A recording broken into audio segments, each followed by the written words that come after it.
Court is now in session. Judge Roger Griffin presiding. Thank you. Please be seated. We're still waiting for Mr. Basemeyer. Let me get logged in, and then I'll call the case.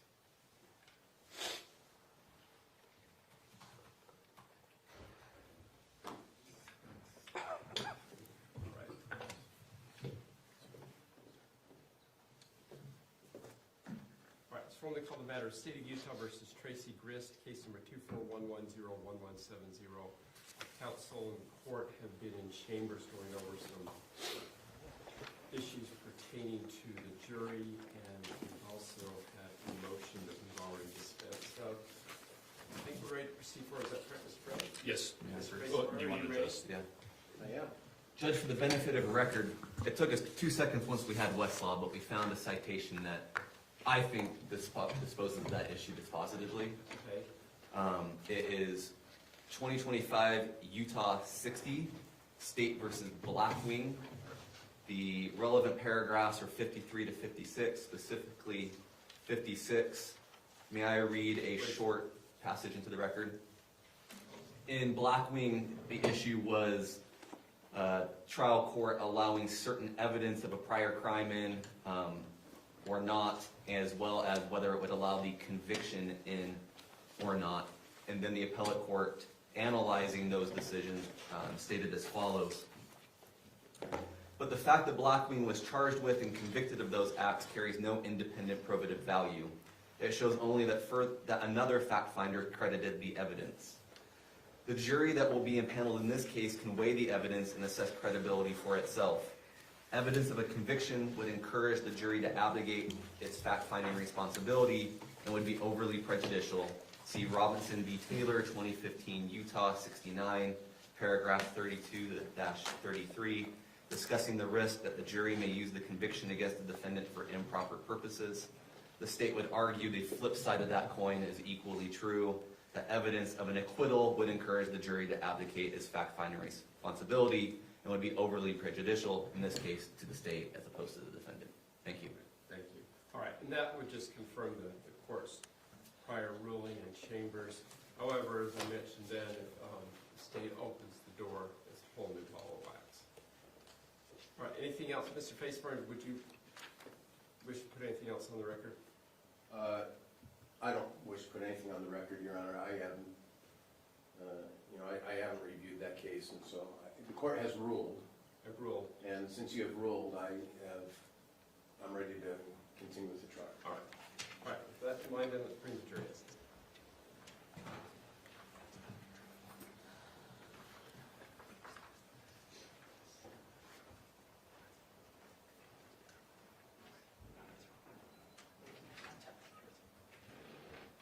Hey, Fred. Hold on, we're in recess.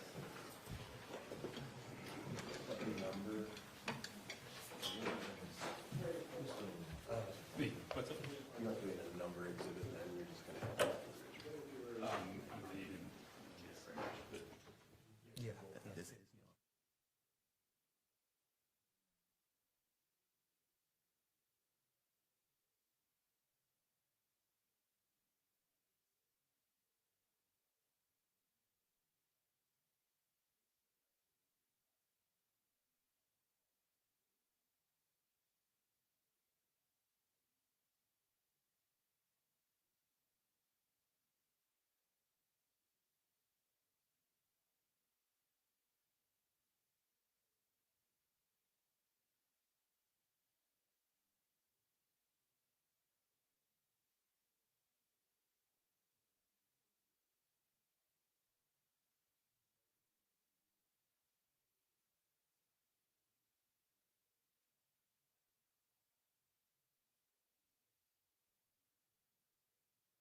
State versus Grist, case 241101170. We had an administrative emergency we had to handle.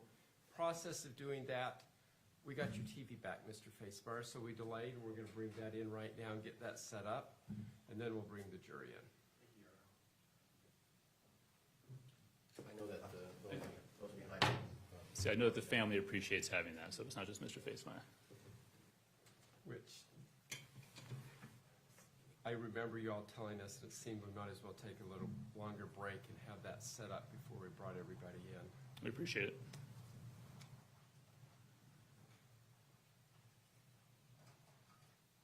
We only have so many TVs in this courthouse. And then angle it towards Oh, we the have it digitally. audience, please. Email to you if you want. Yeah. Oh, yeah, I'll email it to you. Amy, can you email that to Mr.? That's already done. You just finished. The one thirty. And that will be through Rachel, actually. No, Coming through Rachel. yeah, right there. There's a knob that you turn. Right by the stand, right by the stand in it.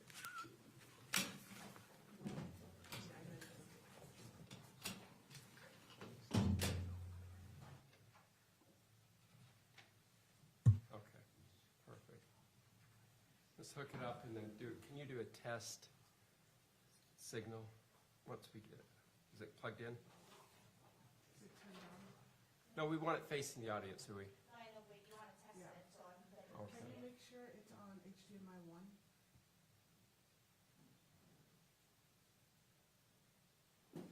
It's on the Faye, bottom Faye, why middle. don't you bottom just go, middle. why don't you go around and help? Oh, there we are.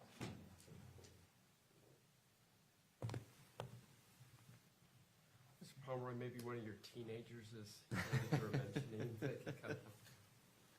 That'd be nice, but they aren't done with their test yet, so. It'll show in front, HDMI 1, Josh. Faye, why don't you just go over and do it? They're doing it, it just needs to. Right there.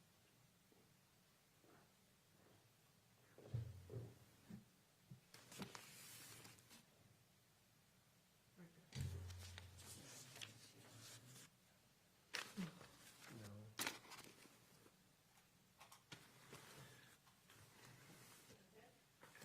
No, let's get a test, no, we don't have the test signal. So-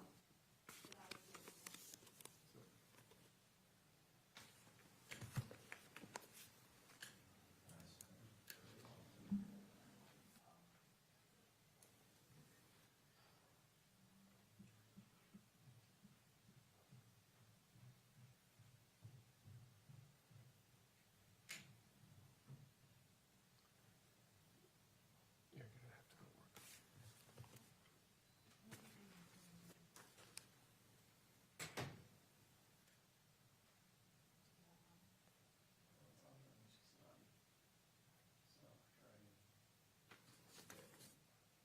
Can you check the floor and like unhook and hook it again, please? We're just gonna have to call IT to remote. We don't really get it.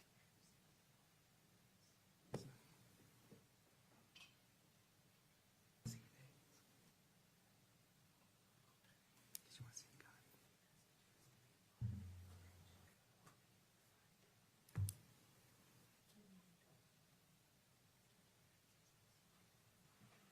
Well, if it's not gonna turn on, we're gonna have to get started. and then we'll break it. Yeah. Do you want me to introduce? Just keep it like that and now we'll.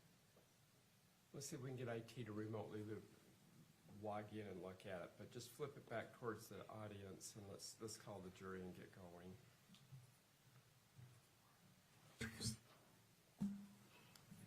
You want to angle more? Mr. Facemark, can you see that? Yeah. Okay, all right, thank you. All right, let's bring him in now.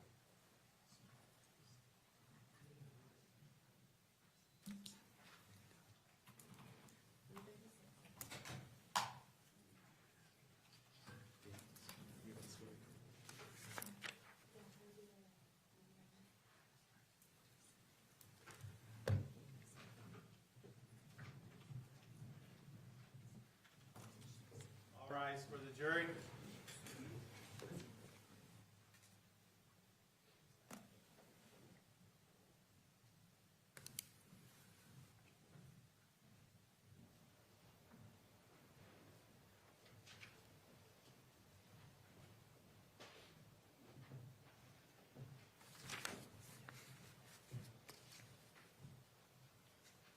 Thank you. Please be seated. Thanks, ladies and gentlemen, of the jury, for being patient with us. We had a technical issue. Attorneys and I have been here since earlier this morning working, and then I understand you had some traffic issues, so I guess it was just a crazy morning all around. Attorneys tell me we're still well ahead and we're ready to proceed forward. Mr. Brown, please call your next witness. Thank you. The state will call Patrick Zerpoli.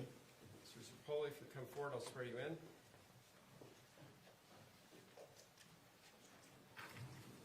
You swear or affirm under the laws of the state of Utah and penalty of perjury that the testimony given in this matter today will be true and correct, so help you God. I do swear. Thank you. Please have a seat up there. I know you've testified before, so just keep my admonitions in mind, please, from the past. Is there water, Your Honor? Are we out?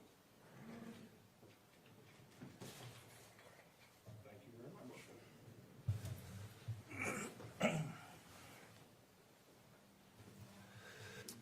May I proceed? Mr. Zerpoli, would you please state your full name? It's Patrick Zerpoli, and the spelling is Zirpoli. Thank you. And Mr. Zerpoli, would you please, how are you currently employed? I'm currently self-employed. In what capacity? I'm a consultant in basically violent crime homicide. I provide expert testimony, expert case consultation nationally, and I train both nationally and internationally. Okay, let's talk a little bit about your experience that brought you to owning your own business. How'd you start out your career? Okay, I started my career in 1989 with the Pennsylvania Department of Corrections. I worked for them for about 2.5 years. And then I went into the Pennsylvania State Police, and my focus in the state police was really violent crime and homicide. And I worked in that capacity up until 2015. I was also mentored outside of the state police by experts in the fields of staged crime scenes, equivocal death, criminal behavior, in areas of that nature. And my last duty assignment with the Pennsylvania State Police, I was the supervisor of our Criminal Investigation Assessment Unit, which is the behavior unit for the Pennsylvania State Police. And to best describe the state police, because law enforcement is different in every state, we are the state investigation agency for Pennsylvania. Like, we have a Bureau of Criminal Investigations that handles all major crime within the state, except for in cities like Philadelphia, Pittsburgh, Scranton, some of our bigger cities, but we handle everything throughout the state. Okay, thank you. So if I want to make sure I caught that date correct, you started with the Pennsylvania State Police in 1992? Yeah, it was right around 92. Okay, and you retired in 2015, you said? Yes. Okay. In that amount of time, I think you testified you were primarily violent crimes, homicides, and what was the third thing you said? Violent crimes, homicides, child abductions, things of that nature. In that amount of time, so say that 23, is my math right? Roughly 23 years, how many homicides did you say you investigated? Hundreds, if not more. And I not only worked for the Pennsylvania State Police, but I was also a member of different societies throughout the country where we would review unsolved homicides or active homicides. Responsive to the question. I think it's a little verbose. Just please be more direct in your response, sir. Okay, so you said hundreds, Yes. right? You referenced in your experience with staged crime scenes, correct? Yes. How many of those homicides would you say, if you could estimate, had staged crime scenes in your opinion? Upwards of 500, I would say. Okay. Have you received any sort of particularized or specialized training in staged crime scenes? Yes, I have. Have you given any trainings in staged crime scenes? Yes, I do. I currently do. Okay. You mentioned in 2015 starting this and doing some expert consulting, correct? Yes. Is that part of that consulting? Yes, it is. Where have you trained on staged crime scenes? I have trained all over the country, and I've trained for the American Academy of Forensic Science. I've trained in South America on staged crime scenes. Illinois, Utah. I've trained here multiple times in this state on stage crime scenes. It's part of a program that I have put together, and stage crime scenes is part of that program. Okay, thank you. When you are looking at a crime scene generally, just kind of speaking not to this case specifically, what sort of information do you consider? When I look at a crime scene, my view of it is evidence-based, and I kind of look at it, especially at the crime scene itself, I almost look at it like a football field. End zone to end zone, that's the crime scene. And that's what I look at. Any evidence that's at that scene, including verbal statements or written statements that come from people who are at the scene. So that's kind of, I call it white noise. I take everything else and just focus on that. Okay. What information were you provided in this case? I was provided, I assume the case file and all of the material with the case file, which included photographs, body cameras, footage, things of that nature. Faro scans were in there. Statements, both recorded statements on body cameras, was also in the case file. Okay. Did you look at that information in forming an opinion in this case? I did, yes. Okay. Let's go through some of that information. If we could please pull up what's already been admitted as States 61, please. And there should be a pointer on the desk in front of you, and if we go to publish 61 when it's up. Thank you. Okay, can you test that pointer, see if it comes up with a red dot on the screen? Excellent. Okay. We're not going to need it for this picture, but what I want to do is go through some of these pictures that were previously introduced but haven't been published to the jury yet. And have you describe what you're looking at in the picture. Is that okay? Yeah. Okay, what are we looking at here in States 61? What you're looking at in this picture is a marker, or we call it a tent, numbered 1, and next to that tent, to the right of that tent, is a shell casing. Okay. Let's actually...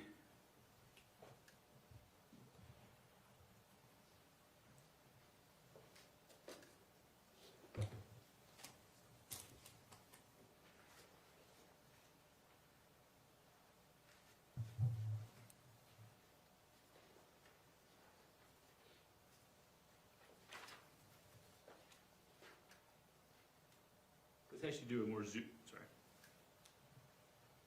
a more zoomed out view. Could you go to States 60 first, please? There we go. Okay, could you describe what we're looking at here? Okay, what we're looking at here is a living room area of the residence with multiple tents that are marking different pieces of evidence that are in that area. Okay, and when you say tents, what do you mean? They're the markers that you see, like number 1 that we just saw, that's what they are, but they're different numbers. Okay, and in the orientation of the Grist home, what are we looking at? We're looking towards the front door from kind of the kitchen area. I'd say we just came around the corner from the kitchen and we're looking towards the front door. To orientate this to where the victim was, he was at that hallway just to the top right-hand corner of the photograph, right here where the pointer is. That's the hallway where the victim was located.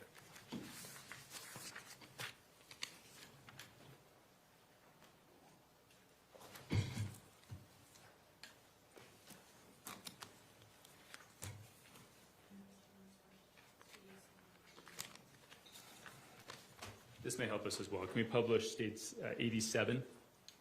You referenced reviewing a Faro scan, right? Yes. Okay, does this appear to be the Faro, an overview or a fly overview of the Faro scan that you reviewed? Yes, it is. Okay, this was previously admitted. If you could use your pointer to show us where that last image was taken from. Okay, the last image was taken right from this area here, where these tents are. Okay, and where would the person taking the photo have been standing if you could just kind of hover the red marker? Probably right around this corner here, just before the fireplace. Okay, so to the right of your pointer, that's the fireplace. Yes, to the right of the pointer is the fireplace, and that's that corner that person would have been standing at to take that photograph. And on this image, what are the yellow marks? Again, they're the tents. They're where pieces of evidence are marked in the crime scene. Okay, thank you. And when you say kitchen area, from your little red marker, which way is the kitchen area? From the little red mark, the kitchen's off to the right. Okay, and the front door is where? The front door is kind of off to the left on an angle. Perfect, thank you. If we could go back to 60, please.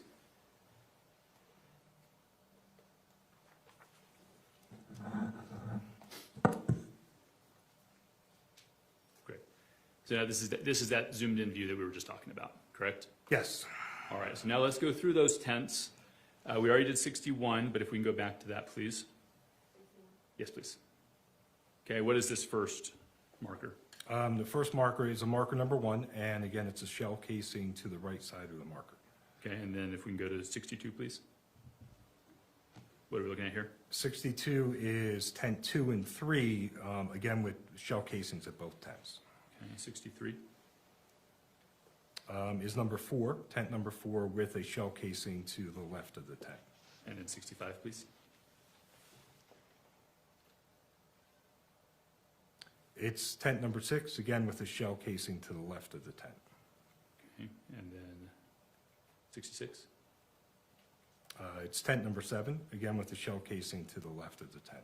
And then 67. And that's number 8, and with a shell casing to the left of the tent. Okay, where you did all the shell casings that were observed on scene. Yes. If we could zoom back out to 60, please.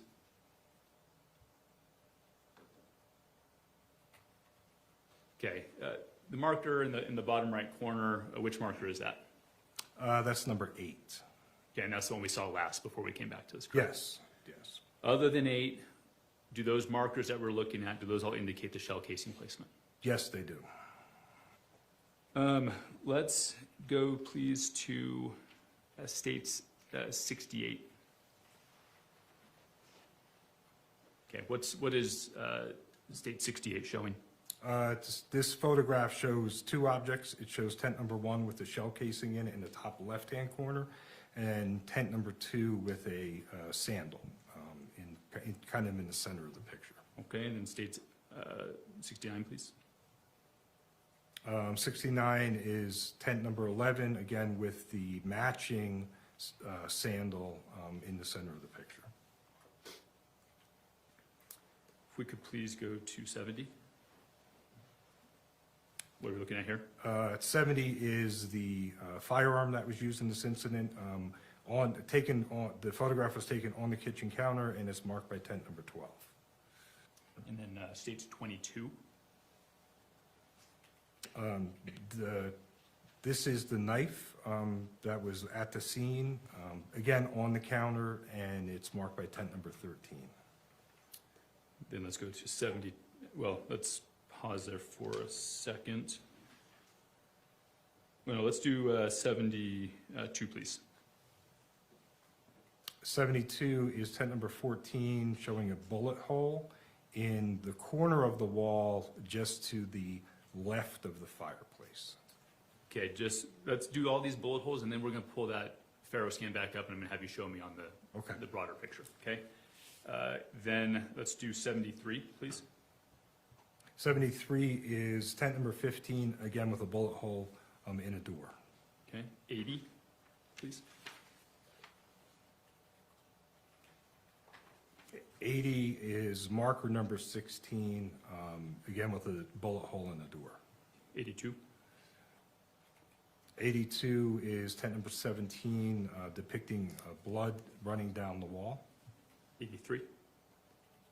Is number 18, depicting blood on top of a shelf in the hallway. 84. 84 is 19, again depicting blood on a wall. 20. So, I'm sorry, 85. Is tent number 20, again depicting blood on the corner of a wall. Just right below. Just below 19, I 19. believe it is, yes. Okay. If we could please do 76. 76.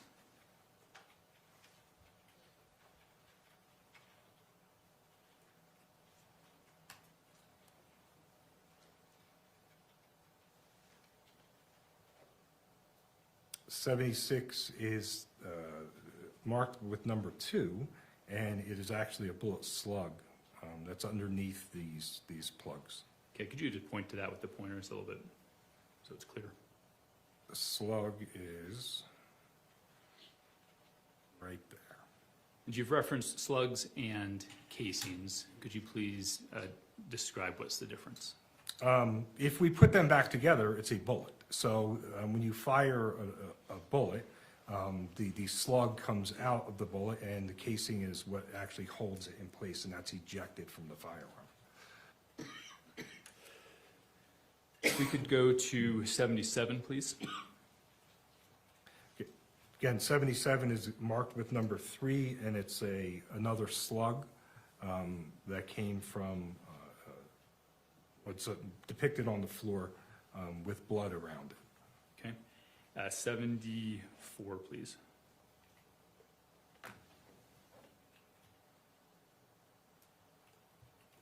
.74 is, again, marked with number 1 with a bullet hole through a wall. 80.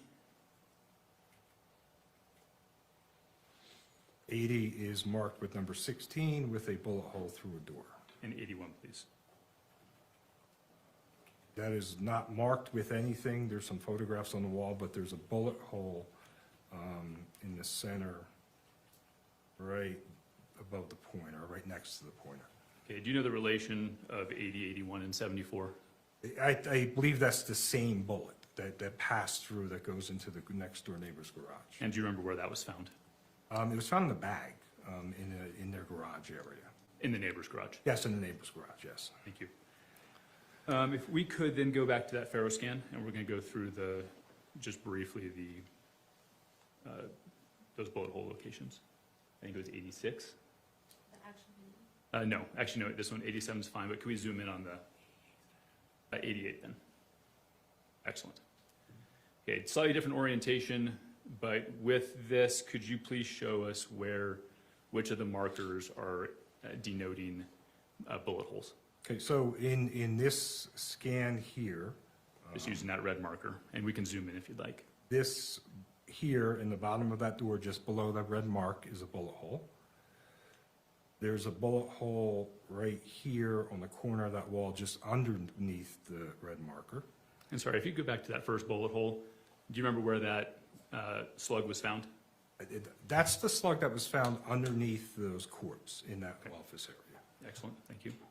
And then you referenced the one on the corner there of the fireplace. There's the corner one here. Okay.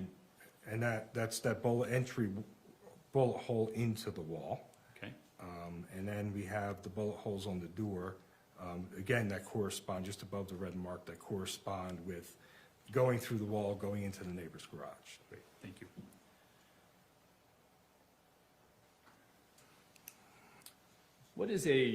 When you're evaluating a crime scene, we can take that down. What is an artifact? Definition of an artifact is something that's brought to the crime scene that's not part of the crime scene. So for example, if someone brings their DNA, if an officer leaves a glove laying there, if an officer leaves a boot print there, it's artifact to the actual crime scene itself. It's not part of the crime scene. And that's the definition of what an artifact is. And were artifacts observed in this crime scene? They were, yes. We could show the witness 68, 69 again, please. We'll just do 68. Actually, I'm sorry, 69 would be better. Okay, and if you compare this in, please, to states 49.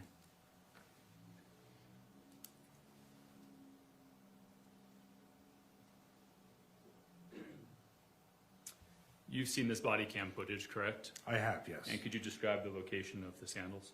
If you look at the body camera footage, the sandals are inside the door, just inside the entryway of the door, just past where the door is. That's where they originate at. Okay, and then 69, which we don't need to show it again, but could you describe where the sandal is at that point? At that point in the photograph, the sandals outside the door. So at some point, that sandals kicked outside the doorway. And is that consistent with an artifact? Yes, that's consistent with an artifact. Okay. If I could also show you 83, please.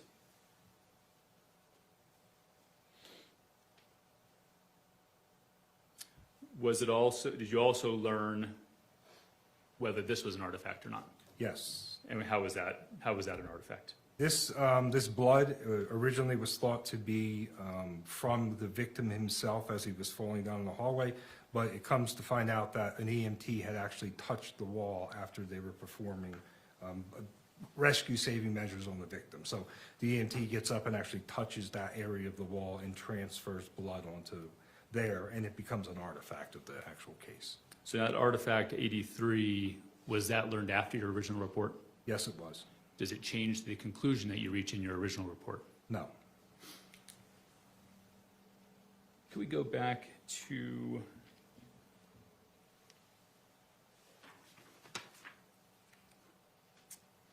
uh, 70, please?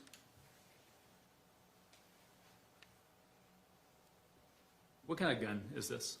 I believe it's a 6 hour. I forget what model number it is. P something. I forget the actual model number. Did you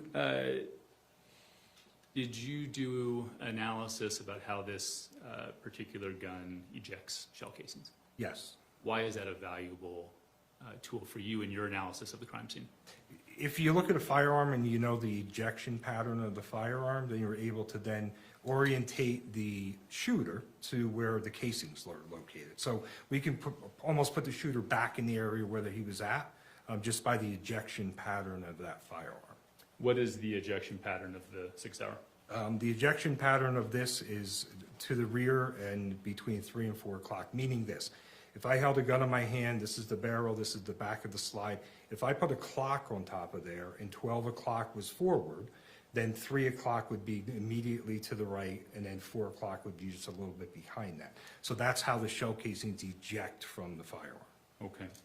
And if we could put 88 back up, please. Yes, the Farrell overview. Thank you. Based on that, where did you draw a conclusion about where the shooter was in this case? I did, yes. Could you please use the pointer to demonstrate where? In this area right here at the end of this tan couch. Okay, just tighten that up a little bit more. It looks like it was moving quite a bit. Okay. Right in that area there. Because are those yellow markers, are those silver tents denoting the shell casings that you described earlier? Yes, they are. Okay.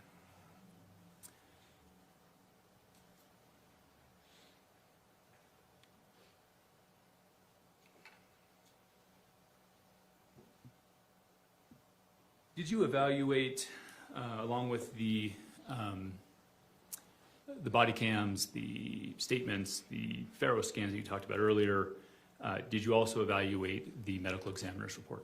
I did, yes. Did you use that in forming any of your conclusions? I did, yes. Is that a typical thing for you to do in your field? Yes, it is, because you're taking, you have the injuries, so you can use those injuries, documented injuries, especially in gunshot wounds, exits, and entrance wounds, to be able to orientate the victim to where they were at in the crime scene. Okay. Can we please put up states 44? Sorry, states 94.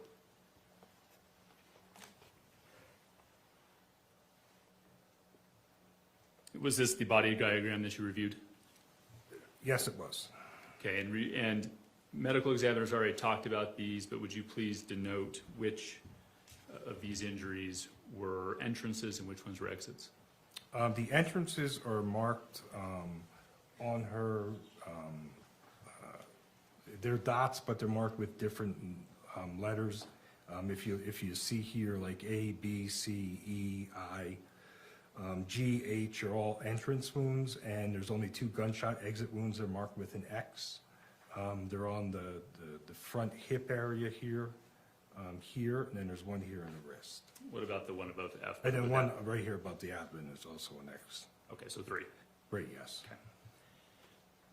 Did you review her findings regarding direction or any sort of injuries based on what she could learn from these entry and exit wounds? Yes. Did you form any conclusions about the victim's position in relation to the shooter when those injuries occurred? Yes. And what conclusions did you reach? The conclusion I reached is the original gunshot wounds were face to face when the original gunshot wounds happened, and then the victim turns, and that's when you get those gunshot wounds in the back, including the one in the wrist that comes from the rear and exits in the front. Can we show you a picture of the victim's final resting place, States 44, please?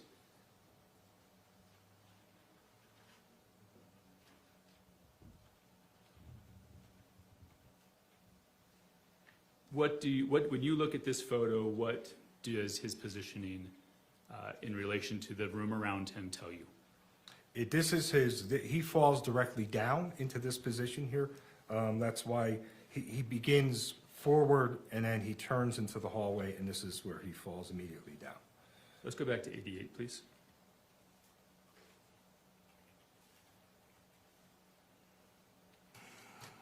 Okay. On this image, 88, a black box has been denoted for the victim's body. Using that, could you please describe what, if anything, you learned about the victim's location at the time of the shooting?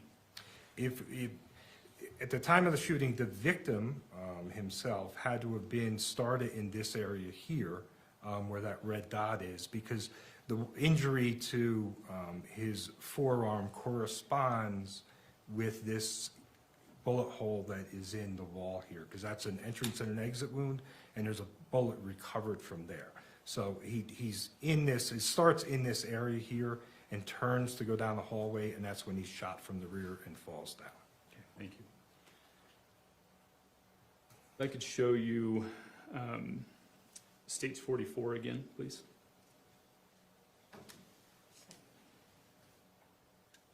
You talked about your experience with crime scene staging. Did you make any conclusions based on your review of the evidence about crime scene staging in this case? Yes.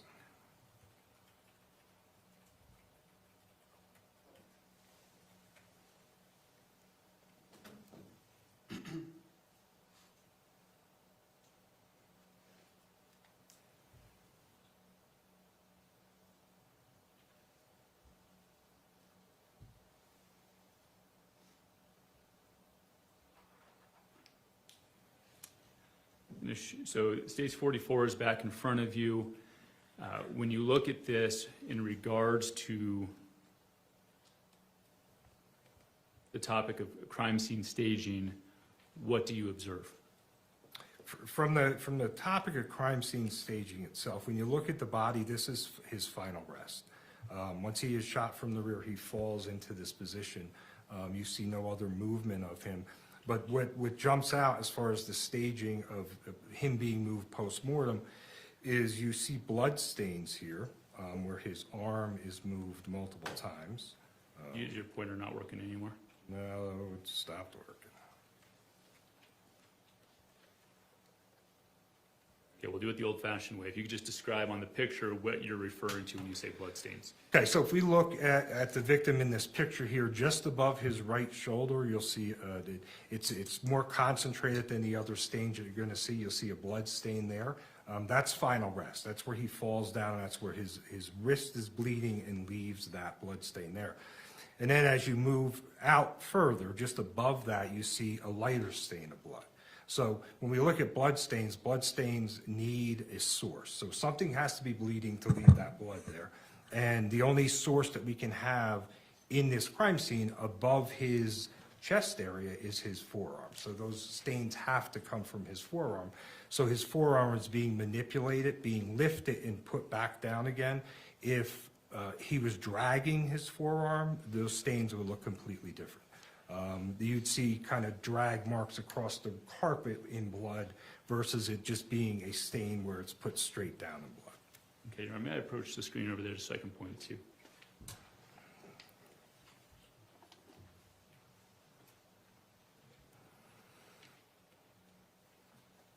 Testing. Just want to make sure we're clear. You described the initial blood stain. Is this one you were talking about? Yes. Right shoulder. I'm gonna have to Please. look with Yeah, you want to come on over? Your pointer's not working, right? No, it was. There's another one there. Mr. Oh, wait, looks like we got a cursor back. Yeah, I got a cursor back on it. We'll use the, can we see if the cursor works? here. This is just a Excellent. regular pointer.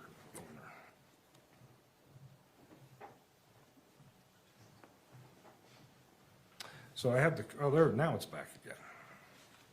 That first, So there, it's just above here. This is right to the right, or to the left of that red dot. That's that initial blood stain that we talked about. okay, and the second one you talked about? The second one is right here. Can we pull up that body diagram, stage 94, please?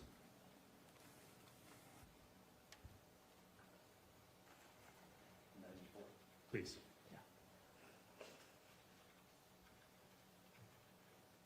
And you test, were there any injuries observed on this above G? No, no, there's no injury above G on this body diagram. So in your opinion, what was the only source, possible source of that blood stain by the victim's shoulder? The only possible source is from the wrist, is from when he was shot through the wrist. I'm going to show you stage 45, which is after the body is moved by medical personnel.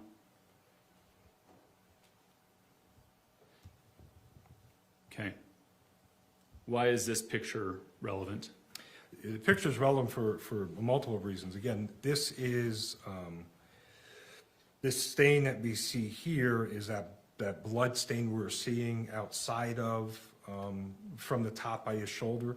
Here's that second stain that we were seeing here. But what's really important here, this is final rest of his arm right here, and there's no blood there at all. Could we go back to 44?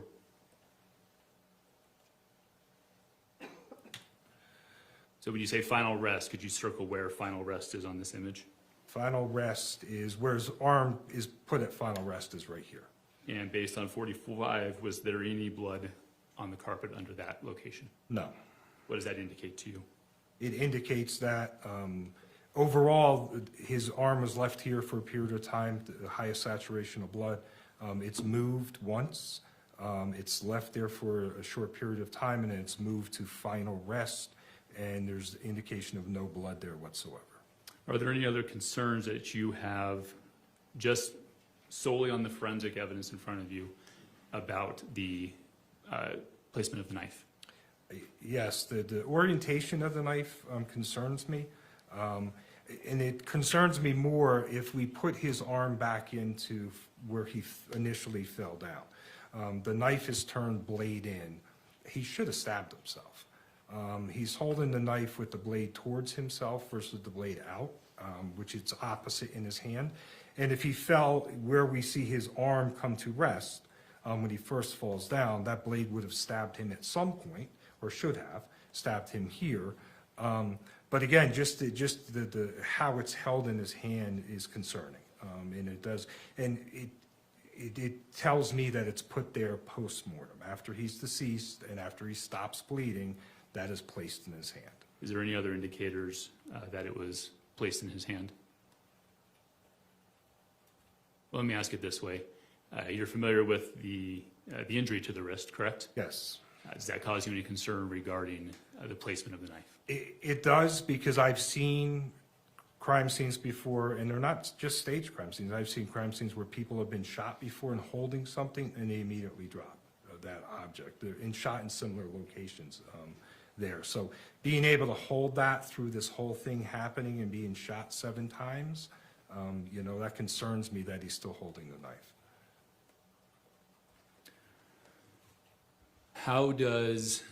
Are you aware how long between the neighbor reporting shots and Miss Grist calling 911? Are you aware how much time passed?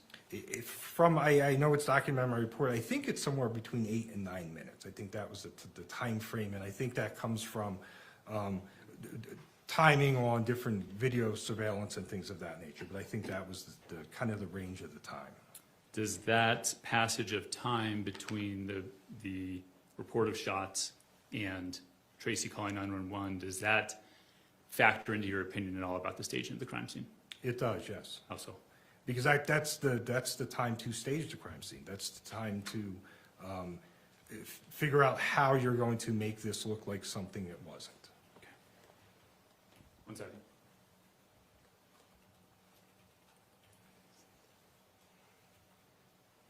Okay, I'll pass the witness, and we can take that down, please. Thank you, Cross.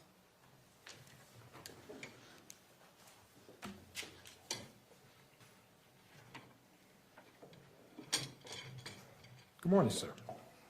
Morning. Zerpoli? Yes. There we go.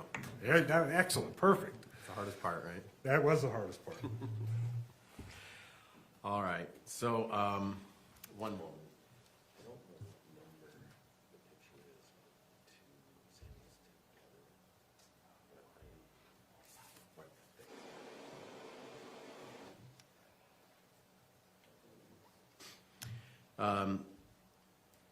You're no longer a police officer, right? No, So I won't call you detective. I'll just call you Mr. Zerpoli, if that's okay. that's fine. Mr. Zerpoli, you've had an opportunity to obviously go through the crime scene as you've demonstrated in your testimony today. And I have a question. If we can look at picture number 49, exhibit 49.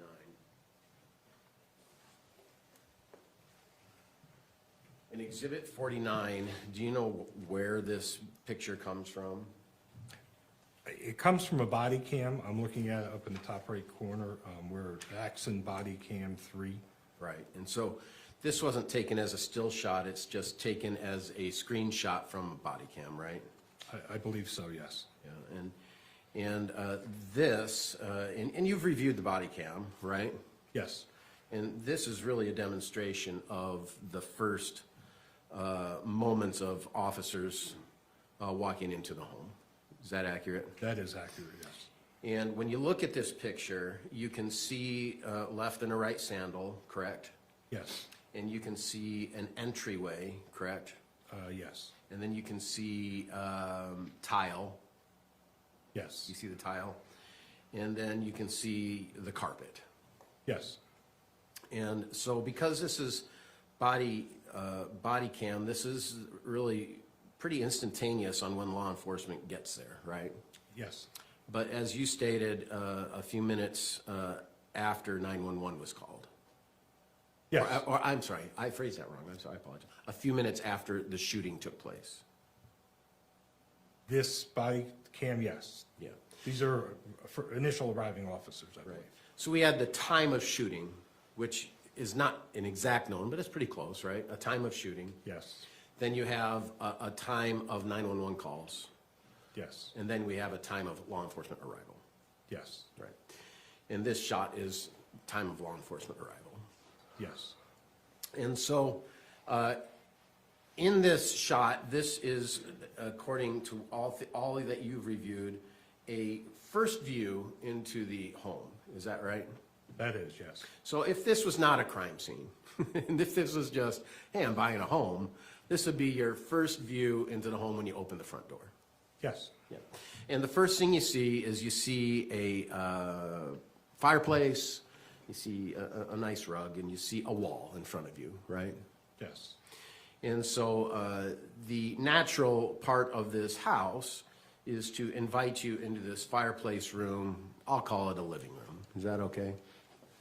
Does that make sense? yeah, Would you agree with that? When your first arrival is there, you're sort of greeting yourself into the living room.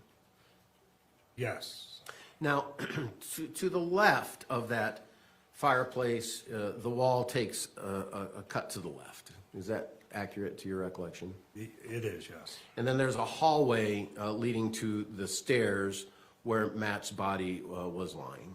Is that your recollection? Yes, And so you've reviewed the interviews of my client, Tracey Grist. You reviewed the interviews of Kevin at the scene, or not at the scene, but at the police station right after, right? yes, And my client states, Tracey states, that Matt came and she was sitting at the counter. Do Do you remember reviewing that as part of your preparation for this report? Yes. And you can't actually see the counter from this picture, can you? No, you cannot. And if we go to the Faro 88, I think, there's a few different ones, but 88 is a good one. You can see how the door opens, and can you do a pointer of the door? Front door. The front door is here, right there. Right. And can you do a pointer of the kitchen counter? The kitchen counter is back over here. And in the middle, in between these, is a big triangle of empty space. Is that right? Coming toward the door from the counter. Here. I'm trying to. I'm going to point it out. This triangle of space. Yes. From the scan, it's empty, yes. Yeah. Yes, there's nothing there. Do you know why it's a triangle? It's a divider between the hallway, the living room, and the kitchen. And right here, and I'm pointing to the picture, is the fireplace, right? Yes, And that's an inset fireplace, right? I believe so, yes. And so there's some backing to the fireplace that people don't see because it's ugly, and we only want to see the pretty part of the fireplace, right? Yes, And so this triangle space covers the ugly part of the fireplace behind the wall, and it just shows the pretty part of the fireplace. Is that accurate? that's correct, yes. And because of that triangle space, you actually can't see the front door from that kitchen counter, can you? No, Because the triangle wall is in the way.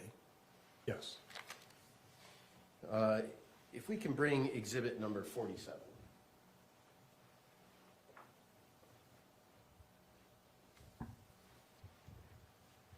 Exhibit number 47, what do you see in this picture? I see it's taken from within the living room, looking towards the front door. There's a blanket on the tan couch there on the corner with some pillows, and then there's two, I assume they're EMTs, off to the right of the picture. Do you know how many people entered into this house as part of this night's investigation? I do not know. But we see from this picture, there's at least two, right? Yes, We also have seen from body cam that there was at least a couple other officers that we saw on body cam, right? Who came from their individual body cam into that residence. You recall that, don't you? yes, And so we also had Kevin in the house, is that right? yes. And where was Kevin standing approximately when the first law enforcement came into the residence? Do you remember? He was standing in the living room area, so almost, I'd say close to where this picture's taken, but maybe a little bit more into the living room. And this would be his view. His head was down and his hands were sort of up, and he's to the right, when you open the front door, to the right of the front door. Is that Yes. your recollection? Yes, Now, you described the word artifact. yes. And as I understand artifact, and if I'm wrong, I apologize, I'm just trying my best, but is an artifact a piece of evidence that has been moved? That could be artifact too, by definition, yes. So in this photo, number 47, we have the two sandals there, don't we? Yes, And at that point in time, we know that Tracey and Kate and Kevin are already out of the house at this point, don't we? yes. And so when that sandal moved, and if we can go now to exhibit number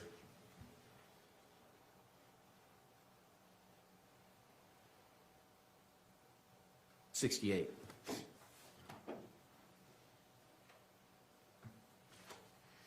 When that sandal moved, did that sandal become an artifact? This sandal, I don't believe moved, it's the other sandal that moves. Okay. So you see this sandal, and it's completely on carpet, right? Yes, Now, if we can go back to exhibit number 49.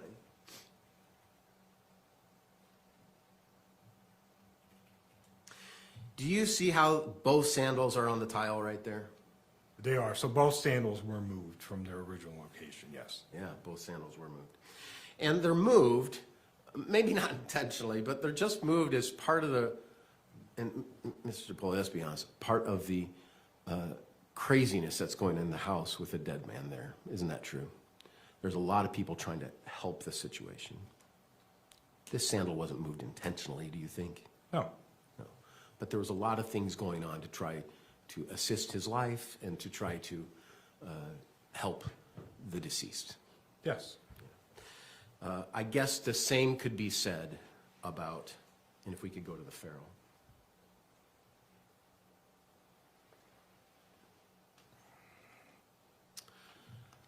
The flags that are all on the carpet. Some of these casings, and I'm specifically talking about the rug area. Some of these casings could have been moved through kicking, just like the sandal could have been moved. Isn't that right? They could have, yes. Yeah. And so when we do an investigation, and I'm not going to say we because it's not me, but when law enforcement does an investigation, they do it to the best of their ability to flag out evidence. Isn't that right? Yes. But their first responsibility on entering is to protect someone, isn't it?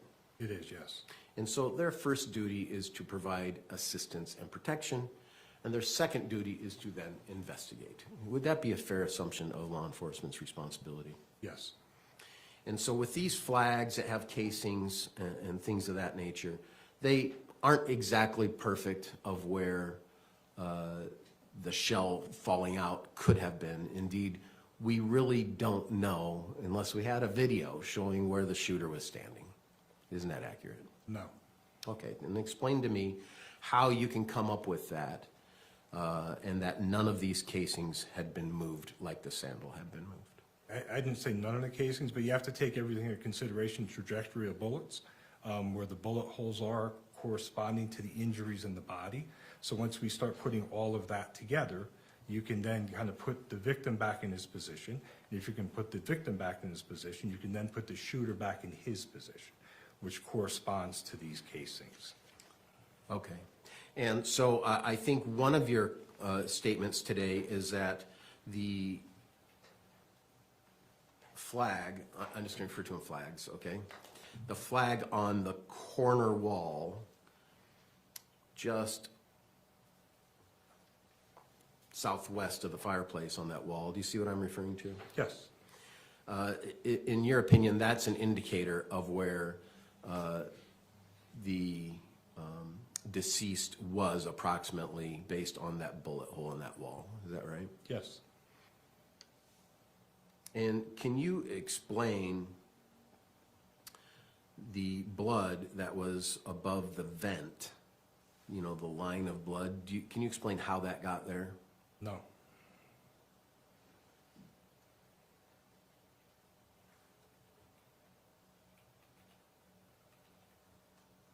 Do you know whether or not Matt moved after he fell down?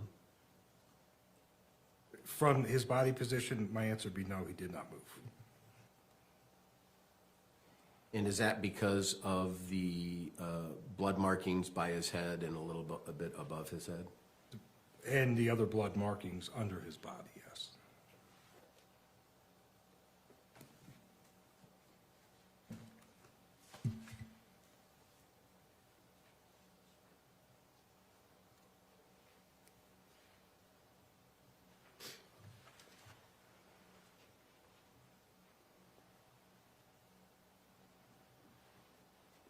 Do you know if there were life-saving attempts of Matt made before law enforcement got there? There is no indication that there were, no. And do you know whether or not there were any life-saving measures that produced any pulse or any life of Matt? No, none that I know. It's your understanding that he was dead when law enforcement arrived? Yes.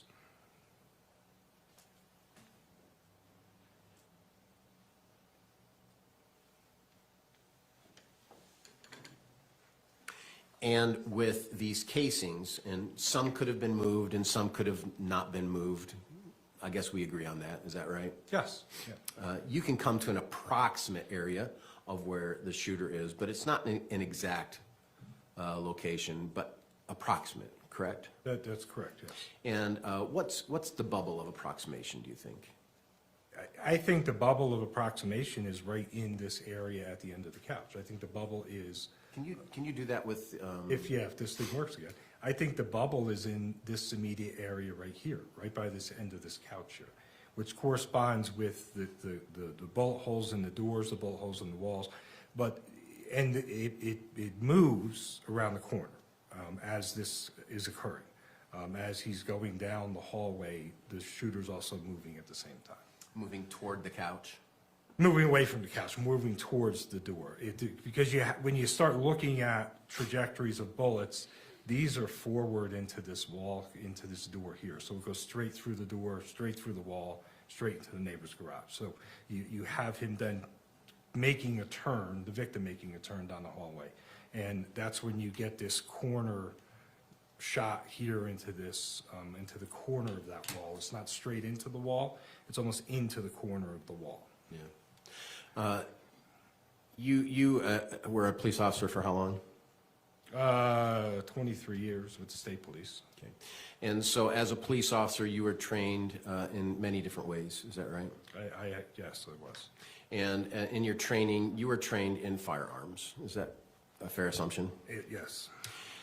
When you are trained as an officer in firearms, are you trained on when finally having that dreadful day of discharging your weapon, are you trained to discharge one bullet, or what is your training in regards to that? You shoot to stop the movement. That is our training. And is there ever advice about, or training about not shooting just one bullet and shooting many? In law enforcement, no, there's not training just to shoot one bullet. Yeah, indeed, it's the opposite. It's to shoot as many as it takes to stop the moving object. Is that accurate? That's accurate, yes. And why do they have to train that, do you think? Train in that nature becomes muscle memory. That's why we train that way. And are you trained in that way because the layman maybe doesn't have that understanding? I would say yes. Thank you. I have no further questions. Redirect?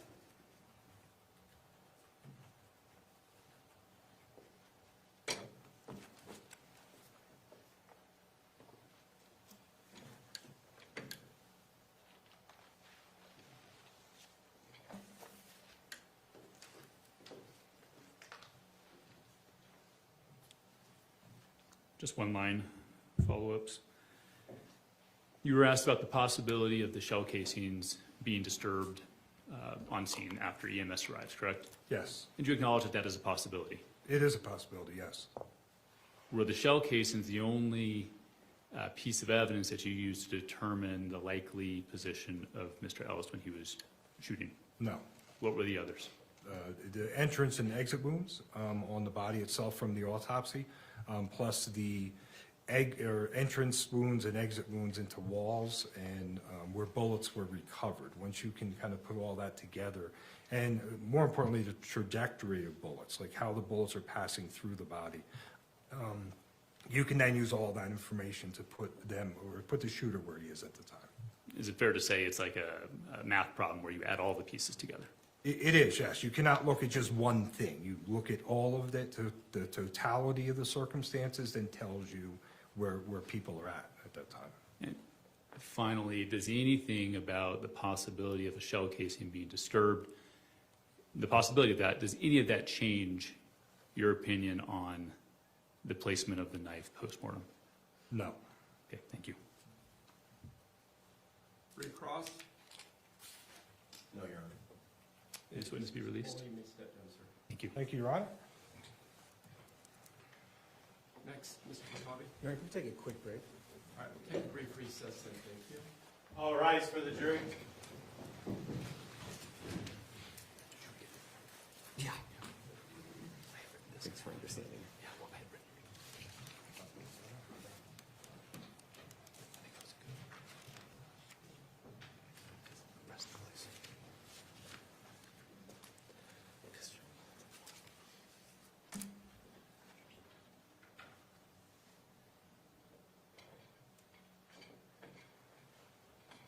Thank you. Please be seated.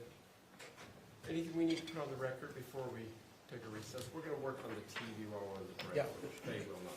The next witness should be the state's longest witness, and just so I just wanted to get a drink and stuff before. Okay. You think we'll go to about an hour and a half, 2 hours? What are you thinking? I'm guessing probably about a couple hours. All right, so maybe we take him, when you're done, approximately then 12:30, let's take our lunch break. Yeah.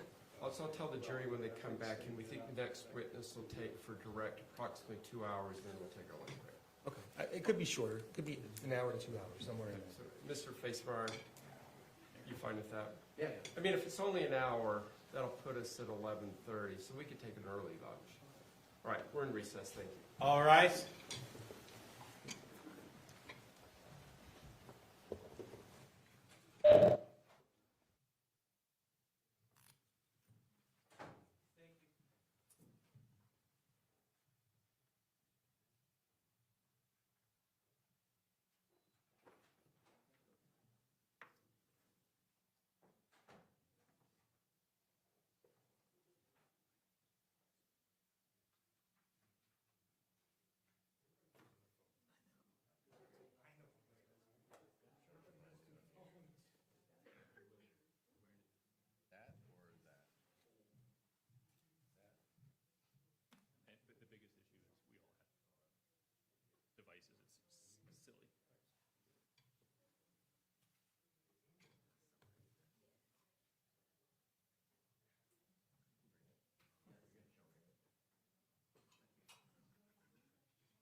go over my direct and make sure I don't miss anything when I'm up there.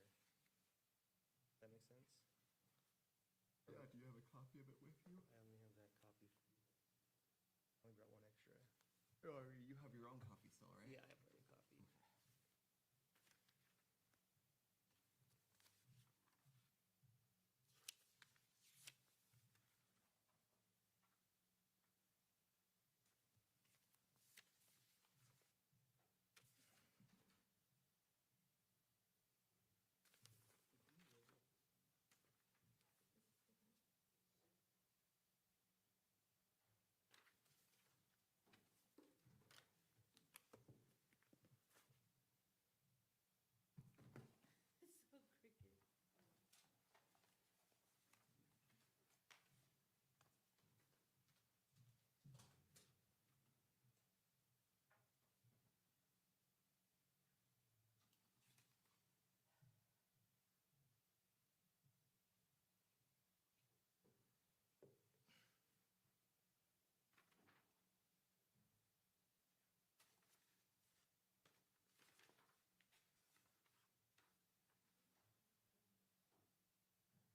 Yes.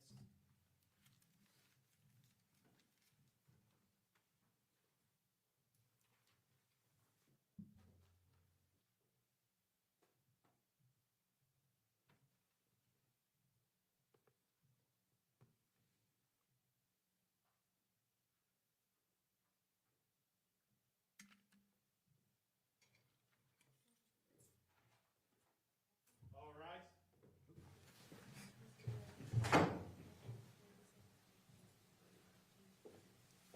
Thank you. Please be seated. Let's go back on the record of the matter of State versus Grist, case number 241101170. We got the TV working. We're ready to bring the jury out then, counsel? Yes, Your Honor. Let's bring it up here, please.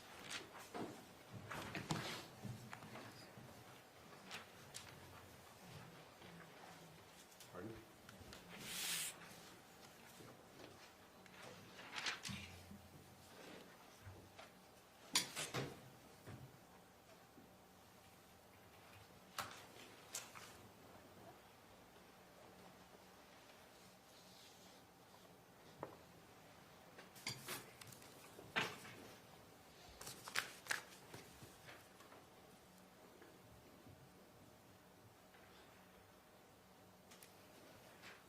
All rise for the jury.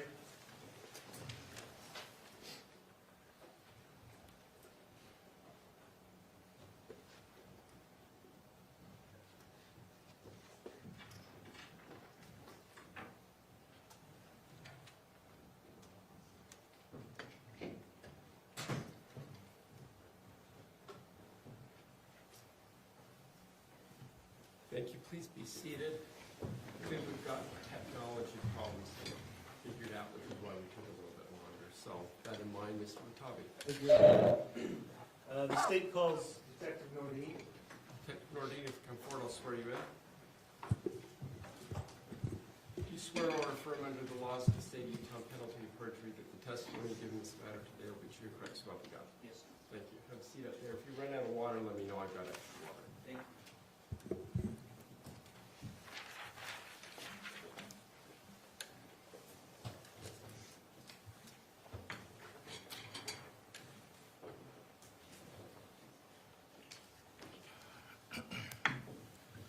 Good morning, Detective Nordine.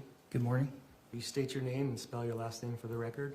My name is Joseph Nordine. My last name is spelled N-O-R-D-I-N. And are you employed? Yes, I am. Or who are you employed? I'm employed with the American Fork Police Department. And what is your title with the American Fork Police Department? It is detective. And how long have you been a police officer? I've been a police officer for 7 years. And tell me what you had to do to become a police officer. Excuse me. To become a police officer, I had to go through a post-certified academy. I attended the Utah Valley University Satellite Post Academy. And have you maintained is there any education or training that's required? To become a police officer, you have to pass the basic standards identified as post. From there is ongoing training that you have to obtain as a police officer. Okay, and were you able to pass all that? Yes, it was. And since then, have you been able to maintain any certification or trainings that's been required? Yes, I have. And when did you become a detective? I became a detective about 3 to 4 years ago. Was that with the American Fork? Yes, it was. And how many detectives are at the American Fork Police Department? There are 7 full-time investigative detectives at the American Fork Police Department. On top of that, there are 3 school resource officers who are considered detectives, as well as 3 detectives who are assigned to a task force in the county. And which kind of detective are you? Currently, I am assigned to a task force, a countywide task force, but I am still employed by the American Fork Police Department. Okay, and as a result of that job, does that change your appearance at all? Yes, part of this, the task force that I'm assigned to, we primarily investigate narcotic investigations.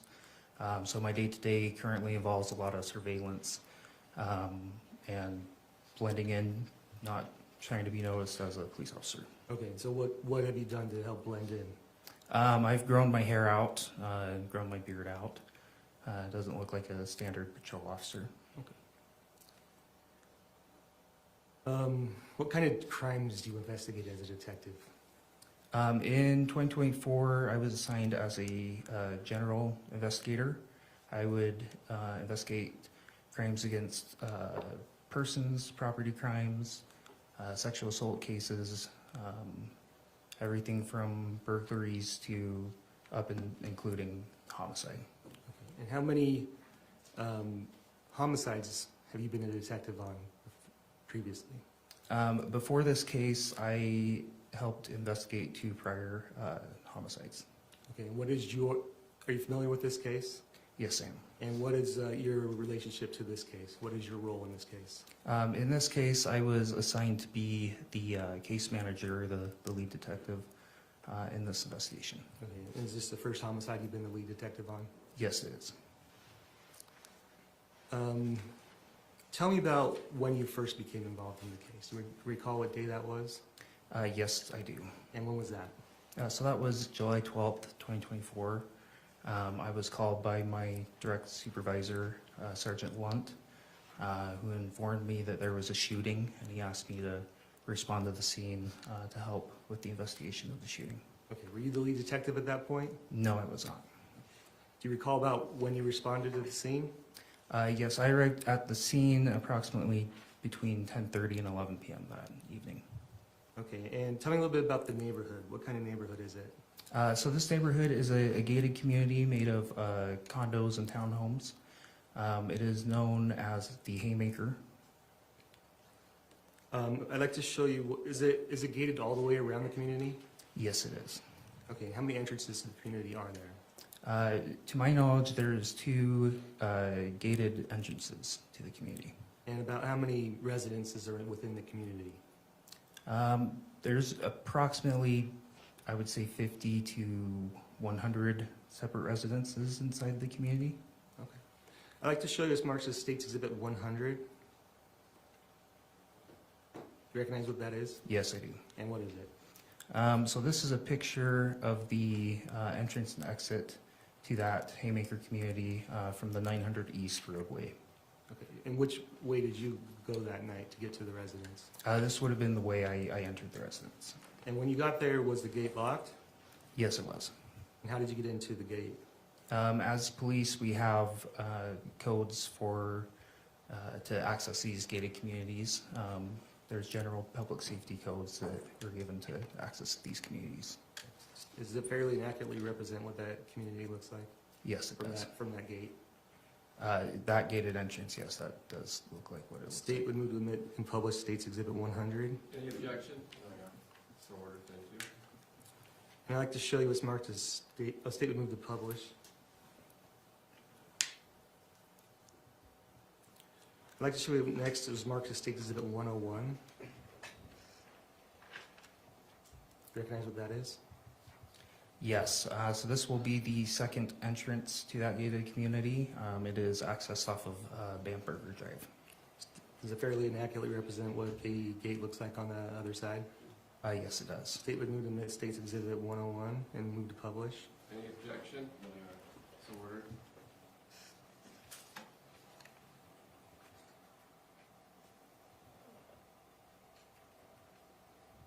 Now I'd like to show this marked as State's Exhibit 102. Do you recognize what that is? Yes, I do.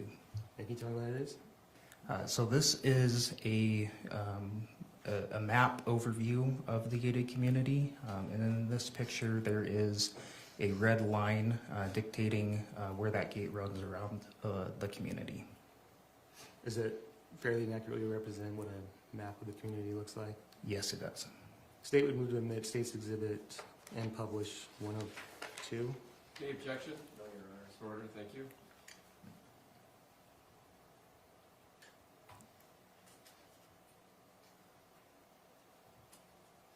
Okay, and on this exhibit, can you identify the house where the incident took place? Yes, so it's going to be next to that red map marker and the number 114. Okay, is the residence where the map marker is actually on top of? It's a little further north of the pinpoint of that map marker. So would it be the second square? It's the same square, same building. The actual residence is just a little more north. Do you have a pointer up there with you? Yes, I believe so. Can you just kind of point to it?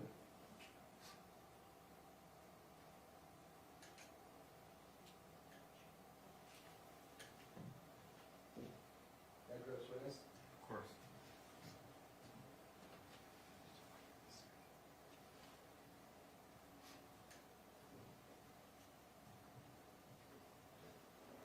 You'll need to point at the TV screen. Oh, over there. TV screen. Do I need to hold a button down or anything? Top one. Hold it down and then stop. Oh. Okay. Right about right there. Okay. And what are the yellow triangles in the picture? So the yellow triangles are the gate entrances and exits. So those are the previous pictures we just observed. And the red line? The red line is going to be the perimeter of the fence that goes around that gated community. Okay. And what information did you have when you arrived on scene? When I arrived on scene, I was informed there's a male deceased inside the home with multiple gunshot wounds. And were you giving any duties at that point? Yes. Before I entered the residence or anything, Sergeant Lunt was up there, my direct supervisor. So I met with him and he gave me the assignment of seeking a search warrant to search the residence. And did you do that? Yes, I did.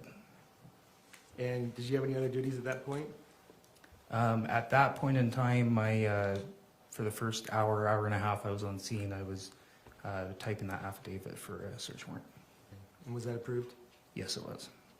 And did you have any duties inside of the home during that investigation? Yes. So after the search warrant was granted, myself and Lieutenant Four, as well as a few other detectives and the evidence technician entered the residence, and we did a primarily walkthrough of the main floor, and then I searched the basement area and a room upstairs. And if we could show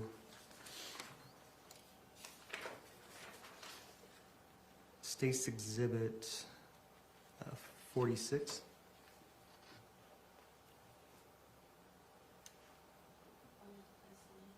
Flyby.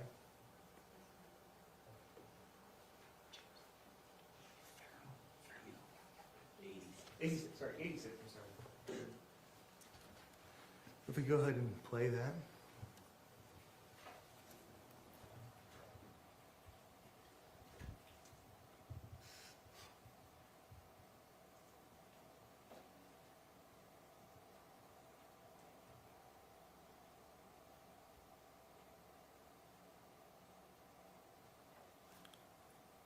Okay, we pause it right there.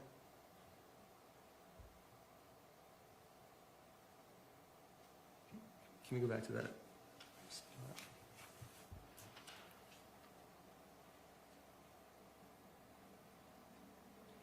As you walked in, you could see those stairs on the left. Yes. Is that the only entrance to the upstairs? Yes, it is. Okay, did you go to those upstairs? I did. And what did you find when you were up there? Up there, I searched a room. In that room, I found Kevin Ellis's ID on a nightstand next to a bed. And did it appear that anybody else had been living in that room? No, it did not. And what else did you find in that room? In that room, I found a rolled up dollar bill resting on top of a card, both of which had a white powdery substance on them. And did you find anything? Pharaoh keeps playing. Okay, you can pause it right there. Feels distracted. Sorry, we can just pause it right there. So where, can you point on with your pointer to where the stairs are, lead up? Yes. So I'm sorry. What was your last question? You can point to where the stairs go up to I mean before that. the. Oh, about the bedroom? I'll get back to that in a second. Sorry. Question was, is with any sign of anybody else living there, and the answer was no. Okay, so the stairs, that's where you went upstairs. Correct. So the red marker currently is on the bottom of the stairwell. And how many bedrooms were upstairs? To my recollection, there's 3 bedrooms upstairs. And inside of the bedroom, where you said you found a rolled up dollar bill with cocaine in it, where did you find that exactly? So that was on the same nightstand where Kevin Ellis's California ID was located. Did you find anything else that was located of evidentiary value on that nightstand? Yes, on the same nightstand there was a cell phone, which was determined to be Mr. Ellis's. And tell me about why did you believe that to be cocaine at that time? Through my training experience as a police officer, I've seen cocaine multiple times, so that's what it looked like to me. But then I did a field test on the cocaine, and it indicated a positive result for cocaine. Okay, and did you send that to the crime lab? Yes. State would like to show you what's marked as State's Exhibit 103. Do you recognize what that is? Yes, I do. And what is it? So this is going to be a report from the crime lab. This report we get whenever we send an item for chemical testing. And what was the outcome of the report? What did the report decide was about that cocaine? So this report indicated that the white substance inside of the rolled up dollar bill was cocaine. State would move to admit and publish State's Exhibit 103. Thank you, so ordered.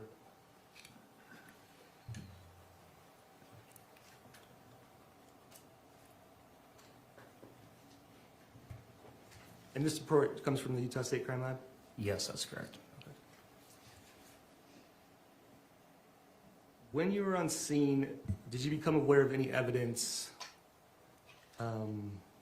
that made you suspicious that maybe things weren't exactly as they seemed to be? Yes. What did you become aware of? There were a few things. One was the picture Officer Laycock had took of the knife in Mr. Restelli's hand before he was moved by EMS. Another thing that was suspicious was the time frame relating to the 911 calls. Okay, and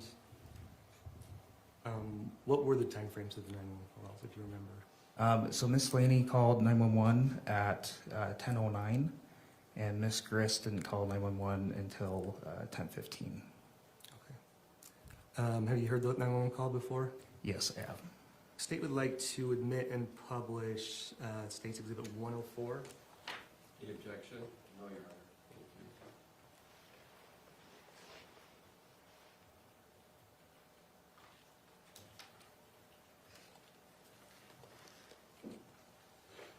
24, 22, 15, 45. 911, what's the address of the emergency? 114 South 920 East American Fork. Okay, tell me that one more time to make sure that I got it correct. 114 South 920 East. Okay. And is this T1? No. Okay. What's your number in case we get disconnected? 801-651-2695. And My daughter, Tracey. Okay. My daughter's husband came here. And they're going through a separation. And he brought a knife, and my son shot him. Okay, I need an ambulance. Okay, I understand. And it's at this home? Yes. And who is it to you? Your husband? My daughter's husband. Okay. Is he conscious or breathing? I think he's breathing. Okay, I've got an ambulance out that way. I've also got an officer that's coming into the area. Do you think he's beyond help, or do you think you may be able to CPR? Okay, are you comfortable checking on him?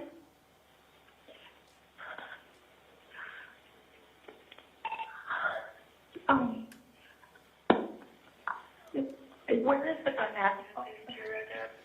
On my kitchen counter. Where is he at? In the hallway. Are you comfortable checking to see if he's breathing? Kevin, check to see if he's breathing. Check if he's a pulse. Check. Okay. That may be the officer. Somebody needs to go let them in. Okay. Okay. Okay, they're here. They're here. Okay, I'll go ahead and let... What's going on? Okay, I'm going to... Based on your investigation, were you able to determine who was knocking on the door at the end of that 911 call? Yes, that was Officer Guerra. And does that correspond to the body cam of Officer Guerra? Yes, it does. And who did you arrest that night? That night, Kevin Ellis was arrested. Did you arrest anybody else? No, not that night. And did you take any electronic devices that night? Yes, that night, Mr. Ellis's phone was seized, as well as Kathryn Restelli's phone. Matthew Restelli's phone was also seized, but that was after the autopsy. And why does it help your investigation to seize phones? Yes, it does. How does that help? When we seize a phone and obtain a warrant to search that phone, we can go through and see electronic data, which can assist in corroborating statements from witnesses, as well as establishing timelines and that sort of thing.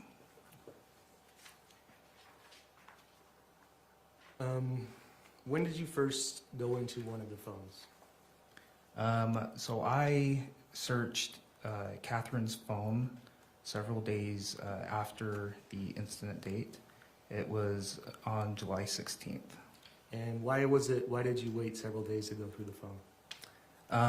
There was a lot of time-sensitive evidence that needed to be collected, as well as meetings on how to proceed and how to investigate this case. Did something occur where you wanted to go in that phone?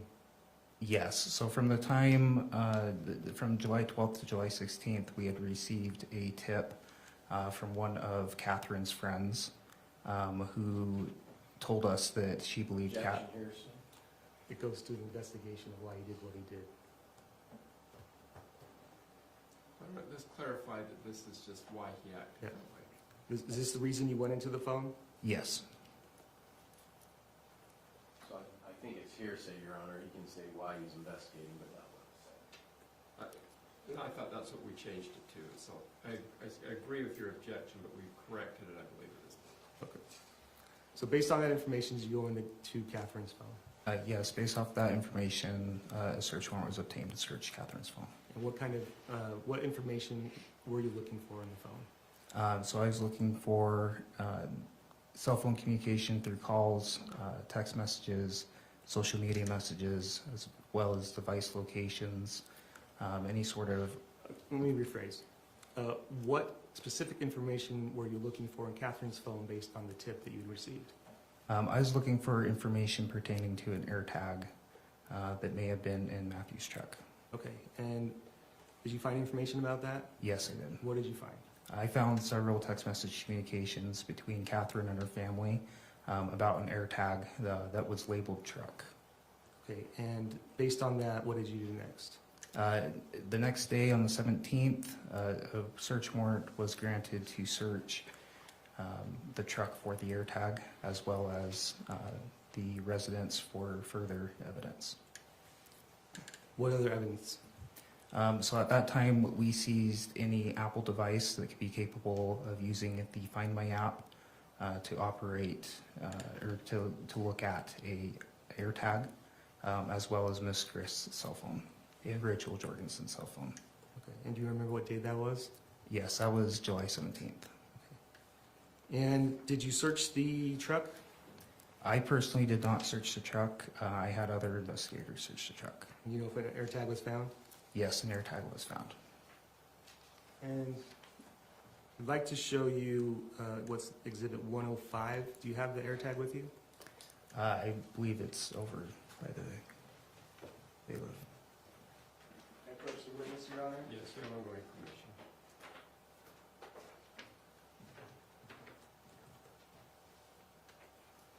Do you recognize what that is? Yes, I do. And what is that? So this is the AirTag that was found inside of Matthew's truck. The state would move to admit that into evidence and to show the jury, publish to the jury. Any objection? No, Your Honor. Right. Please proceed. While we're here on some of the physical evidence, I'd like to show you the knife again, which is State's Exhibit 46.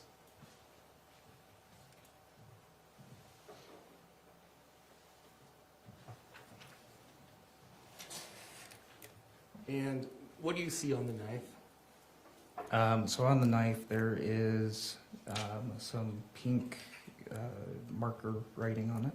Okay, do you know what that pink writing is?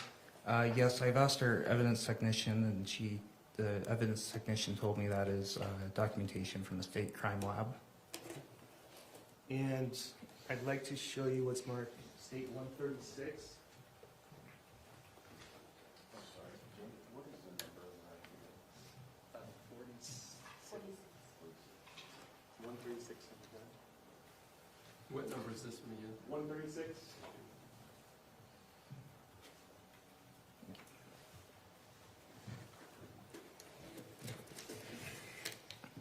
And do you recognize what that is? Yes, I do. And what is it? This is the gun that was found on scene on July 12th. State would move to admit State's Exhibit 136 Any objections? No, Your Honor. and would move to publish. So ordered. Are you okay to come down and kind of show the jury, just in front of the jury? Sure. Do you want me to show all three items? Sure, that'd be great. Ladies and gentlemen, the jury in the back, you can stand up so you can see that. AirTag was, sir, AirTag's 105.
Okay, were you ever able to get into Kevin's phone? No, I was not. And were you able to get into Matthew's phone? Yes. And tell me about that. So Matthew's phone was damaged, so the Utah County Sheriff's Department could not download it.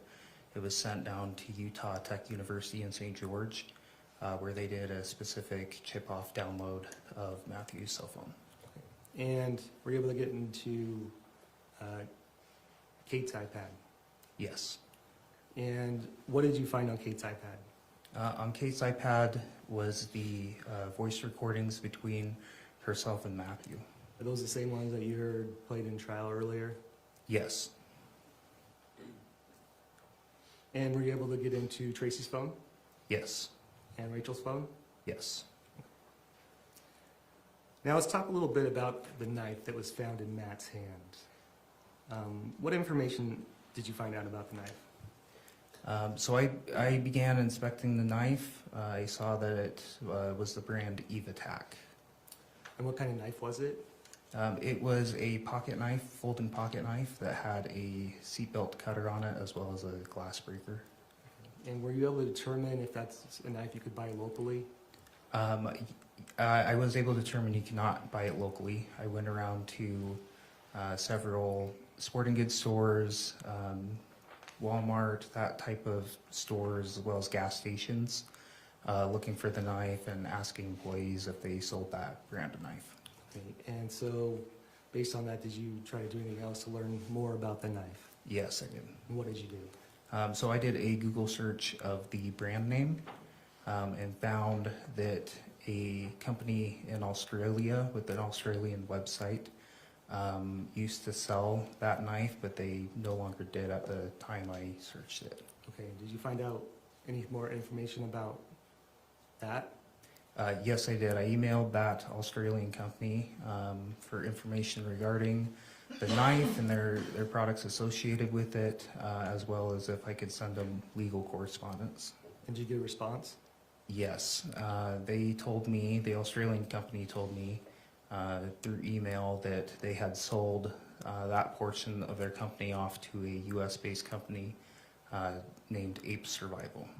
Okay. And did you try to get a hold of Ape Survival? Yes, I did. And what did you do?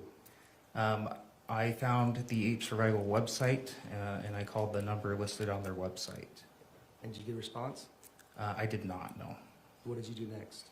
So on the answering machine for Ape Survival, they said customer complaints should email address support@mytacticalpromos.com. Okay. And did you email them? Yes, I did. And did you get a response? I did not. At some point, did you ever talk to anybody that gave you any information else about the knife? Yes. Who? So I was able to look at My Tactical Promos. Oh, one sec. Let's back up there real quick. When you were going through the digital evidence, or in the phones in this case, did you find anything related to the knife? Yes, I did. What did you find? On Ms. Grist's cell phone, I found email communications between her and support@mytacticalpromos.com. Okay, I'd like to show you what's been marked as State's Exhibit 106. You recognize what that is? Yes, I do. And what is it? So this is the email that was found on Ms. Grist's phone to support@mytacticalpromos. State would move to admit State's Exhibit 106. Any objection? No objection. Move to publish. Ordered.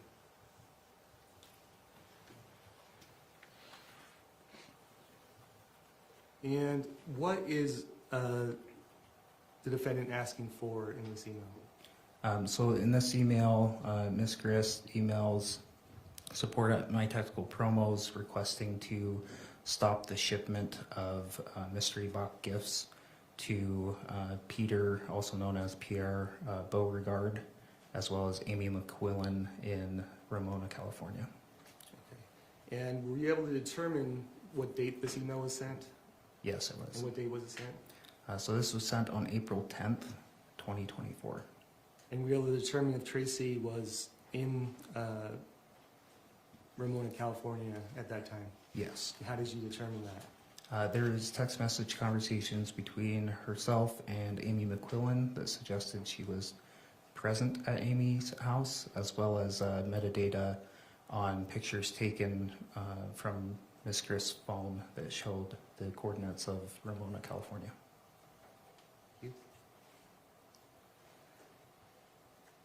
And so did you ever try to get a warrant for My Tactical Promos or any of the companies associated with Evitech? Yes, I did. And what did you do with those? So I was able to find the legal correspondent to My Tactical Promos on LinkedIn. I emailed that individual, requested information and where to send legal correspondence to. That individual emailed me back and said that I could send him a search warrant. Did you send it to him? I did. Did he ever respond? He didn't. He never responded to me after that. Did you try to get a hold of him again? Yes, I did. How many times? Many times. I can't give you a number. So did you ever find anything else about My Tactical Promos related to this knife? Yes, I found an address for the company in the state of New York. Or did you find anything else? Did you continue to search for information about the knife? Yes, I did. And what did you find? Through my searching for information about the knife, I came across a Facebook page for My Tactical Promos. Okay, and what did you find on the Facebook page? On the Facebook page, there was a video of an individual unboxing a mystery gift from My Tactical Promos and doing a review on the mystery gift box. Okay, I'd like to show you what's been marked as States Exhibit 107. You recognize what this is? Yes, I do. And what is it? So this is the video on the My Tactical Promos Facebook page. Okay, how did you capture this photo or video? So I screen recorded it off of my computer. State would move to admit and publish States Exhibit 107. Any objection? No objection. So ordered, thank you.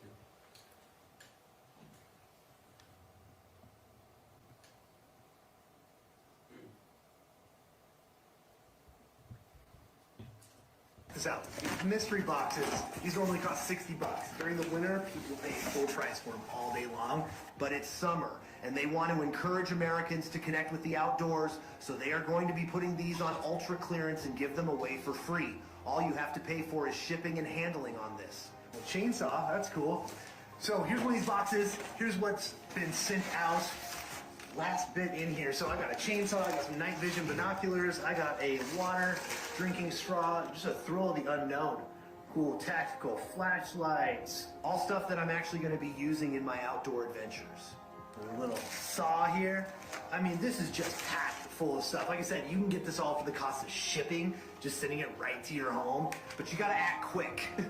They don't have an unlimited supply of these. When supplies run out, this deal is over. So go ahead, click the button, get Can you pause it there? one of these boxes for free. Get it? Do you recognize that knife in his hand? Yes, I do. And how do you recognize it? So that appears to be the same style, the same camouflage color as the knife associated in this investigation. And when you searched through Matthew's phone, did you find anything related to Evitech or My Tactical Promos? No, I did not.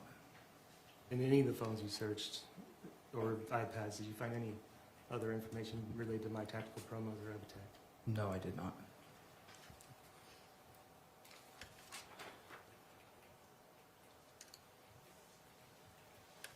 Okay, I want to talk a little bit about some of the conversations and web history that you found on the defendant's phone.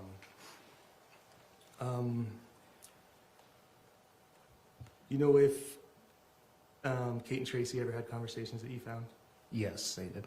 I'd like to show you what's marked as States Exhibit 108.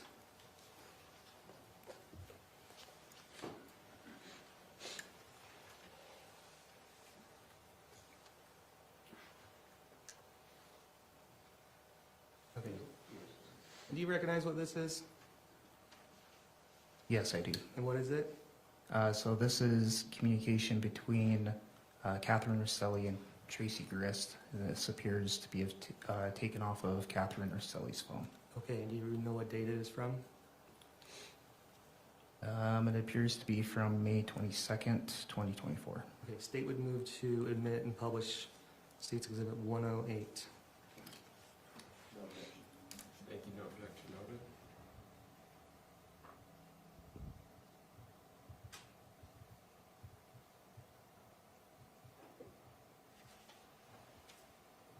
Okay, if I could have you scroll down a little bit.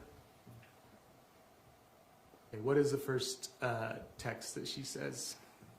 And who's it from? So on May 22nd at 8:14 a.m.,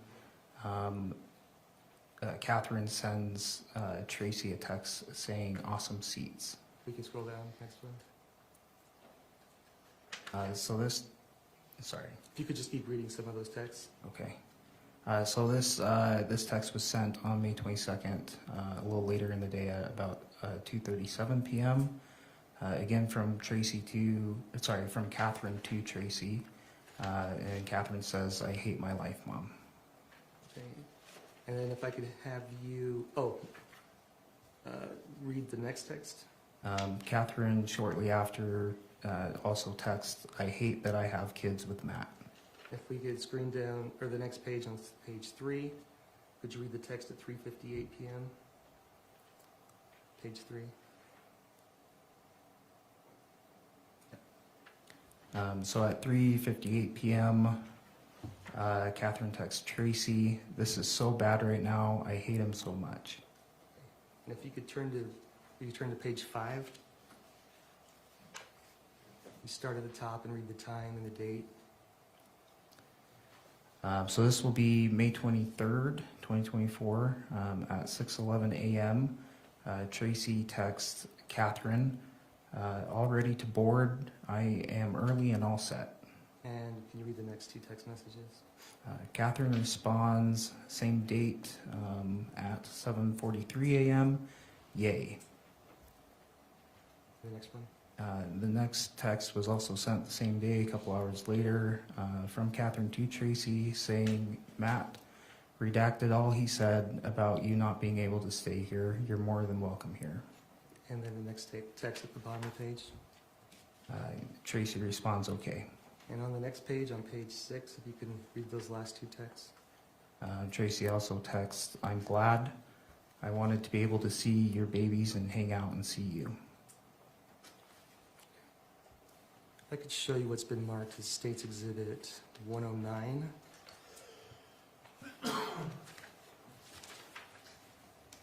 Oh, real quick, on that last one, what were you able to determine about where Tracey was based on those texts? So based off of those text conversations, it appeared that Tracey was boarding a plane. Based off the conversation, it sounded like she was going to at least visit Kathryn. Do you recognize what Exhibit 109 is? Yes, I do. And what is it? So this is going to be the web history pulled from Tracey Grist's phone. Okay, and is this the whole search history that you found on the phone? I believe this document is the entirety of the search history found on Tracey's phone. The state would move to admit and publish State's Exhibit 109. Any objection? No, Your Honor. So order. And when it publishes.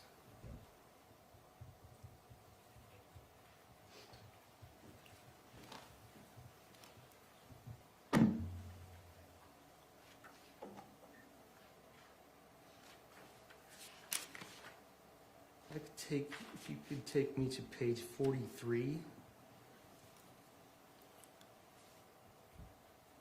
Is this part of the search history? Yes, it is. And what's the farthest back date that you have search history for? The furthest back date would be February 11th, 2024. Okay. And now I'd like to show you page 21.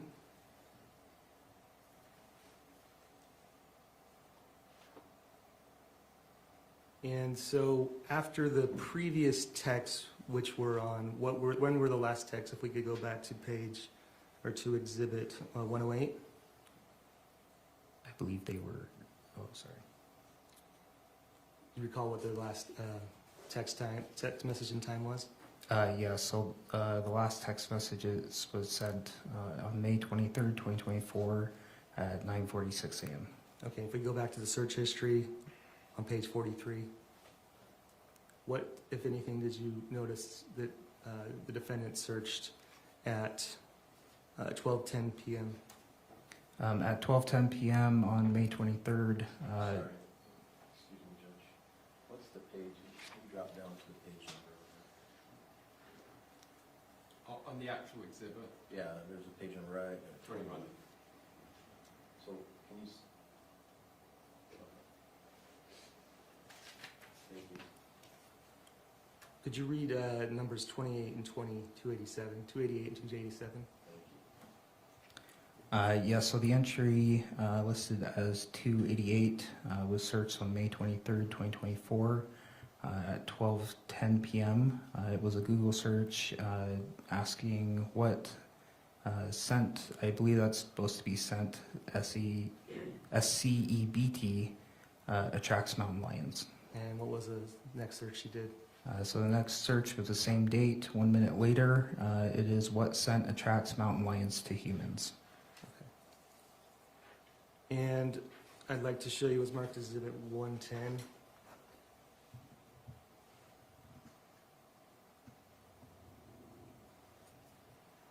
you recognize what this is? Yes, I do. What is it?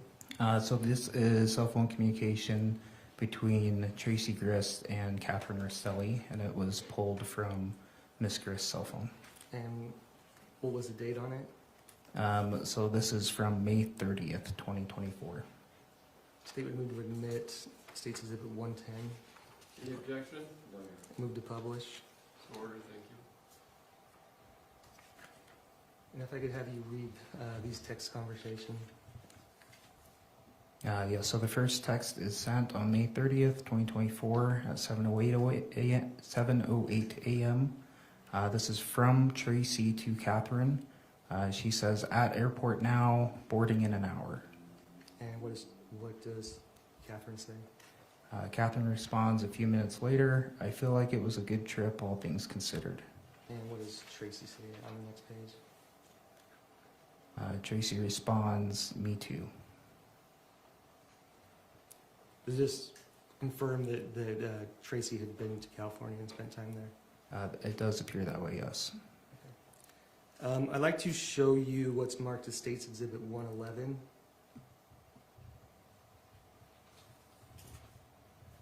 Do you recognize what this is? Yes, I do. And what is it? So this is cell phone communication between Miss Grist and her daughter, Terralyn Fisher. State would admit and publish State's Exhibit 111. Any objection? No, thank you. And if I could go ahead and have you read all of those texts. Yes, so on June 4th, 2024, Tracey texts Terralyn, "Can you talk?" Terralyn responds in a few. Tracey responds, "K, call whenever." Tracey also responds with, I am so mad at Matt. So mad."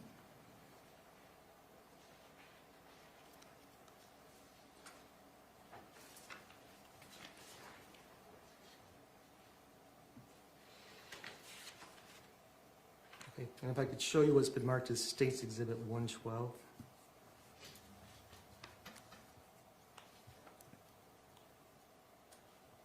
I could have you, do you recognize what this is? Yes, I do. And what is it? So this is cell phone communication between Kathryn Restelli and Tracey Grist, pulled from Kathryn's cell phone. And what date? This will be on June 5th, 2024. So is this the next day after the last text? Yes, that's correct. The last exhibit, apologize. The last exhibit, yes. State would move to admit and publish State's Exhibit 112. Any objection? No, you're right. So ordered. I can just have you read the first two texts. Okay, so Kathryn texts Tracey, "Matt is a piece of shit. He swears that you said stuff about the camper." And Tracey responds, "He is lying." I can show you what's been marked as State's Exhibit 113.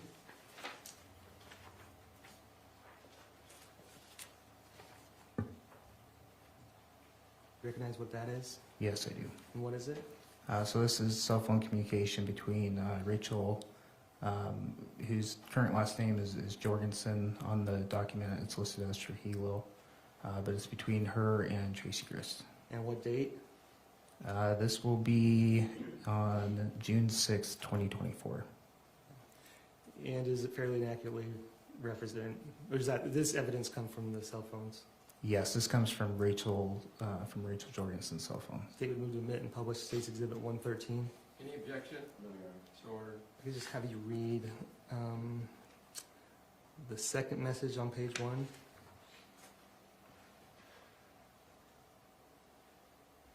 So the second message is sent from Tracey to Rachel that says, "I'll call later and talk." And the next page, if you read the next 3 messages.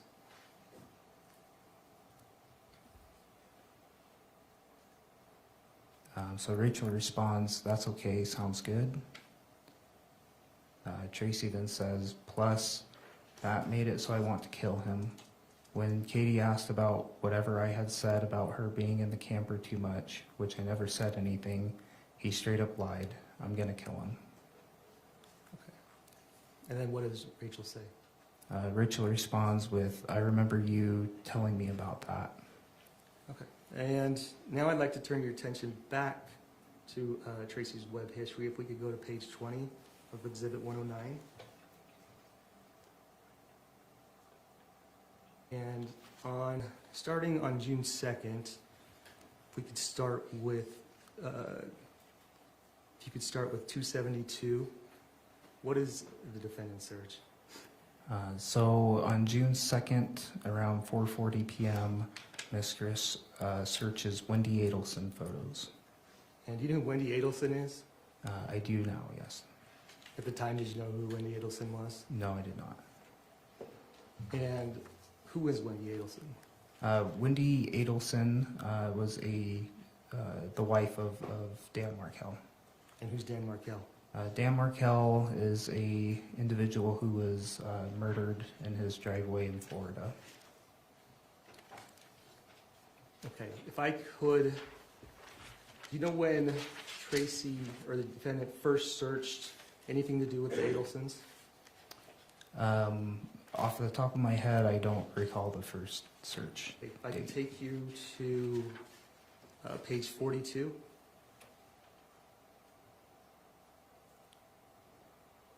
Do you see anything about the Adelsons on February 15th, 2024? Yes, so February 15th, 2024, 7:09 a.m., Tracey searches, "When is Donald Adelson's next hearing?" And who is Donna Adelson?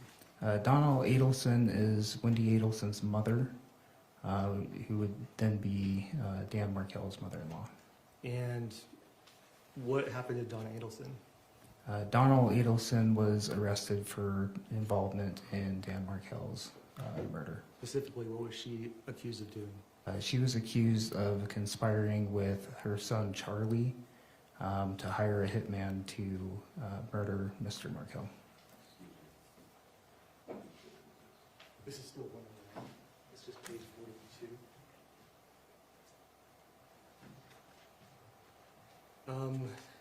I'd like to turn your attention to page 39 of Exhibit 109.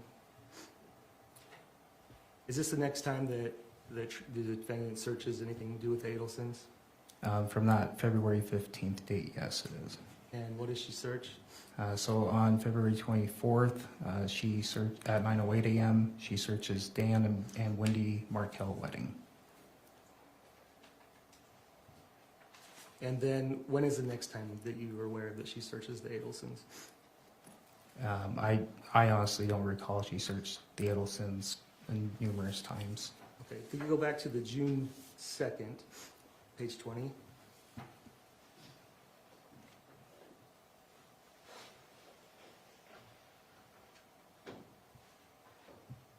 And if we could go up page to page 19. Does she continue to search the Adelsons there? On June 2nd, yes, she does. And if I could have you read 257, what date and time does she search and what does she search? So on June 2nd at 5:28 p.m., Ms. Grist searches Dan Markel murder books. I believe murder is misspelled there, though. Okay, and if you could scroll up to the top. What does she search on June 3rd, 2024 at 8:17 a.m.? 253. On June 3rd, 2024, 8:17 a.m., Ms. Grist searched grind morphine pill.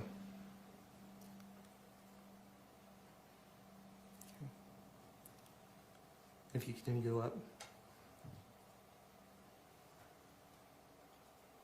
And up again. And up again. What does she search on line 232, 231, and 230? Who does she search? So she searches for Kathryn Restelli. Who's Kathryn Restelli? Kathryn Restelli was also arrested for involvement in Dan Markel's murder. And if we could keep going up. If I could have you read, this is the next day on June 6th, is that correct? If I could have you read on June 6th at 9:10 p.m., what does she search? So on June 6th at 9:10 p.m., she searches Katie Restelli second trial defense charts. And the next day on June 7th at 9:17 a.m., what does she search? She searches how old were Dan Markel's kids when Dan was killed. Can you tell me a little bit more about what happened with Dan Markel and Wendy Adelson? Yeah, so Dan Markel and Wendy Adelson had a divorce and were in the midst of a custody battle for their 2 children.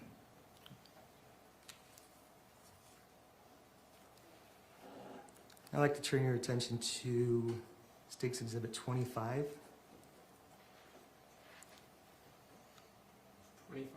25? Sorry. No, yes, 25. Can we just show State's Exhibit 25?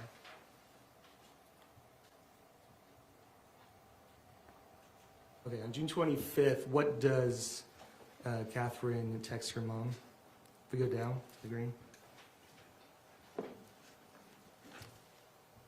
So on June 15th, 2024, Kathryn texts Tracey, Diane just said we probably shouldn't go to Vegas. And were you able to get call log information from Tracey's phone? Yes, I was. I'd like to show you this marked as State's Exhibit 114.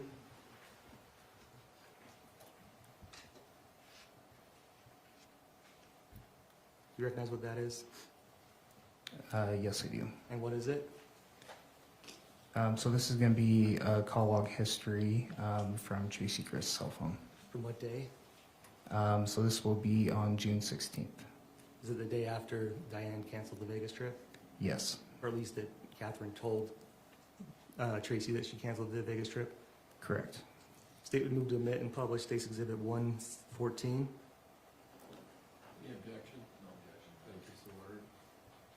And if we could go to the bottom of the page, or the next, bottom of the next few pages.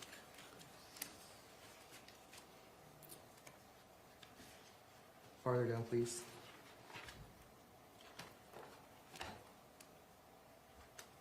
Next page down. Okay, on June 16th, who was the first person that the defendant calls? So on June 16th at 9:19 a.m., she calls Terrelyn Fisher. Okay, is that number, were you able to confirm that that number is Terrelyn Fisher's number? Yes, I was. And how long did they talk for? They talked for 1 hour, 29 minutes, and 28 seconds. Okay, and now I'd like to take you back to the Exhibit 109, page 16.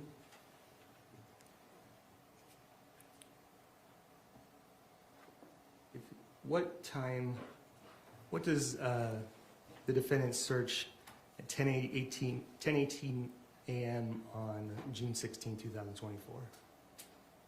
At 10:18 a.m., she searches Utah gun law registration. And what does she search after that? Utah gun law registration. And after that? Utah shot break-in. And so on these, what does the Google search mean? So if it has Google search next to it, that means that is what she's searching on Google. And if it doesn't say Google search, what does that mean? To my understanding, it is a website that she has visited. Okay. If I could turn your page to page 115 on Exhibit 109. Yeah. 15 of 109. Yeah, and go to the bottom. Is this in the same set of searches, starting with, or the same web history, starting with 210? What time is she's still searching? Oh, item line 210, not 2:10 p.m.? Yeah, the item 210. What time is she searching still? Correct. So that is still June 16th at 10:21 a.m. Okay. And the one above? Or what is she searching? So on the previous one, she searched one dead, one hospitalized in Layton shooting.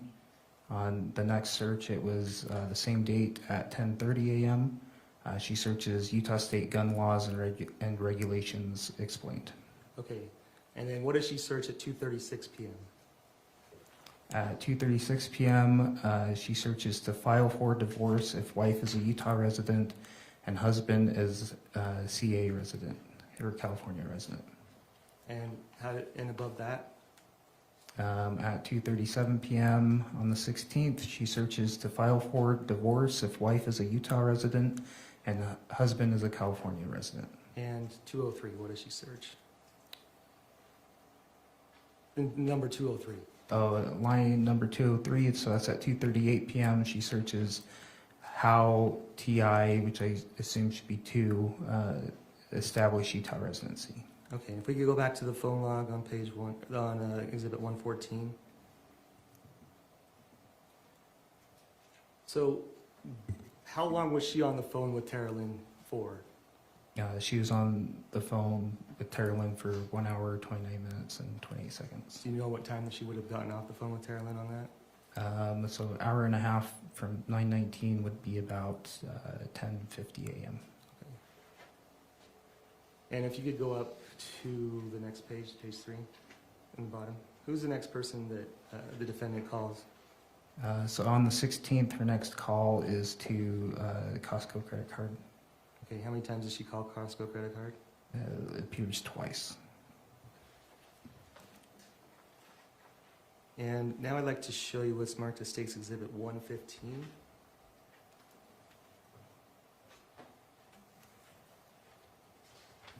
Do you recognize what this is?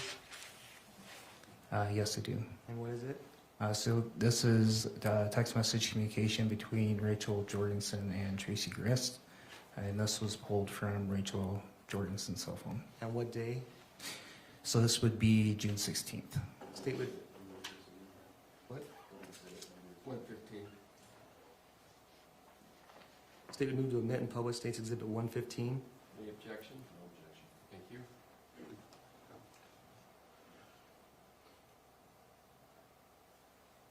I could scroll down a little bit. Okay, at 12:49 p.m. on June 16th, what does Rachel say? Rachel texts Tracey, dying to know more about everything, dude. If you could read the next one. Tracey responds, I'll call in 10. And what does she say in the next one? We have a plan for Rory too. And I'd like to show you what's marked exhibit, State's Exhibit 116.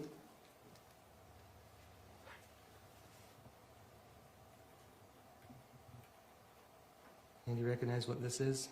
Yes, I do. And what is it? So this is cell phone communication between Tracey Grist and Caitlin Johnson, and this was taken from Miss Grist's cell phone. And who's Caitlin Johnson? Were you able to determine who Caitlin Johnson was? Yes, I was. So Caitlin Johnson is the daughter of Amy McQuillan. Okay, were you able to determine if she lived in Utah or not? I was. She did not live in Utah. State would move to admit and publish State's Exhibit 116. Any objection? No, Your Honor. So ordered.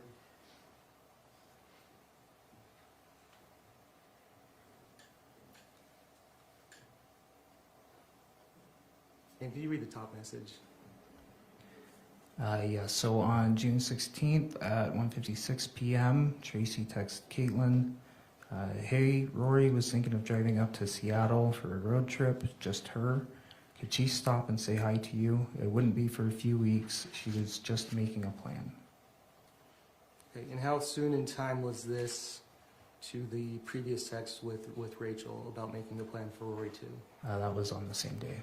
How many minutes, or is there different? If I could refresh your recollection, or could we just turn back to Exhibit 115?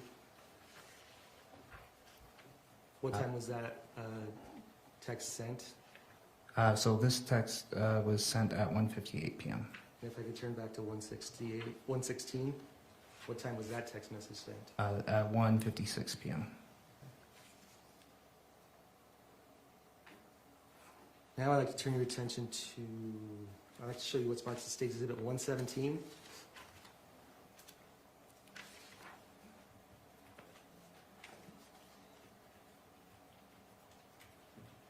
Do you recognize what this is? Yes, I do. And what is it? This is communication between Tracey Grist and Matthew Restelli. This was taken from Miss Grist's cell phone. And what date does it start? So this starts on June 20th, 2024. State was moved to admit State's Exhibit 117 and moved to publish. All right, thank you so much. This is a little bit longer, but if I could just have you read all of these texts, maybe start with the first one with the time, and if there's a big gap in time, if you could restate the date and the time, otherwise just read the conversation through. Okay. So June 20th, 2024 at 8:52 p.m. Matthew texts Miss Grist, this is Matt Restelli. I need a call back regarding a serious matter. Shortly after, he texts, you're wrong for convincing Kate to leave the state. This is a few hours later now at 11:28 p.m. Matt texts Tracey, this is Matt Restelli. I need a call back regarding a serious matter.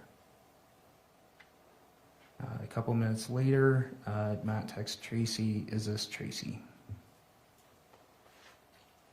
At 11:35 on the same day, it appears that there was a phone call. This appears to be like a voice-to-text type text message. And this is from Matt to Tracey.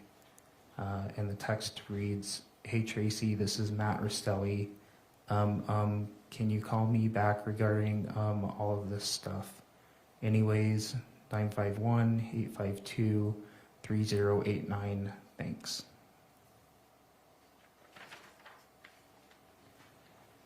So 11:51 p.m. on the same date, a couple minutes later, Matt texts Tracey, did my family make it there? Seconds later, he texts again, how dare you not reply? Kate abducted my kids to Utah without my permission. And you all ghosted me. So this is continuing the conversation into early the next morning, June 21st, 2024 at 12:05 a.m. Matt texts, did Kate, Cheyenne, and Still make it to Utah? Shortly after, he texts again, it is sad that you both are so heartless that you can't even reply to me. Sorry, that you can't even reply to tell me my family made it to your house safely. At 12:30 a.m., he texts, is Tracey not replying to my family's safety? Did they make it there? About 10 minutes later, he texts, you missed lots of calls. I missed one from you.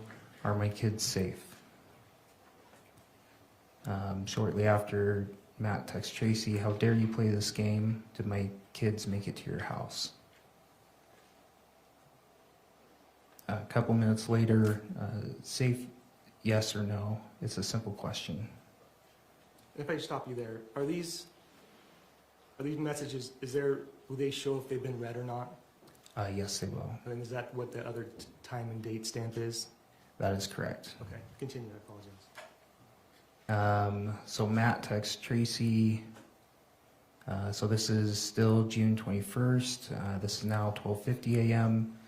He says, you infected Kate with the need to leave California. Why don't you just live your life and stay out of others and not tamper? This is not okay by any means. How dare you convince her to leave and take kids? I will not forget your involvement in this. A couple minutes later, Matt texts again. You're so mean to think I don't deserve to know my kids made it to your house safely tonight.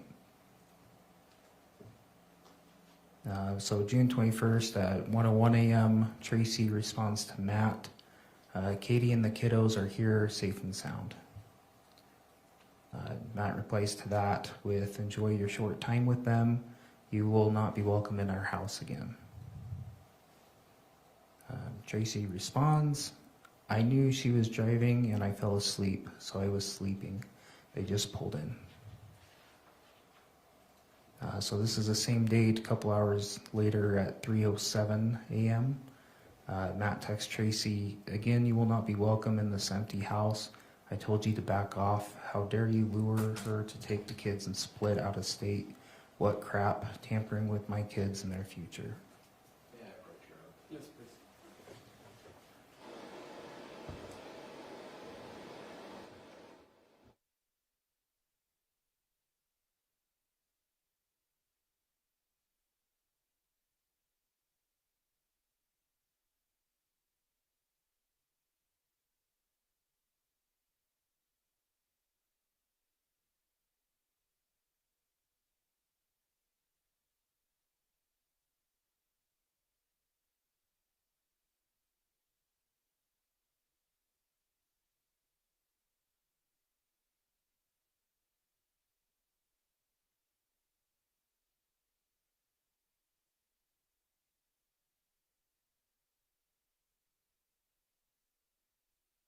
Right, ladies and gentlemen of the jury, we're going to take a recess. Conclude some legal matters. We'll bring you back in. Thank you. All rise for the jury.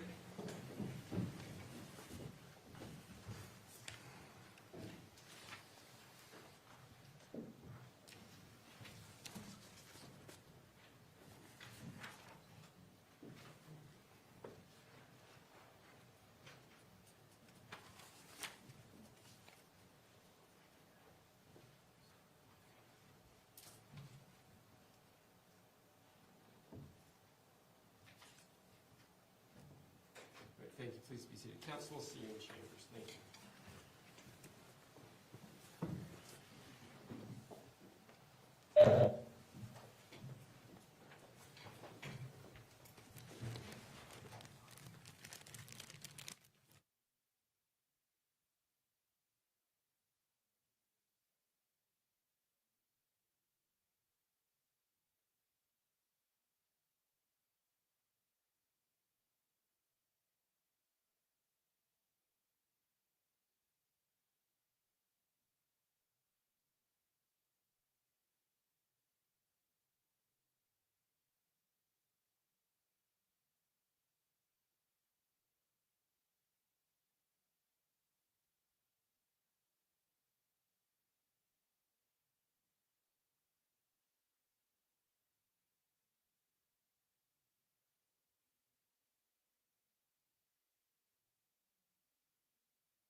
Thank you. Please be seated. Let's go back on the record of the matter of State versus Grist, case number 241101170. After a discussion with council, we're going to take our lunch break now. We'll come back about 1:30. Freddie, if you could go let them know in just a moment. On the record, we've had a stipulation that we're going to redact some language from, what exhibit number is that? 115? 115. Is there any other places where that language will pop up in any other exhibit? I'm sorry, that's not 115, Your Honor. That is 117, 117, could that, Page 15. page 15. all right, could it pop up anywhere else in any other exhibits, or is that the only area? That's the only area. All right. You not do it. And then, Anything else we should put on the record from the state's perspective? yes, Your Honor. The state would move to admit through stipulation, state's exhibits 118 through 123. All right, and that's correct, Mr. 124, I'm sorry. 124, is that correct, Mr. Facebar? Yes.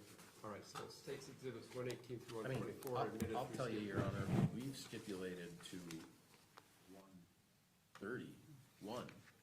All right. Then 118 the through state would ask that 131. we just move to stipulation through 131. All right, so ordered.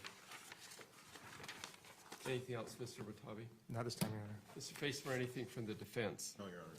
All right, so to tell the jury to be back, ready to go, the goal will be to start at 1:30 PM. We'll be in recess. All Thank you. right.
session. Judge Roger Griffin presiding. Thank you. Please be seated. Go back on the record, the matter of State versus Grist, case number 241101170. Looks like the parties are ready to proceed forward. Let's bring in the jury.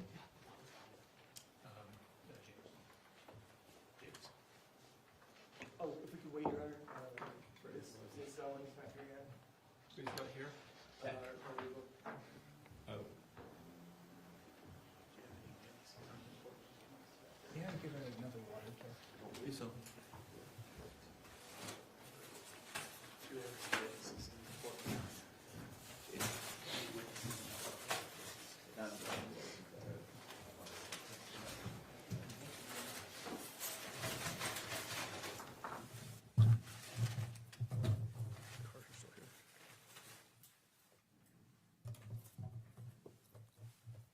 Mr. Pomeroy can operate it, can he? Wait, I there's mean, no laptop. can I? Yes, but I should say Professor Pomeroy. thanks, Judge. Although actually the laptop is missing too, so that makes it a little bit more problematic. I just noticed that.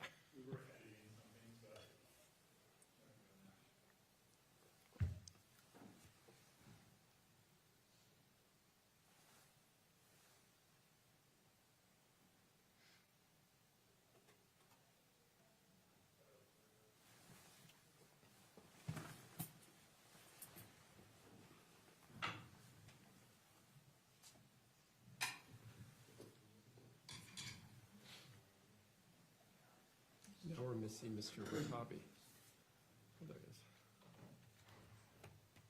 Let's give her just a minute to get booted up.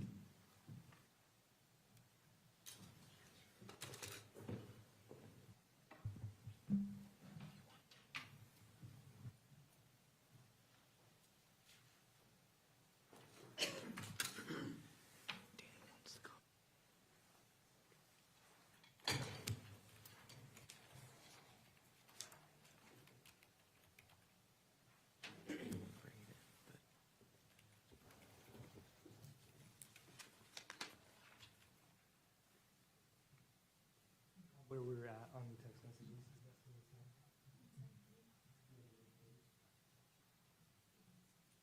I use a marker just on Oh, my. perfect. Off the screen, I guess. Yeah.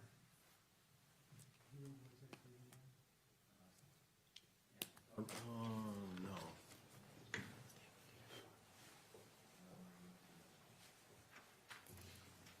I think we're maybe 13.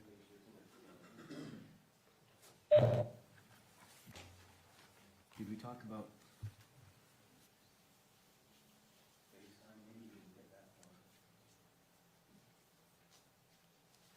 So on page 12 it says. I don't even think we got to page 10 yet.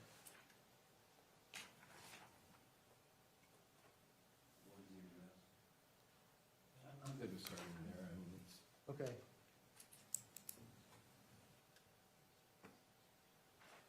I guess the real question is, did we ever get to a point where Tracy texted back? Yeah, I thought so. Okay. That's what I thought. We did. We had the one where she says Tracy and the kiddos are here and safe. Okay. We were to that point, or just past there, frankly.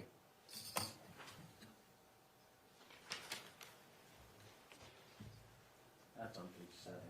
Yeah, we're past that. I was gonna have.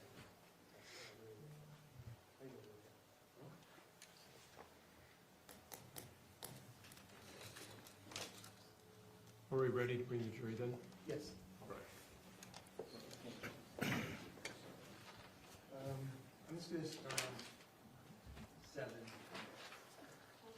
Last steps on 7. I think we've already done that. Have we done that I one? think we already did. I know that she, go down to the next page.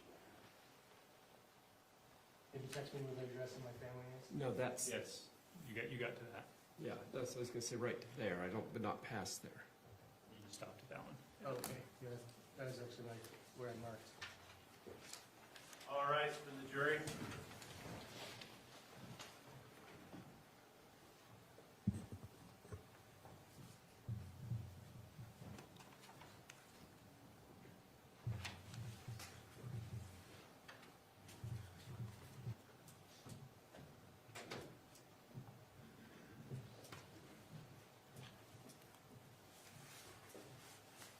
you please be seated?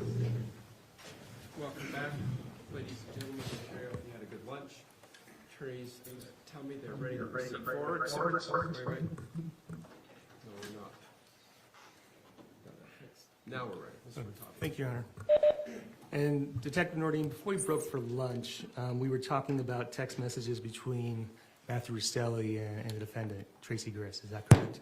Yes, that's correct. Okay, and then I believe the last, if we could go to page 8 of the exhibit 117, I think the last text that you read was, text me the address where my family is. If we could read the next text from there down. On page 8. So the next text, so this is still June 21st. This is 8:42 a.m. Not text, I have the truck now. Your Honor, can we pause for a moment? Is it possible to get the screen up for the witnesses in the room, or the family? Jury.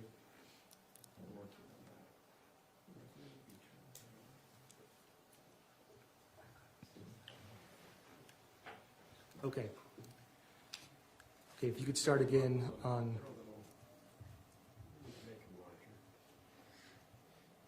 sorry, on the bottom of page 8, like the State's Exhibit 117, if you could start with, I have the truck. Yeah, so Matt texts Tracey, I have the truck now. Tracey responds, oh, that's so good. Kate will call you later. Everyone just needs a breath. Kiddos are just going to play at some parks and have some summer vacation time and hang out with family. Tracey responds, how much was the tow? Matt texts back, 9:04 a.m. My life is none of your business. It was not vacation time.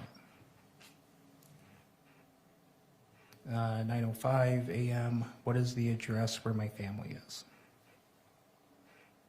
Text me the address where my kids are by tomorrow morning. If you don't text me the address tomorrow, I will be calling the sheriff for kidnapping.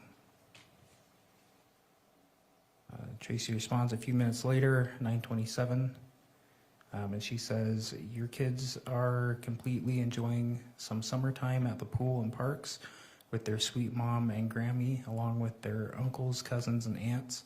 Katie is simply having a chance to think, as well as helping me. We are organizing and finding stuff to sell I don't need or want, so she is earning a little money too. Tracey again texts, and you have been to my house, so you know my home is safe. Matt responds, text me the address where my kids are by tomorrow morning. If you don't text me the address tomorrow, I will be calling the sheriff for kidnapping. Tracey responds with, your kids are safely with their mom. There's absolutely nothing to worry about. Matt responds, address by 8 a.m. Tracey responds, Kate was trying to FaceTime you earlier to talk with Shy and Steele. I'm sure she will try again tomorrow. The little cutie pies are sound asleep right now. Matt responds, you and her took my kids. There's a common legal requirement to notify parent of address, especially forced and over state lines without consent. Tracey responds, you absolutely have my address, silly. Matt responds, she did not FaceTime. She did not FaceTime. I will not accept no address.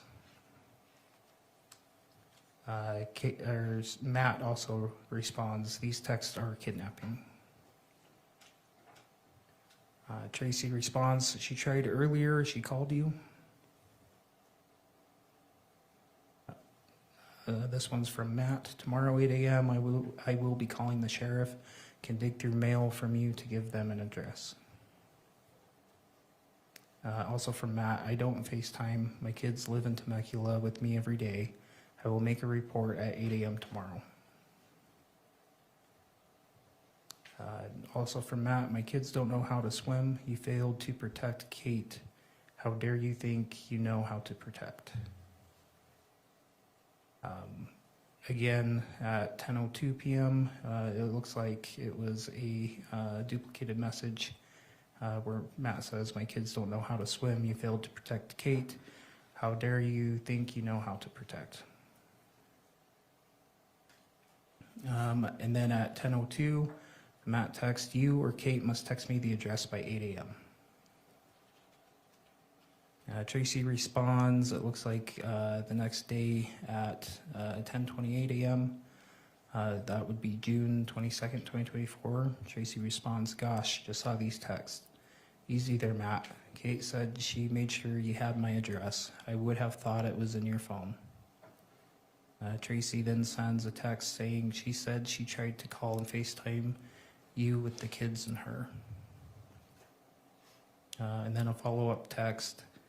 Tim, Angie, Rachel, Memphis, and her littles will be here for swimming and a barbecue soon.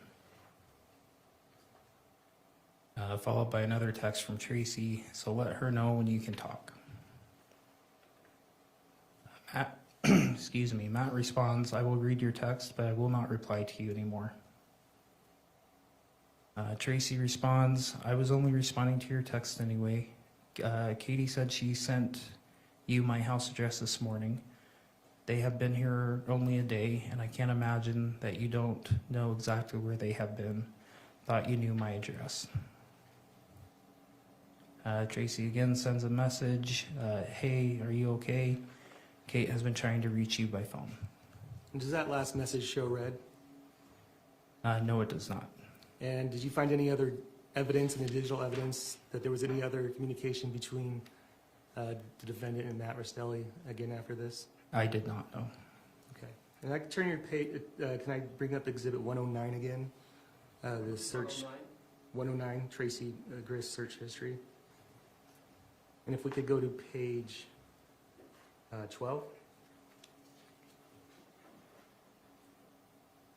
And what day is this, are these search, what day is this web history from? So these are from June 22nd, 2024. Are these basically the same time frame as the last text message you just read between Matt and the defendant? Yes, that's correct. Okay, and if I could have you read 168, what is the defendant's search? She searches, "What is mom takes kids for overstate line visit and dad isn't agree?" And what is she search on 165? What are the legal implications of taking your kids on vacation without the other parent's permission? And 156, if you just scroll up. Can my children's mother keep me away from my kids if there is no court custody order? And 155? What can I do if my child's father won't return the child to me? There is no custody order. If we could go up to page 11, you could read 152. What to do, parental kidnapping and no custody order. And I would like to publish to the jury Exhibit 118. Any objection? No. Order. And what is this?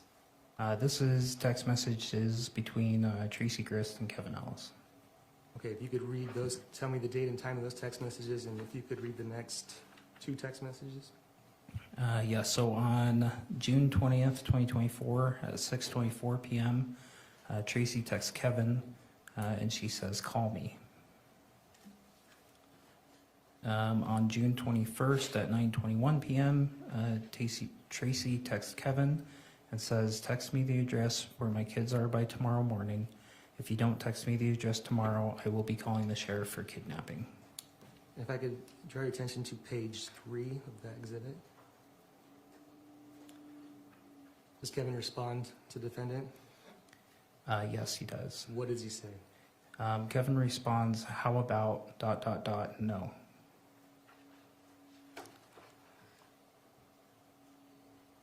Now I'd like to take you back to Exhibit 109.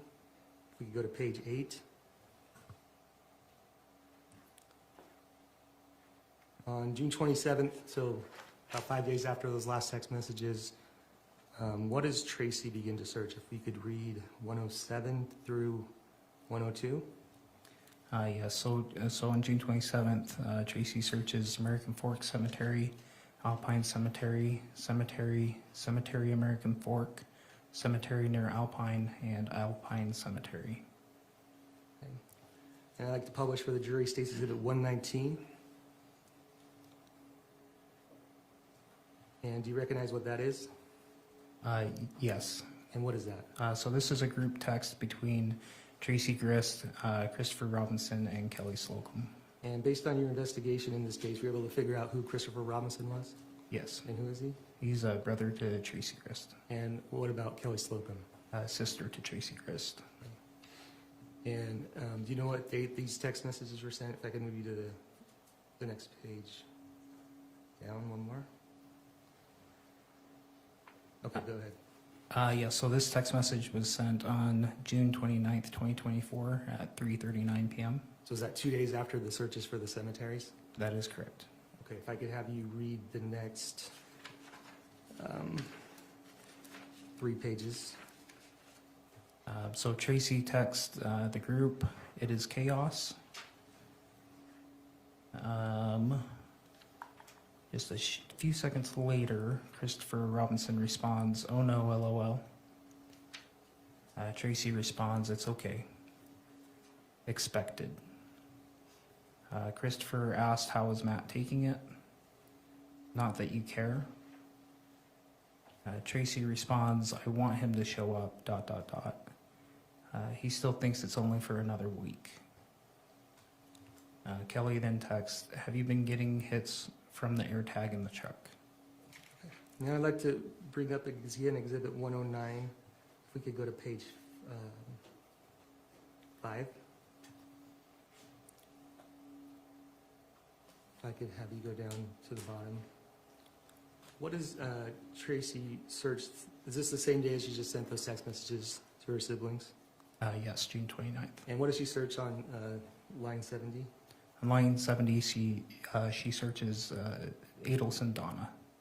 Okay, and why did it matter to you that she's searching Donna Adelson? It first piqued my curiosity because of how often she searched Donald Adelson, and then later through the investigation, I started looking closer at the actual dates she was searching compared to other communications going on in her phone. And was there anything about Donna Adelson that drew your attention to why she would be important? Yes. And just to explain it again this time, maybe you could just explain, so who is Donna Adelson and who are the players in that situation? So Donna Adelson and her son Charlie Adelson were both, and Kate Magbanawa were all arrested for conspiracy because they all worked together to hire a hitman to murder Dan Markell. And tell me a little bit about the situation between Dan Markell and Wendy Adelson. So Wendy Adelson was Donna Adelson's daughter. Wendy and Dan were married. Wendy took their 2 young kids and left Dan without telling him, went to go stay with her mother, Donna. And then from that point, a divorce occurred and then a custody battle occurred. And so on June 29th, after Tracey said she wanted Matt to come out, what are the next searches she searches between 70 and 67? So she searches Adelson Donna movies and TV shows. New Dateline episode, January 19th. Donna Adelson arrested at the airport. When was Charlie convicted?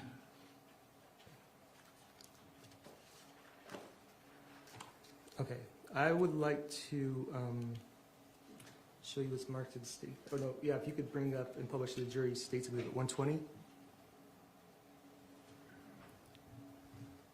So is this text, who are these text messages between and what dates? So this is between Tracey Grist and her daughter, Terrelyn Fisher.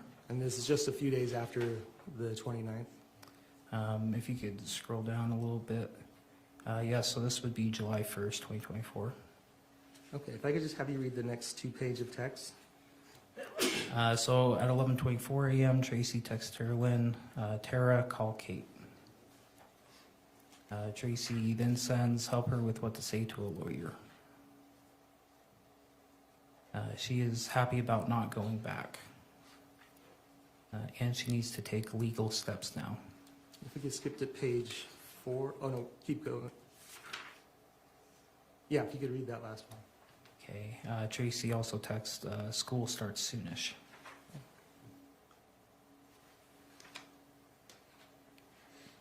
And if we could go to page 4. What does she text? Tracey texts, Tara Lynn, this will be July 2nd, 2024 at 6:59 p.m. She texts Tara Lynn, call when you are free. And the next one? The next one's almost half an hour later, and she texts, I'll listen to the lawyer calls and report. Okay, if we could publish to the jury 121, State's Exhibit 121.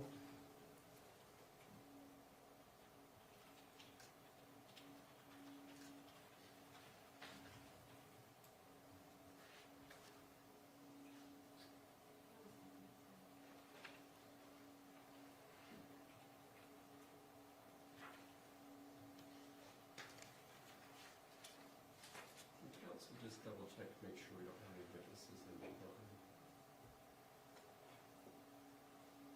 We do not.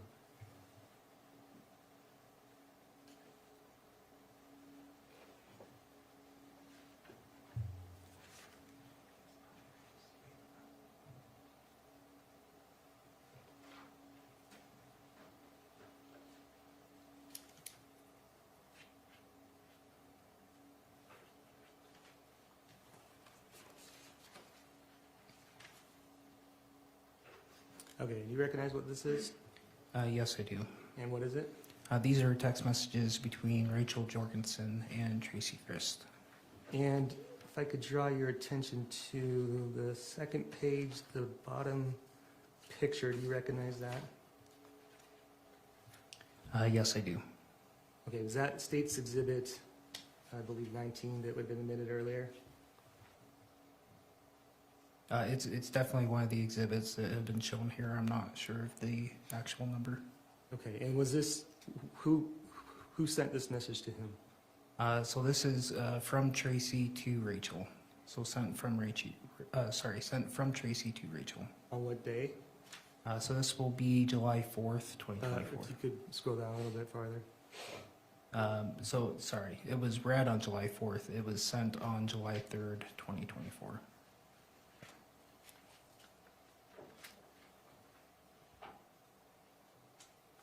Okay, I'd like to show you now again what's marked as State's Exhibit 12.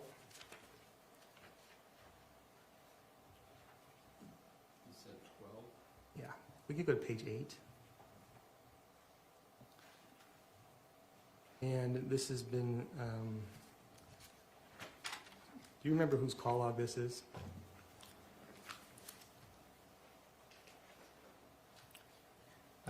Is this Kathryn Restelli's call log? Yes, this does look like Kathryn Restelli's call log. Okay, were you able to go through the call log and determine a time in which Kathryn made the attorney call? Yes, I was. And do you see that on the screen in front of you? Yes, I do. Which call was that? So it's numbered as number 69 on the far left box. Okay, and what date and time was it? So that will be July 11th, 2024 at 3:29 p.m. Okay. And if we could go back to Tracey's search history on 109, page 1. How many searches or even websites does the defendant search on July 11th? Just one. At what time? At 4:39 p.m. How long after that was that from the attorney phone call? So it was about an hour after that phone call was initially placed. And what did the defendant search? She searched, when was Donald Adelson arrested?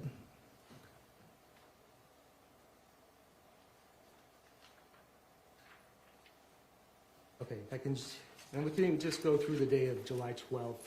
If I could kind of take you through a little bit of some of the texts and the evidence, the digital evidence that kind of established some things. Is that okay? Yes. Okay, if we could go to Exhibit 10.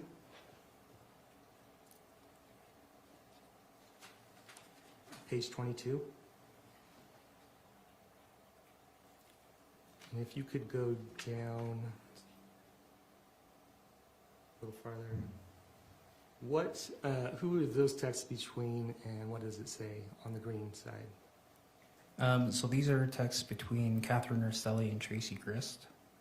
On that green bubble, that is sent from Kathryn Restelli to Tracey Grist on July 12th, 2024 at 9:17 a.m. and it says he's gonna drive out.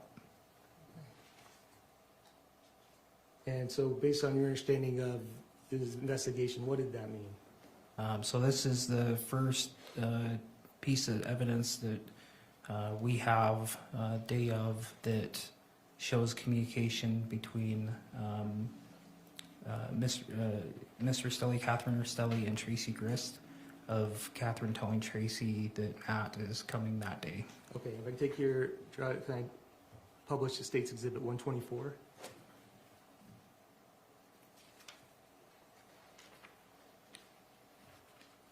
And who is this conversation between?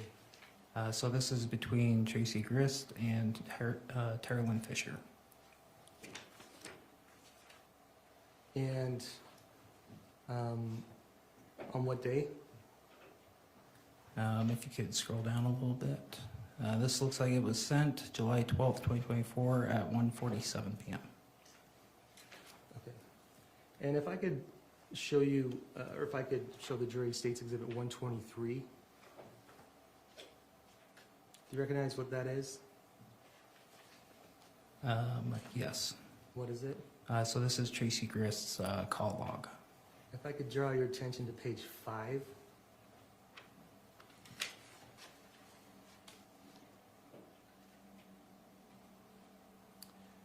And if you could tell me on 42, who does the defendant talk to? She calls Tara Lynn Fisher. At what time? 1:11 p.m. And how long do they talk for? 3 minutes and 56 seconds. And on number 41, who does she talk to? So she gets a call from Tara Lynn on number 41. What time? 1:15 p.m. And how long is that conversation? That's 30 minutes and 30 seconds. Okay, and if I could take you back to Exhibit 124.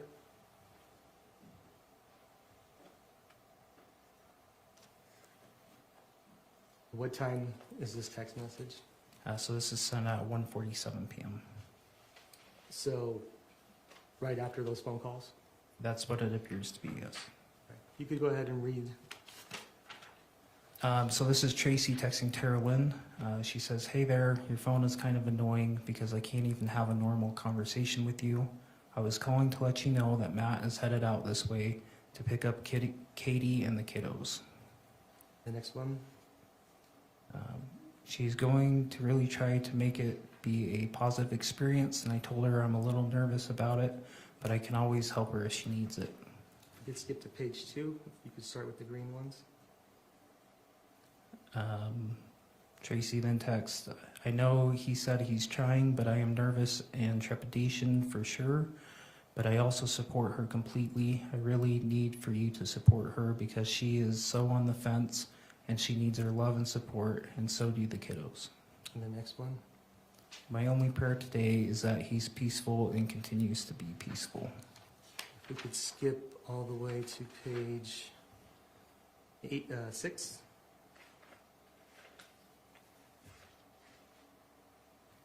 And you go to the bottom.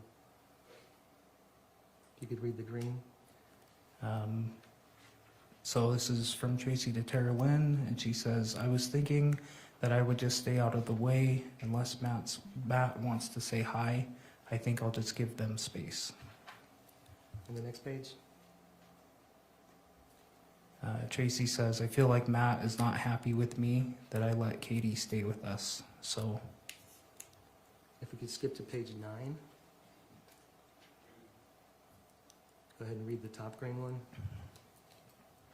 Tracey texts Tara Lynn, "Oh gosh, don't say that. If he stews the whole drive, that would not be good. I prayed to God. He's only excited to hug those babies." And then the next green one.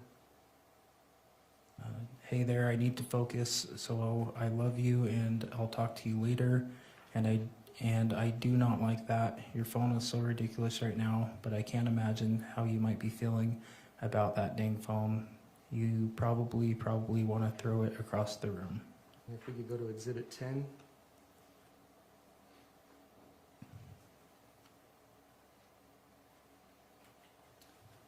And we could start on, we could go to page 24. We could go ahead and read those text messages. The top message. Yes, so this is July 12th, 2024 at 2:07 p.m.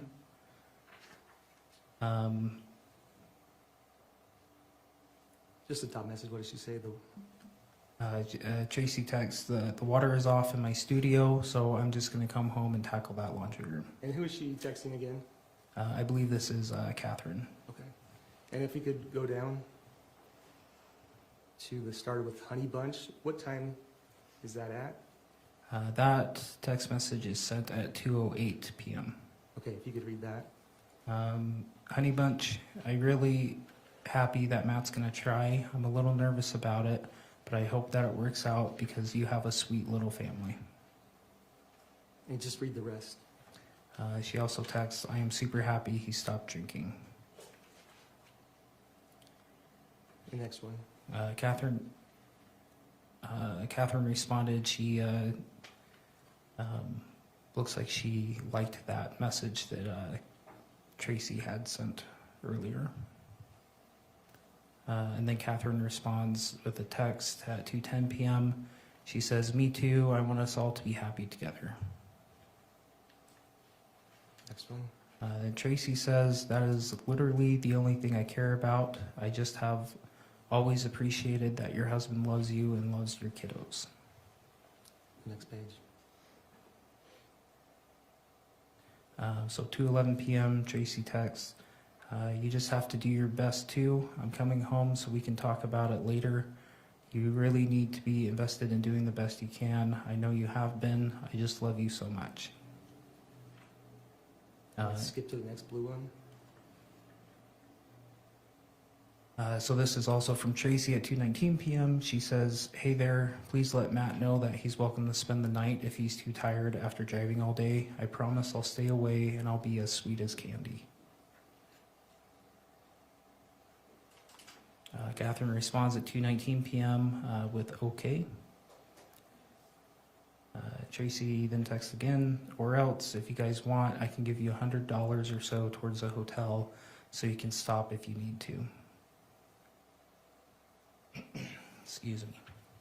And what does Kathryn respond? Kathryn responds with, okay, I'll tell him. Then Tracey sends, I'm not trying to get in your business at all. I just want him to know that if he needs to rest, he can rest at the house, or we can get a hotel room for you guys, or maybe you could just start driving to go back home because he will not have driven all day the way he did. And then she also sends, even a hotel room in St. George might be okay. $200 for a hotel room I can handle, as opposed to the rental car on the way back. And then Kathryn responds at 2:23 p.m. with, okay, on the phone with him now. Okay. I'd like to show you Smart Statistics Exhibit 122.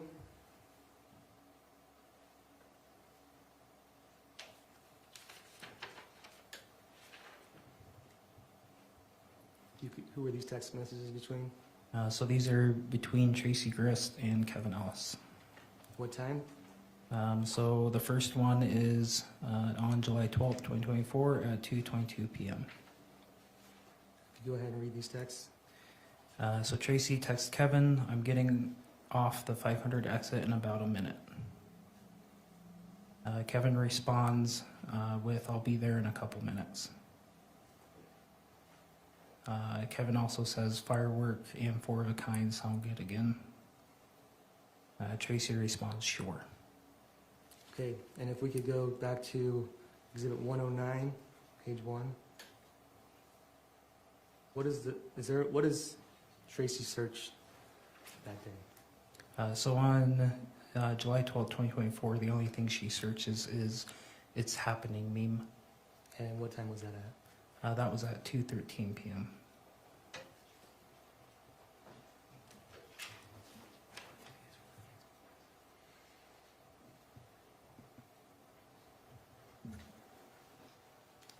Sorry, a few more questions. What kind of phone did Matt have? Matt had an Android phone. And what kind of AirTag? What is the brand of AirTag? The brand of AirTag is Apple. Based on your training experience, did you find out if those were compatible or not? I did, and they are not compatible.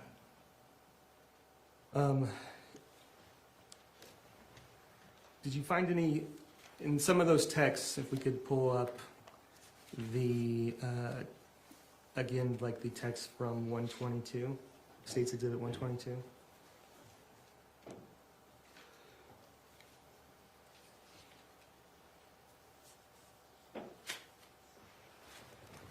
Okay, so on those texts, do you see anything that indicates if those texts have been deleted? Was there anything in the metadata that showed that? No, I don't believe they were deleted. Okay, if I could show you, go back to States Exhibit 118. Did you see anything on those texts that show that they were deleted? Yes, I did. And does it say what time they were? Or what day? I apologize. Yes, they have the date of July 7th, 2024. Okay.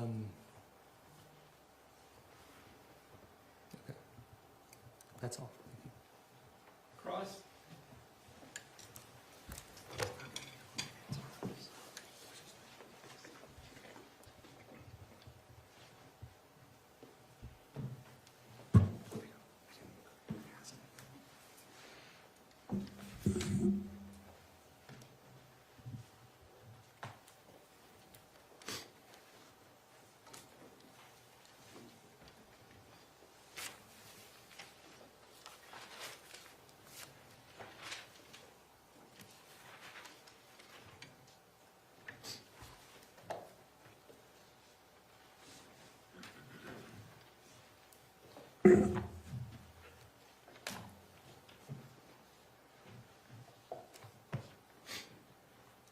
I just need a moment to get ready because I didn't know it was going to stop right then. I thought we were still going on, so just give me a moment.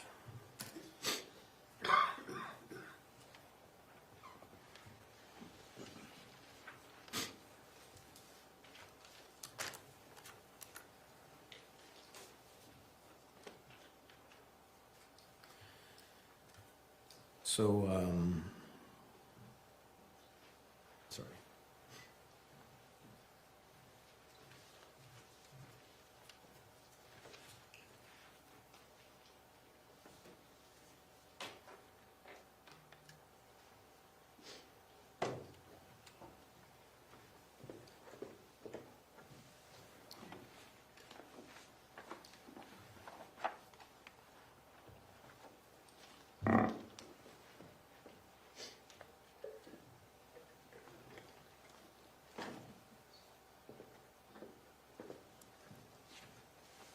Apologize to the court and the jury, Your Honor. I really didn't think this was going to go.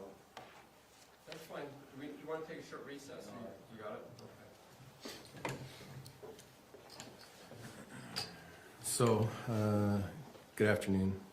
Hello. Norden. Good afternoon. Nordine, right? Nordine, yes, sir. Thank you, sir. Detective, you started off your testimony by just talking a little bit about your time as an officer and your training and your experience, right? Yes, sir. And you went to Post, right? I attended a Post Satellite Academy, yes, sir. At UVU. Yes, sir. And Post stands for, do you know? Police Officers Standards and Training. Right. When you said that, then it clicked with me. Standards was the word that I forgot. So, and that's an educational opportunity to learn about police officers training for becoming an officer. Is that correct? Essentially, yes. And you also do plenty of training while you've been an officer for 7 years. Is that right? Yes, sir. And as part of your training, you're given many different assignments for training, and you participate in that each year. Yes, sir. You've heard testimony of officers in the past that you've been here through the whole trial. Is that right? Yes, sir. So you sat in the back room there and you've listened to every witness and every testimony. Is that right? Yes, sir. Thank you.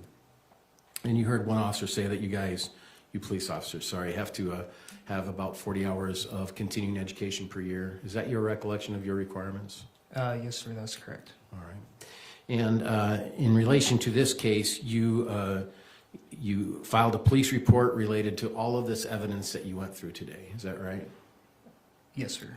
And did you do that in bits as they came, meaning you had some search warrants on some days and some other things on other days? Did you do those police reports in and around the time that you did those events?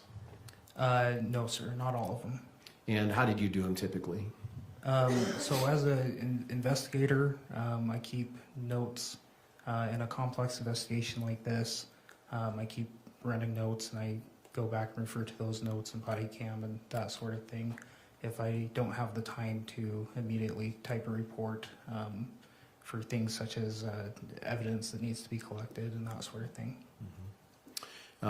For the involvement you had with the case in the first day, did you file a report in relation to that? I did, yes. Did you do it short in time according to that event? I added that report to our system a few months later. I don't recall the exact date, but I could refresh my recollection if you'd like. So when you write a report, do you use a program, a computer program? Yes, sir. And what's that program called? So I type my reports in Word and then I copy and paste them into our program called Spillman. Spillman reports. Yes. So when you type them on Word, do you keep a tally as it's going on, or do you wait long extended times before you type it on Word to then transfer to Spillman? Typically, it's pretty close to the event in question. Is that because you want to keep your memory sharp on the things you've learned? Yes, sir. And were you trained that it's better to write things down close to events so that you don't forget? Yes, sir. That's a part of your training as a police officer, isn't it? Yes, sir, it is. In this particular case, you obtained a search warrant for the home, is that right? Yes, sir. And as part of that search warrant, could we pull up 103? You searched Kevin's room, is that right? Yes, sir, that's correct. When you searched Kevin's room, did you know at that time that Kevin was the person who shot Matt? At the time I searched the room, I don't believe I knew that Kevin was the person who had shot Matt. I was on scene, had been notified there was 3 adults in the home, and all 3 adults were being interviewed at that time. So did you get search warrants for all the rooms? For the whole residence, yes, sir. Yes. And when did you find out that Kevin admitted that he had shot Matt? It would have been shortly after the search of his room when I went back to the police department. Okay. Did you draft the affidavit for the search warrant in your vehicle?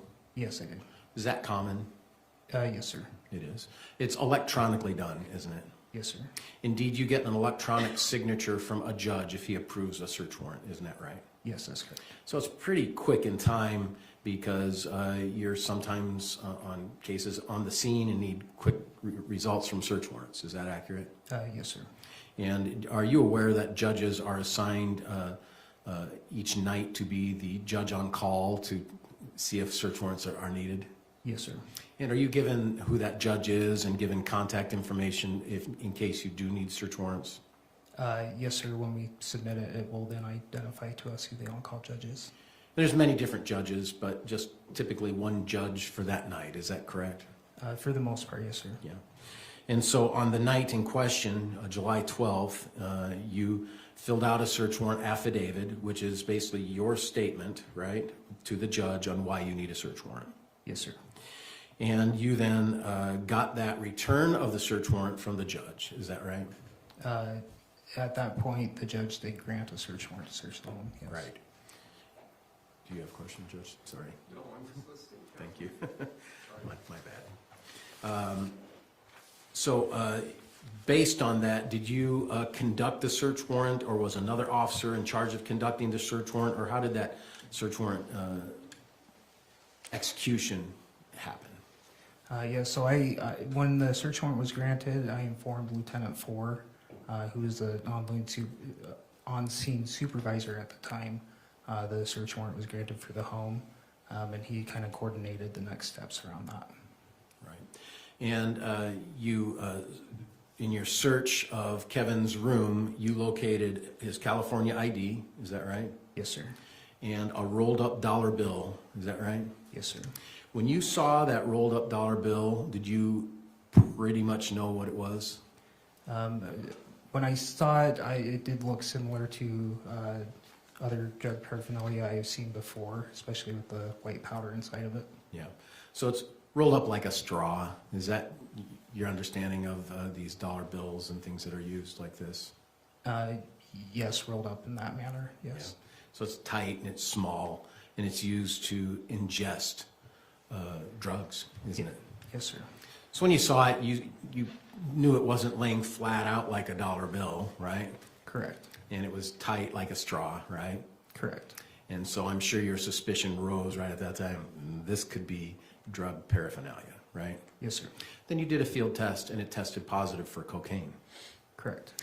And then as part of your job as a police officer, you collect evidence, and if there are evidences that need to be tested, you will send it to the Utah State Crime Lab. Is that right? Yes, sir.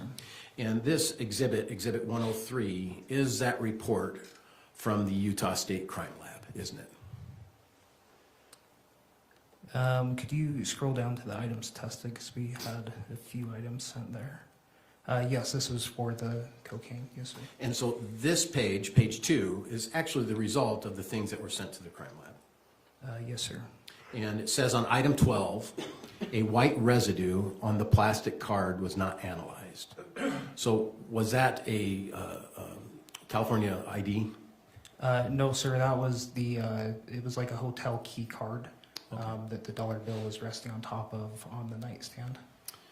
And then item 13 is cocaine was identified in the white residue in the rolled US $1 bill, right? Yes, sir. And based on that and other evidence, you found out that Kevin was under the influence of cocaine the night of the shooting. Isn't that right? Yes, sir, that's correct.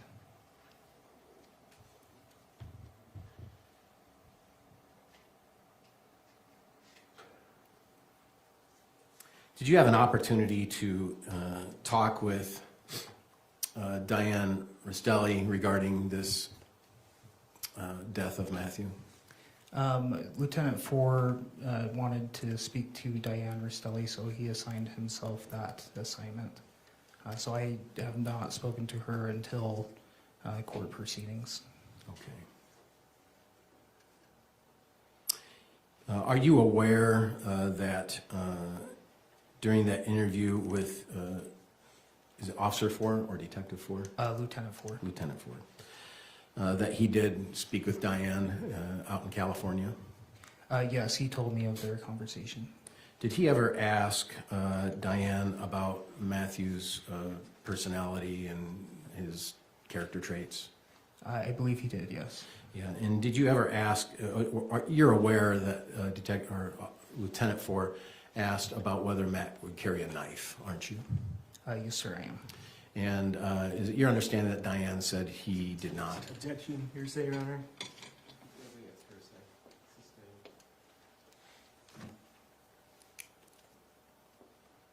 That's fine. Could we approach, Your Honor?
Ladies and gentlemen, we're going to take a quick recess while we work through a legal matter here with the attorneys.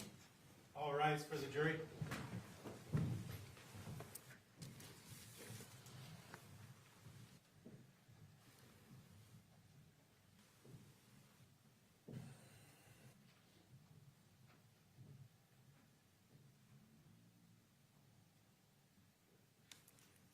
Let's retire to chambers and work through that. Okay, thank you. We're in recess.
Thank you. Please be seated. We're back on the record matter of State versus Grist, case 241101170. Just briefly for our members of the audience, we've made some evidentiary agreements after some lengthy discussions in chambers. We're ready to bring the jury back out.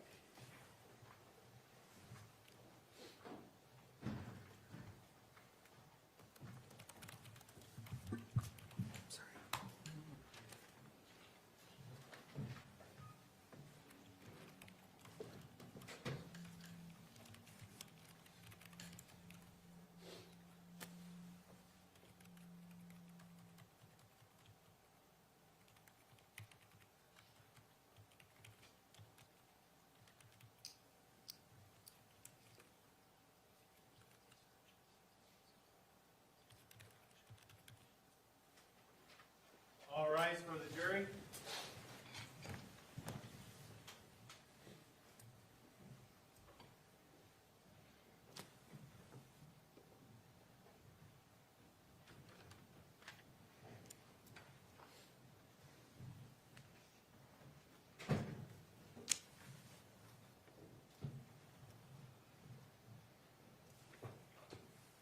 Thank you. Please be seated. Mr. Facebar, please proceed. Thank you. Can we go to exhibit?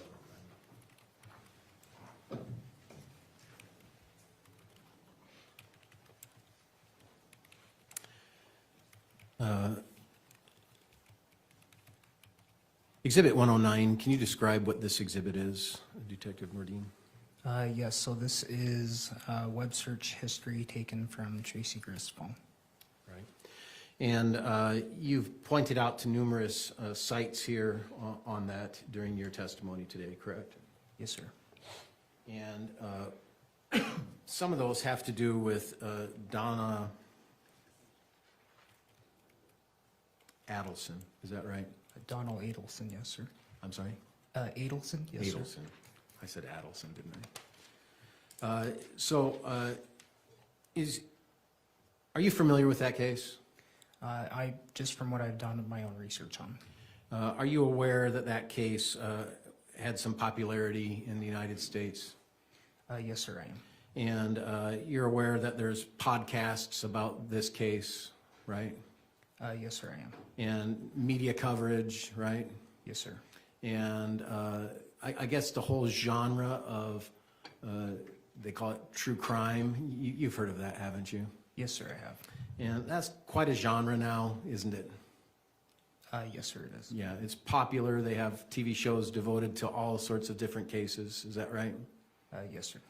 And you and I are in the criminal justice system, so we probably don't watch those, do we? I personally am not a big fan. Me neither. And so, but a lot of people are, and you're aware of that, aren't you? Yes, sir, I've heard that. Yeah, and this case that she has searched was one of those popular cases during that time, isn't that right? I can't speak to the time frame, but yes, I know that was a popular case. And as you look through all her web searches, there's many, many different just random searches of stuff, isn't there? There is numerous searches on her web history. But I mean, random things like estate sales in San Diego on page 3. Would you be surprised if that's on page 3? I would not be surprised. Like, Thank You, Amy by Taylor Swift on page 4. Just random things, is that right? Yes, sir. I do have some context to the estate sales search. The San Diego estate sales? Yes, sir.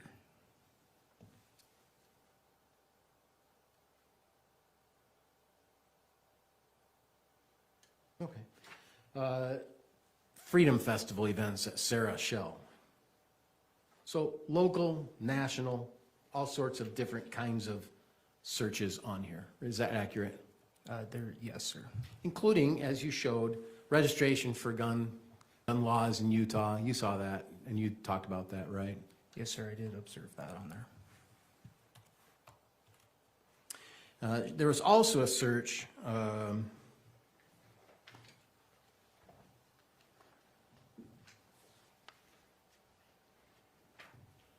On page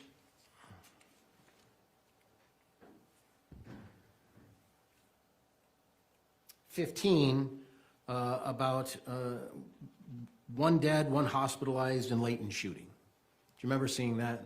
Yes, sir, I do. And so it wasn't just this one particular thing of the Adelsons. She also searched other crime issues, didn't she? Yes, sir.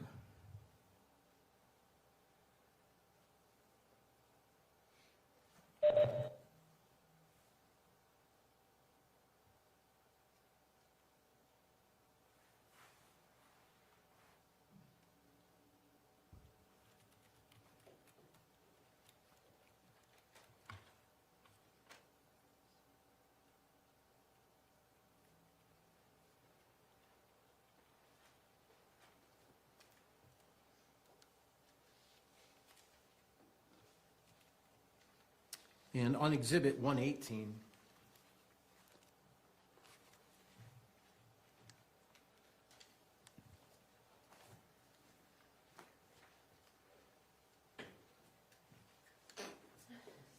on page 3, do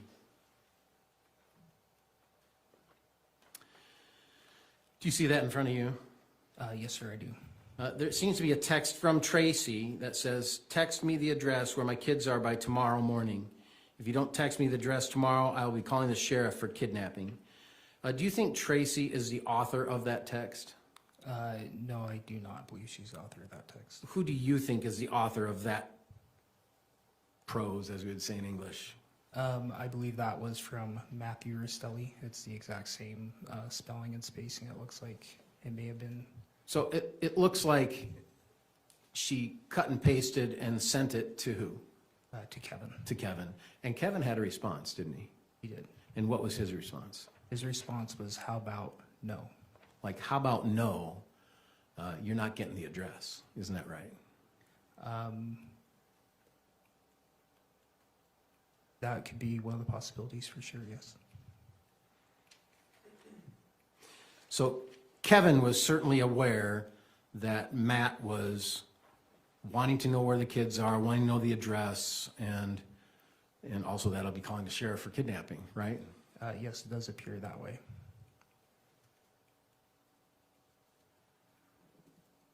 And so it obviously appears that Kevin knew what was going on in and around the house on June 21st of 2024, right?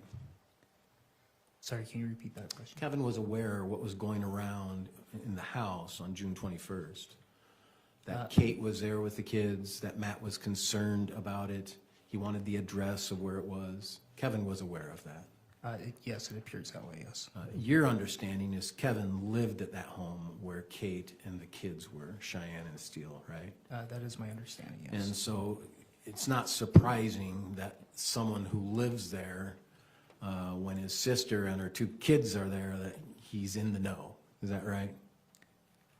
In the know that Kate's here without her husband and the kids are out here and there's a dispute between Kate and Matt.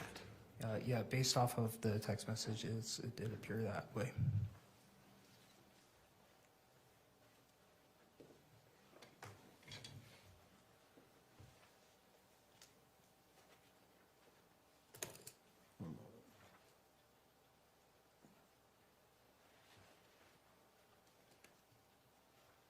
If we could go to Exhibit 120, page 4. Well, actually, let's go to page 1 on 120 if we can, just to get some context.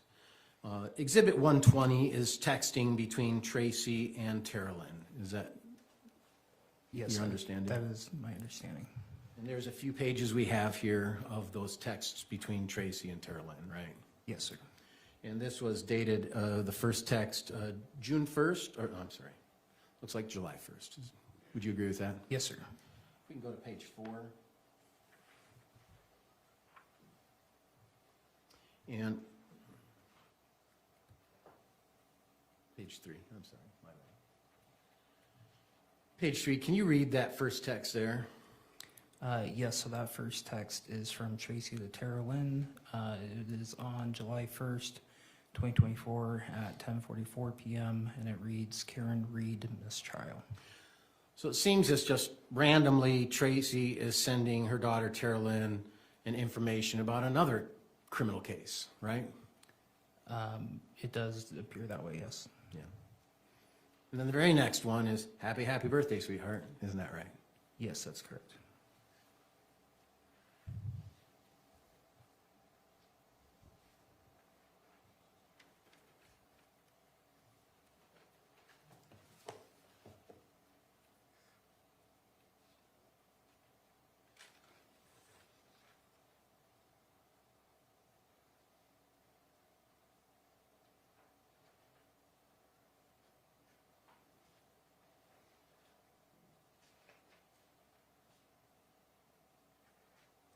You've had the opportunity to obtain the electronics from Kate, is that right? Her phone, Yes, sir.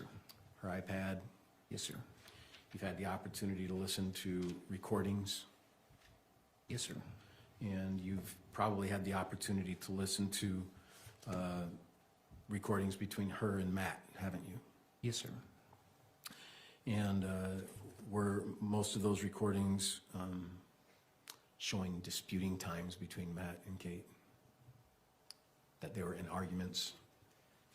A majority of the recordings did not have arguments in them. What did the majority of recordings have? Just communications,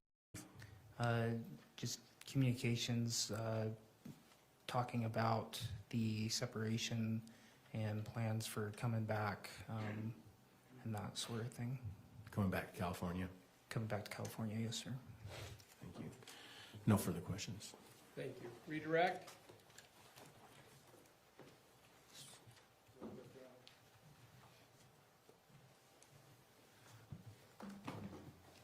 Any of those searches or websites video, did you find, or website visits, did you find any other true crime cases in any of that history?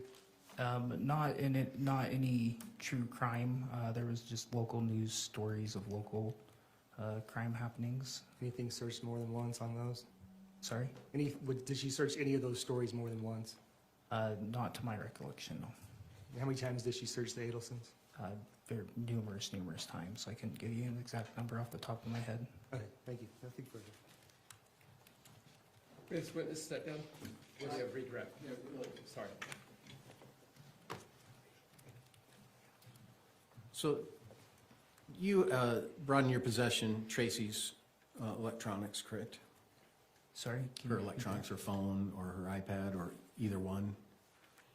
You took into custody? Yes, sir. Yeah. Were you able to search her podcasts of what she searched on podcasts? I recall searching a little bit of her podcasts. I can't recall the entirety of them. Okay, thank you. This witness, step down now. Yes, sir. Thank you, officer. Thank you. Let's call your next witness. St. Paul Road, Rachel Jorgensen. I'm sorry, whom? Rachel Jorgensen. Thank you.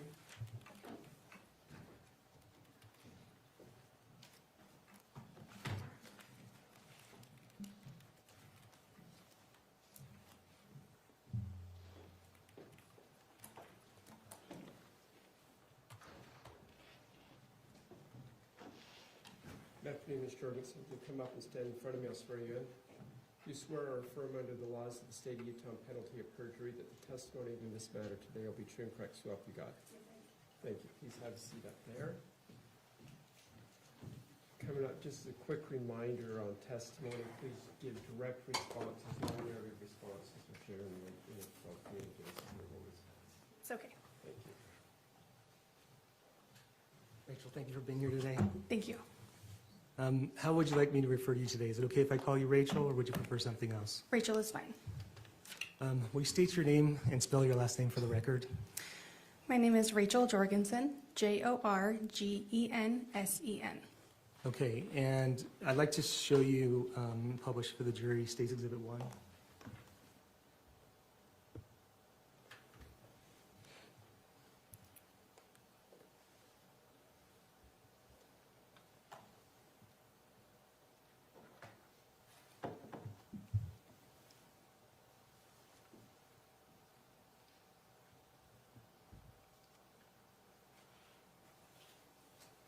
Okay. And have you seen this before? Yes, I have. And who is your mother? My mom is Tracey Grist. Tracey Grist. Okay. And where do you fall in line of the children? I am number 5 of 7 children of Tracey. Okay. And do any of those children share a father with you? Yes, my brother Jacob Trujillo. Okay. And can you just tell me a little bit about your family and growing up? Maybe where did you guys grow up? I was born in Southern California, and we moved around Temecula, Ramona areas, and moved to Utah when I was about 10 years old. Okay. And who moved to Utah with you when you moved? It was my mom, Tim Ellis, myself, Jacob, and Aurora. Okay. And so your other siblings, Tara Lynn and Kevin and Kathryn, they did not live with you at that time? That's correct. They stayed in California. Okay, so who were you closest to in your family?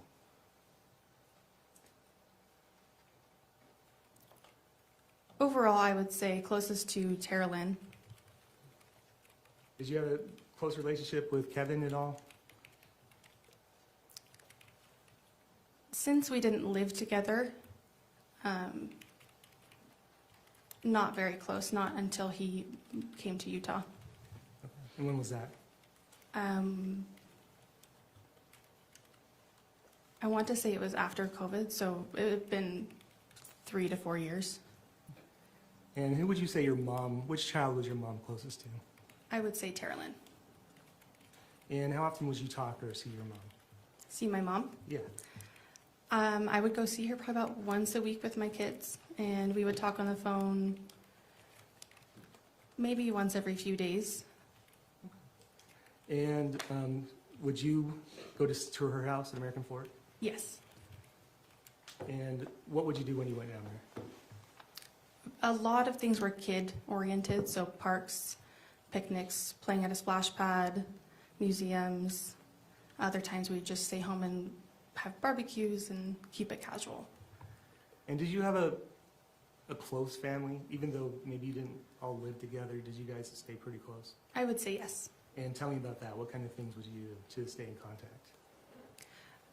We had a Snapchat chat that was created, I'm not sure who by, but that included everybody in my family and as well as some extended family. There were Facebook Messenger groups between multiple people.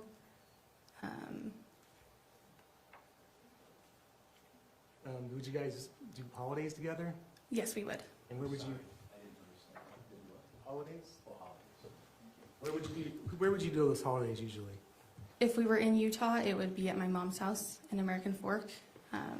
If we were to travel for the holiday, we would most likely stay with Tara Lynn, but also go see Kathryn. Okay, so did most people congregate at Tara Lynn's house when people went to California? Yes. How often did you visit with Kate and Matt, would you say? Maybe once every few years. I guess just really whenever we went out to California, we would make the effort to go see them. And how long did you know Matt Restelli?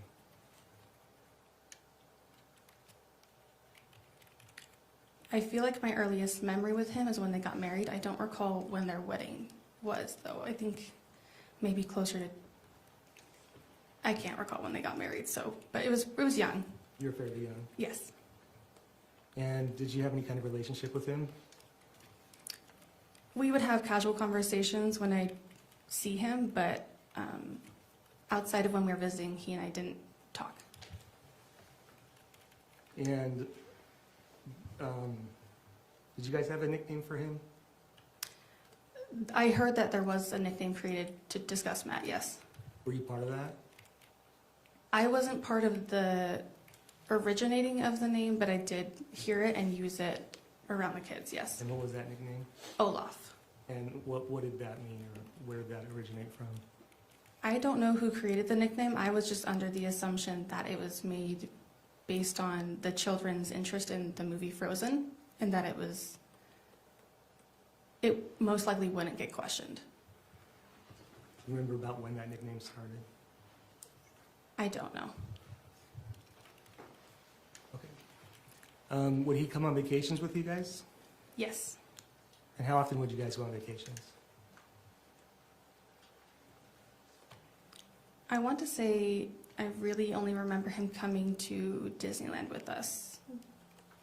Was that in February of 2024? Yes, that's correct. And what was he like on that vacation? It was good. He was pleasant. Yeah.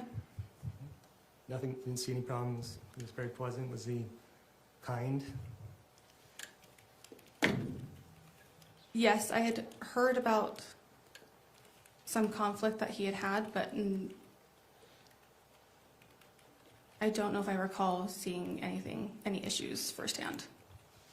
Nothing to cause you concern? Did you call the police? No. Okay. So nothing that concerning? Call Child Protective Services or anything like that? No, nothing like that. And so let's talk a little bit about 2024. What point did you become aware that Kate and Matt were having significant issues? I think I had always heard chatter in passing between my mom and Kate after they'd have phone calls that Kate was unhappy, and I kind of concluded that myself. So I don't know if there was really a moment that I kind of realized they were having problems. I kind of assumed they were kind of always having something go on. Okay, but would Kate send you messages or voicemails or things or recordings of her and Matt? She only recently had she start sending like audio memos of her and Matt And what were they doing? fighting or disagreements. Just fighting, basically? Verbal fights? Yes. How many of those did she send you? I don't recall. Okay. Did you recall when you started receiving those? No, I don't. Is your mom, did she like Matt? Did she what? Like Matt? I would say that she tolerated Matt. She ever tell you that she did not like Matt? Yes. How often? I feel like it would be any time she and Kate discussed problems or like had a phone call with Kate, it would end with her having some kind of issue with Matt. Well, I forgot to ask this earlier, but when you would go to your mom's house, would you ever go in the summer? Yes, always. And in 2024 you would go? Yes. And do you remember the front door, did it have a screen on it or not? Yes, in the warmer seasons, my mom would have a magnetic screen door up. And as far as you can remember, was that screen always up when you were there in the summer? Yes. When did you first learn that Kate was leaving California to go to Utah? I would say about a few weeks before she ended up coming to Utah. And who told you about that? It was my mom, Tracey. And do you recall what she said about it? It was referred to as a break, and that she just was going to take space from Matt. Is that what you thought? I got conflicted where I couldn't, so there's times where I felt like I couldn't differentiate if it was a short-term or a long-term thing. But did someone tell you about a storage unit that Kate had? I don't recall who told me about the storage unit, but yes, I was made aware that there was one. And what was your idea or about what the storage unit was for in regard to Kate leaving? That Matt would potentially get upset or angry finding out that Kate had left with the kids to Utah unannounced, and there was a risk of personal belongings being broken, maybe out of spite or frustration, and she moved things to the storage unit that she would deem valuable or precious to her to avoid any damage to them. Okay, and if your understanding it was just a break, why would you think that would happen? I think that even if it was a break, there was still the chance that that stuff could have gotten damaged, even if she were to go back. Have you ever heard of Matt damaging anything before?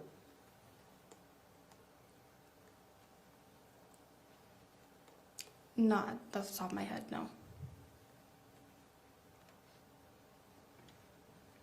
And at some point, did you become part of an air tag that was in Matt's truck?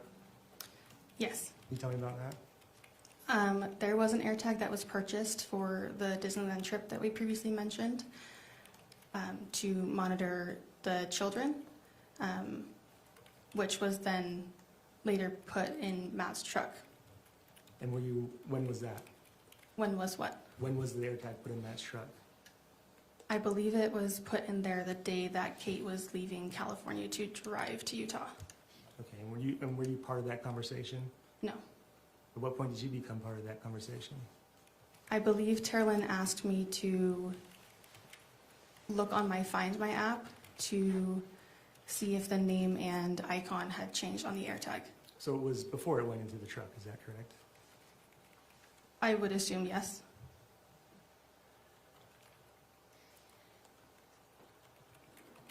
I'd like to show you what's marked as State's Exhibit 130.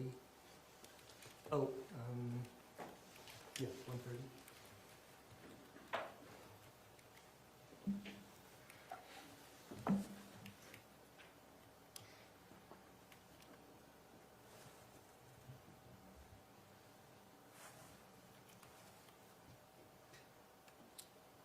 Okay.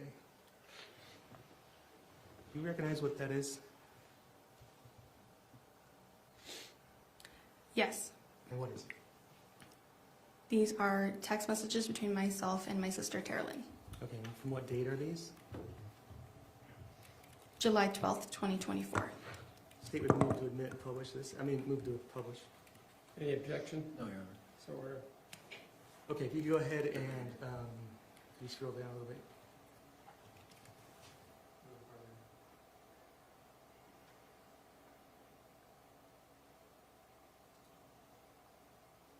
A little farther. Okay, go back up, I'm sorry. We go back up. Page 3, in the green. Do you recognize what that is? Yes, if I'm seeing it correctly, it's a AirTag location. Okay, do you know who took that? That is from myself to Terlin, so that's a screenshot from my phone. Okay, do you remember what that was about? I believe that was a updated location for the truck that looked like it was headed towards Utah And what time was that? at 12:46:04 p.m. Oh, that's right. If we could scroll down a little bit more. And what does Terlin say in response to you? Am I allowed to say explicits? Yes. Okay. It says, "Oh fuck, And next? that's pretty far up there." And what did you say? Kate talked him into coming out. And what do you say? I say, "On the phone with Kate now." What's Terlin say? Talked him into? What do you say? Apparently. And we could keep going a little farther. What does Terlin say? "Stop texting me, I'm here." And what do you say? I put a question mark. And what does she say? "I'll call you in a minute. And what does she say? Just hang on." Remember what that conversation with Kate was about, that she had talked Matt into coming out? Outside of repeating what I had sent to Terlin, I don't remember the phone call. And do you recall if anybody ever told you that Kate was going to go back to California that day? can you pull the mic down? Yeah, sorry. Could you repeat that Did question? anybody tell you on July 12th that Kate was planning on going back with Matt and the kids? I had no idea what was going to happen. I didn't know she was going to stay or go, so no. Had someone told you that she might go? Kate had said to me that she was unsure. When was that? The July 12th. What time? I don't know what time. You just recall that at some point? Yeah,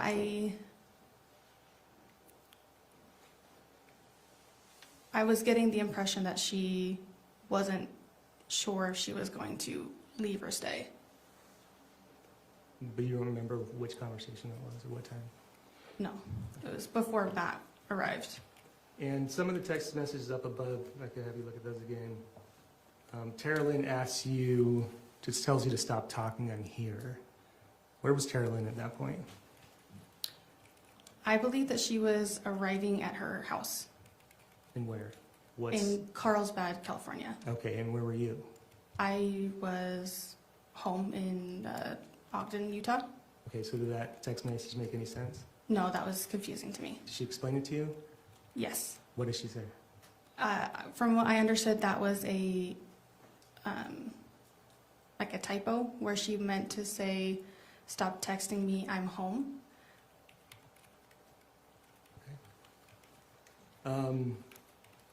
I could show you what's marked as State's Exhibit 120, kind of published to the jury 125.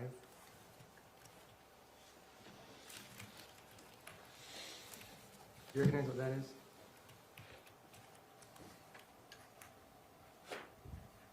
We can scroll down.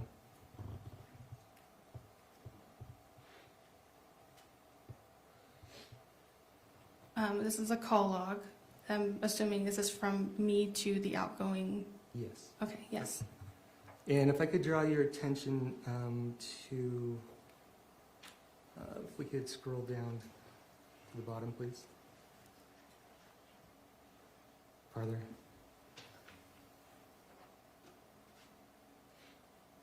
A little farther down.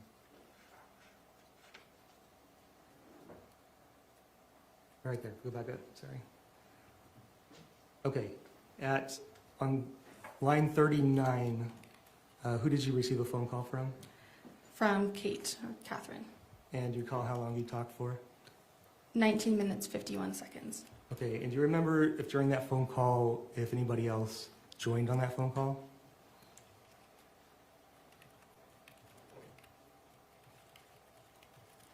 I want to say that my mom did, Okay. if I'm not mistaken. Do you remember what you guys talked about? No, I don't. And so a little later after that, if we could scroll up. Farther. Okay, on 30, who do you call? I call my sister Rory, or Aurora, What time? at 2:18 p.m. And do you remember what you talked about then? I believe that this was the phone call where I let her know that Matt was coming to Utah. And what did you tell her? Simply that Matt was, I'd heard that Matt was driving out to Utah, and I extended the invite to her to come spend the night at my house that night. Had she ever been to your house before?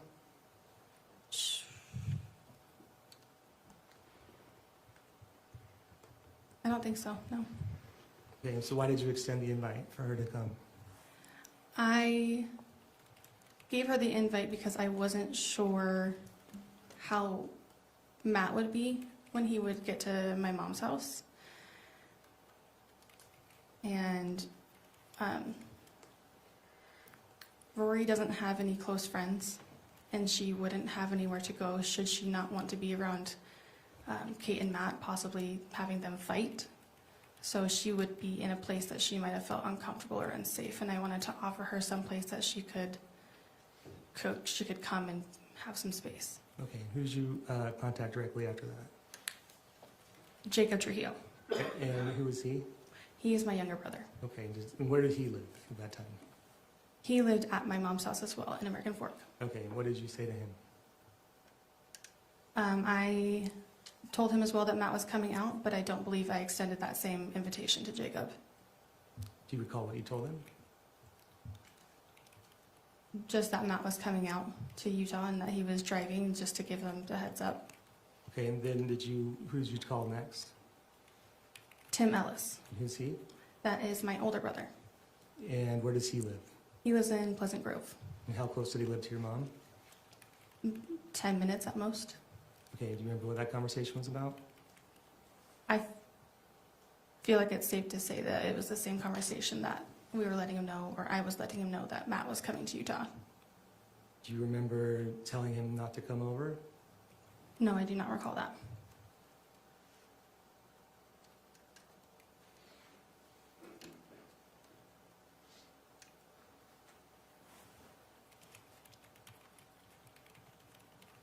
Okay, what kind of relationship did you have with Kevin?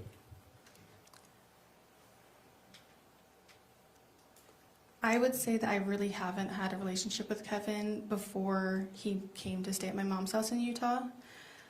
So really our relationship has only developed over the last 4-ish years, roughly 4 years. And I would see him whenever I went to my mom's house. We really wouldn't communicate much outside of that, but he would make the effort to come down whenever I came over and see my kids, and he was a phenomenal uncle to the kiddos. Did you ever call him on the phone, or he call you much? Very rare. What about texting? We would have occasional text messages, maybe about if there was a movie he saw, or trying out a cookie recipe that he gave me or something along those lines, but very casual. I'd like to show you what's been marked as State's Exhibit 126 and published to the jury. Do you recognize what that is? Yes, these are text messages between myself and Kevin. Okay, and do these start on June 22nd? Does that sound about right? Yes, that is correct. And if I could scroll to the bottom.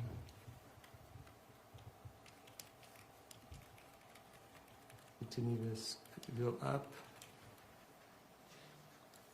Okay, so from June 23rd to July 12th, how many times did you text Kevin?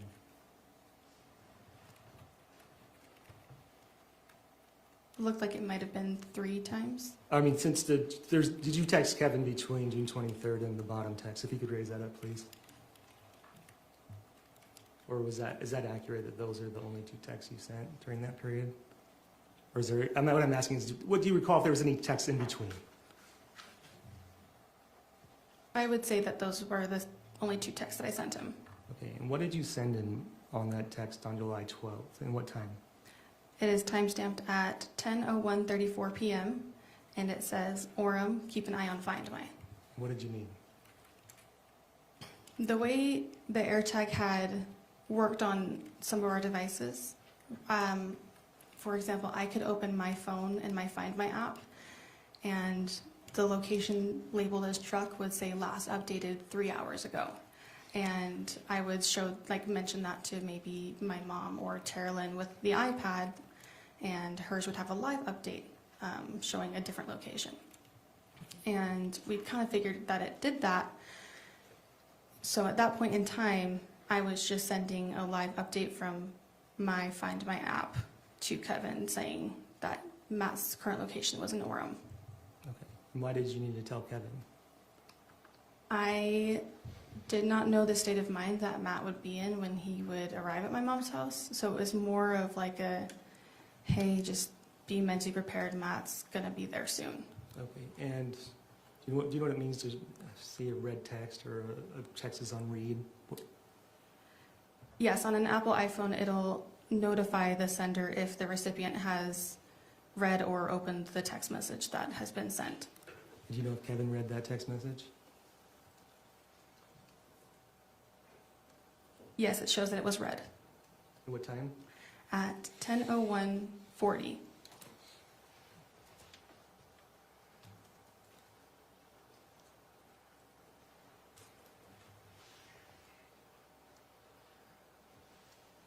Guys, one moment.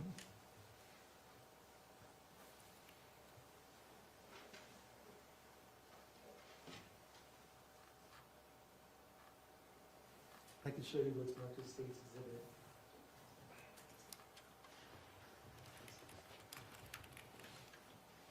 Oh. If I could show you what's been marked as State's Exhibit 127.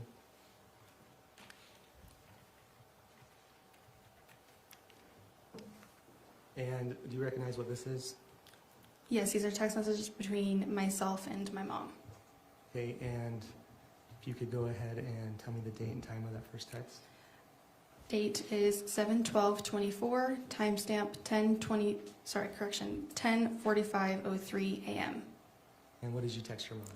It says, Terlin updated me a little on what the most recent info is. If we can continue down conversation. What did she say? Meeting Kev for a snack and attached 2 pictures. What were the pictures of? Sushi rolls. Continue down. You can just keep skipping down. Apologize. Farther down. Farther down.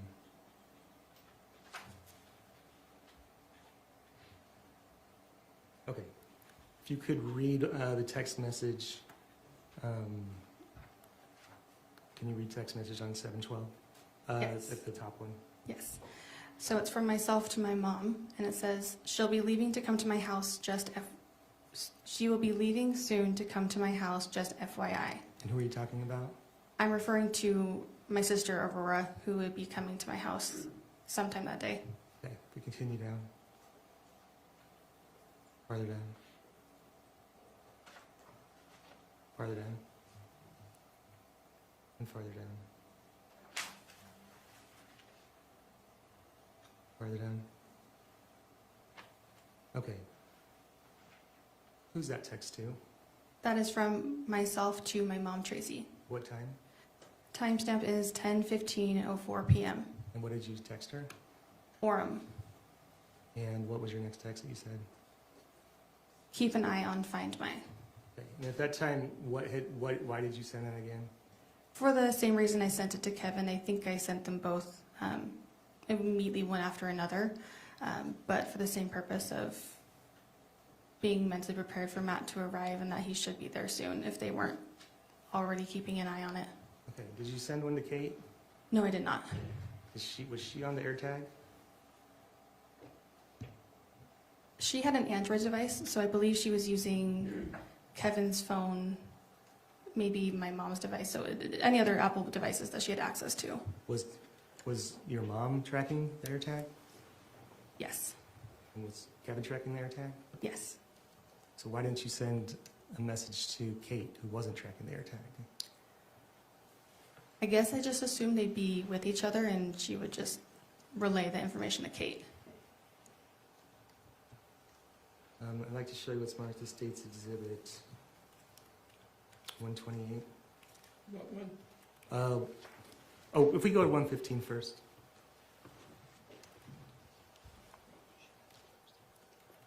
If we could go back to the last exhibit, apologize. So you read, I was made aware, you actually read this read time. Do you know what time you sent the message to your mom? On the top message, sorry. It's shown as sent at 10 o'clock, 35 seconds p.m. Okay, thank you. Now I'd like to show you what's marked as State's Exhibit 115. You recall, if we could scroll down, who are these text messages between? Myself and my mom. And what do you ask your mom on 6/16/2024? I said, dying to know more about everything, dude. And do you remember what was going on around this time and this date?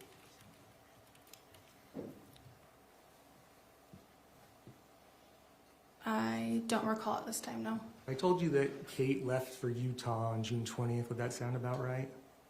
I'm sorry, what date? June 20th, 2024? Yeah, I don't recall the date that she left, but end of June sounds right. Okay, so does that help refresh your recollection as to what these texts were about? No, it does not. Okay, we can scroll down a little farther. Do you remember your mom said something in the text there? What does she say? Are you referring to the bottom one? Yeah, the bottom text. It says, we have a plan for Rory too. Does that refresh your recollection at all? No. Okay. I'd like to show you what's marked as State's Exhibit 128. Is it 128? 128. You recall what this, you know what this is?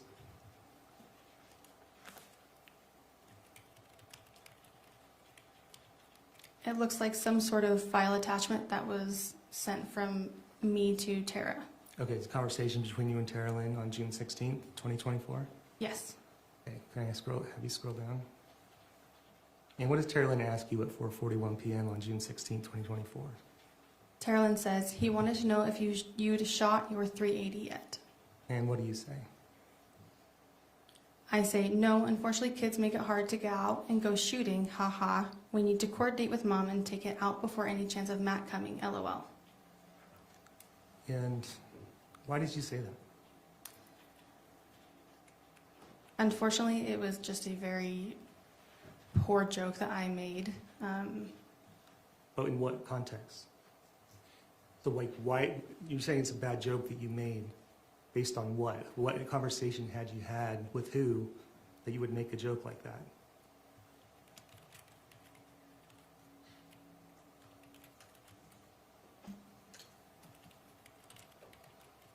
I think it goes along the lines of my mom joking about killing Matt in prior conversations. How has she talked about that before?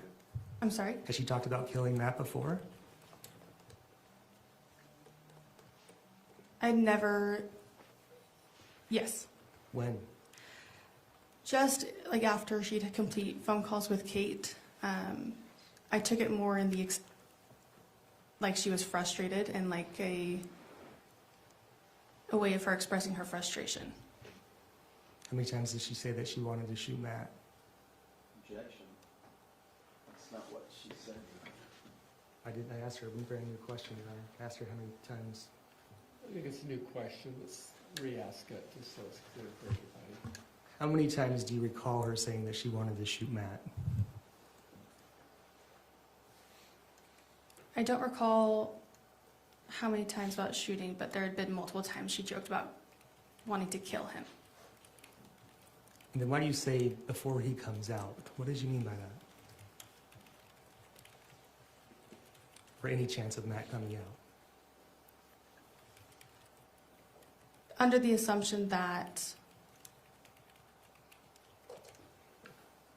we would need protection from him when he came out. Why? Because I wasn't sure of how Matt's behavior would be if there was a chance he could be intoxicated. Just knowing the sensitivity of him being upset with Kate coming out with the kids. Does your mom live in a gated community? Yes, she does. And how far away is California from her house? Approximately 10-hour drive. One moment, Your Honor. No further questions this time? Cross? Afternoon, Rachel. Hi.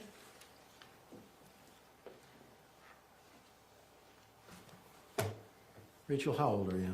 I am 27. Okay. And where do you live? I live in Ogden, Utah. And how long have you lived in Ogden?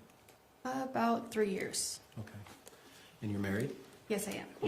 You have children? Yes, I do. And before you lived in Ogden, did you live in Utah County? Yes, I did. And did you have children here in Utah County? Yes, I had a daughter while living in Utah County. You talked about having visits with Tracey, your mom, with your kids or kid. Did you do that when you were living here in Utah County? Yes, we did. Are you familiar with your mom's house? Yes, I am. And have you been there many times? Yes. I'm talking about the home that's like in a triplex. Are you familiar with the one I'm referring to? Yes. And how many times do you think you've been to that home? Hundreds. Too many to count? Yeah. Okay, that's fair to say. And so you're pretty familiar with the layout of the house, right? Yes, I am. You're familiar with where the couches are and where the beds are and where the kitchen stuff is? Yes. And talk to me about the front porch of the house. What do you remember about the front porch? The front porch, generally in the warmer season, had two like outdoor seating seats as well as a small table between them.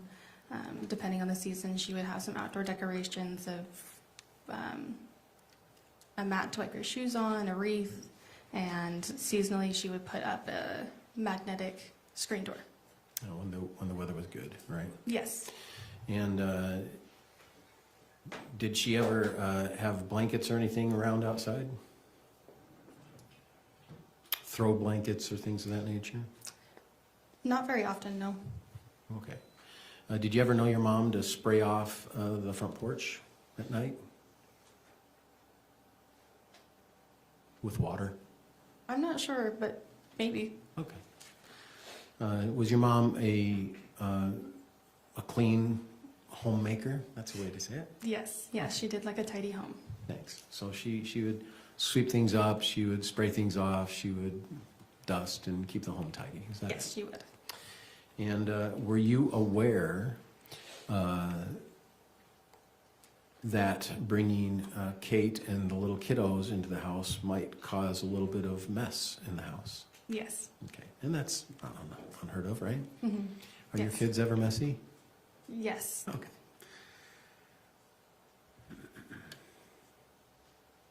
I'd like to talk to you, if I could, about Olaf. There is a nickname, you said, that the family used for Matt.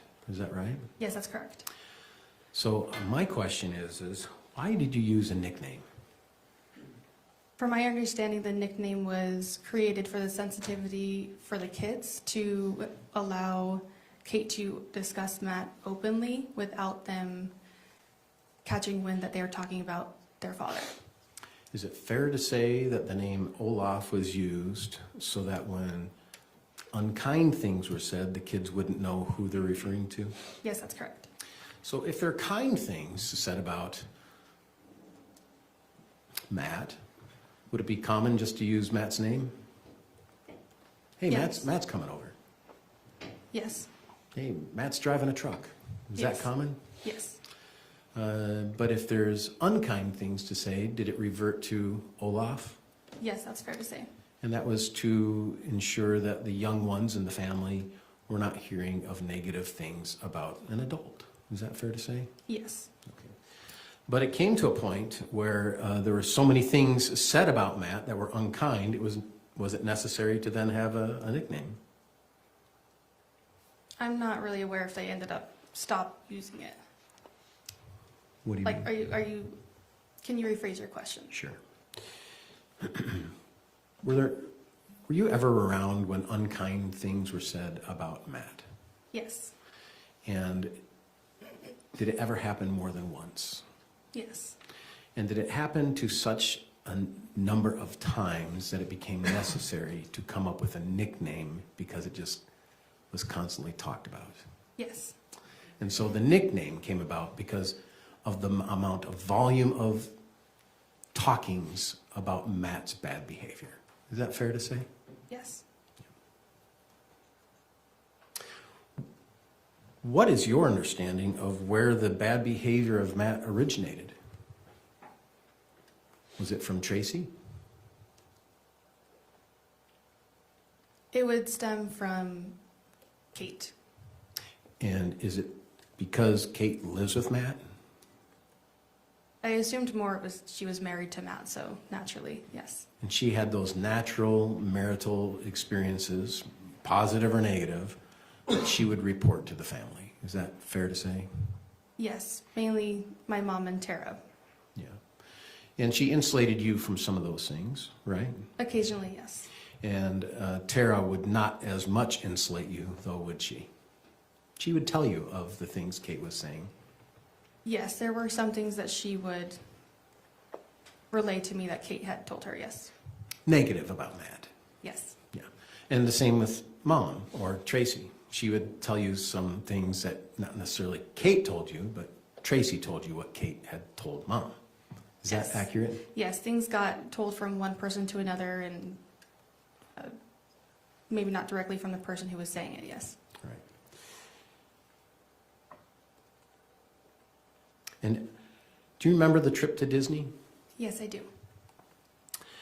Do you remember prior to that trip to Disney, were you already using the name Olaf? I don't know when they initiated the nickname in the house. Do you remember what month you left for Disney? It was in February, And do you know when Matt was killed? in July.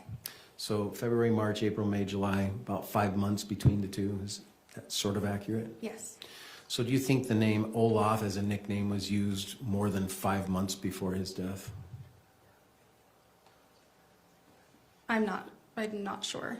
Do you think you heard of stories about Matt's bad behavior prior to Disneyland? Yes. Yeah. And would you consider that there were many stories about Matt's behavior being bad prior to the Disneyland trip? Yes. Was it a common theme in the family about Matt and Kate's difficult relationship prior to Disneyland? Yes. I think you said previously, I've always heard chatter when Mom and Kate talked about problems regarding Matt. Is that accurate? Yes.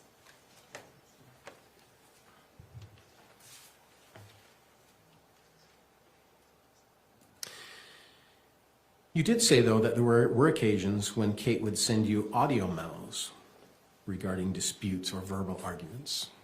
Yes. And do you remember when that was?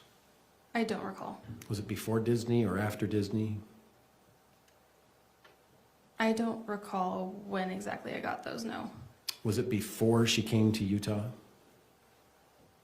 I'm not positive. I know it's been more frequent over the last year or two. Okay. Before her arrest, right? Correct. Yeah. So is it fair to say that she wouldn't have sent you the audio memos while she was in Utah because she wasn't with Matt? Yes, that's correct. Because she was in Utah with the kids and they were separated. Yes. Physically, they were separated. Correct. And did you have occasion to listen to those audio memos? Yes, I would listen to some, but a lot of the times I actually wouldn't because they're difficult. Were they disturbing? Yes. Yeah. It was heated arguments. Yes.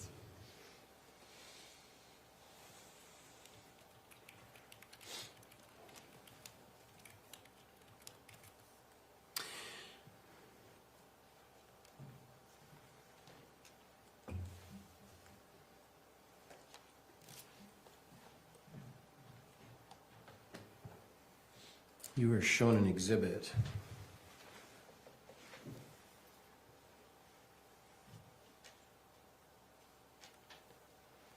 (128), page 2.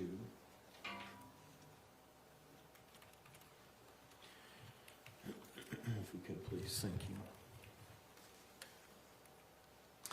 This is the, as you referred to, a bad sense of humor text. Yes, correct. And I don't want to as much dive into what you said, but when you said it. Do you see that text? Yes, I do see the text. And what's the date of that text? It is June 16th, 2024. All right. Were you aware that Kate was coming to Utah before she arrived? Yes, I believe it was a few weeks before I'd heard about her preparing to come to Utah. Were you aware of the day she was coming to Utah, but before she actually arrived in Utah? I know that I was told when she was on the road. Okay. Yes. And if I told you that day was June 20th, would you have any reason to disagree with that? No, I would not. Okay. So this text that we're looking at here is a few days before her actual day of coming to Utah. Yes, that's correct. At this time of this text, were you aware that Kate was making plans to leave Matt, whether temporary or long-term, and come to Utah?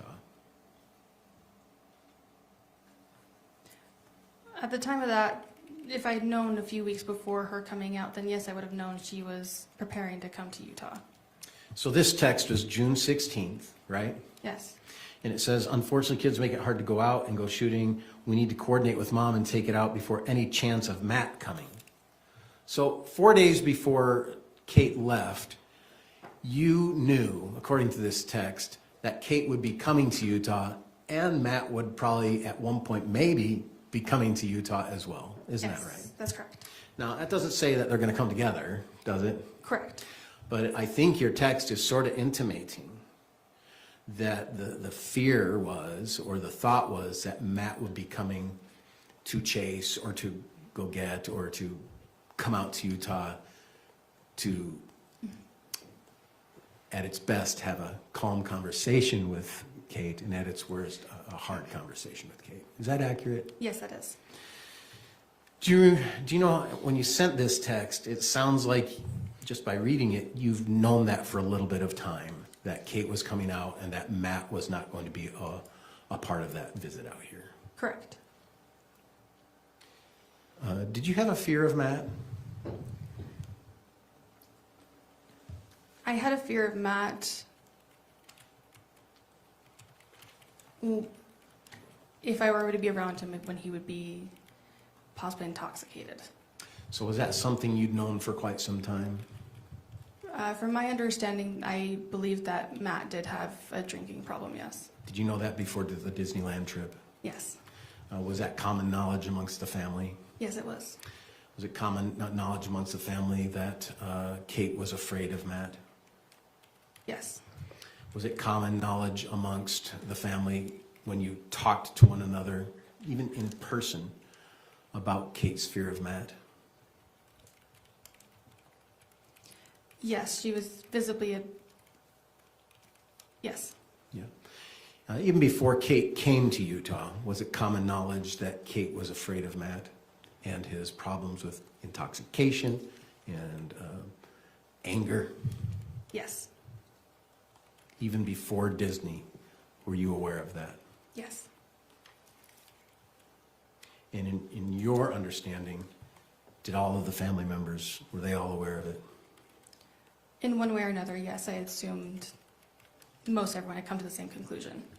And you saw it, Exhibit 1, we don't need to pull it up, but Exhibit 1's just a little squares of each name of the family. Do you remember Yes, seeing the that? diagram. The diagram. Would you include pretty much all of those members knowing about Matt's intoxication problems Yes. and anger problems Yes. and Kate's fear of Matt problems? Yes.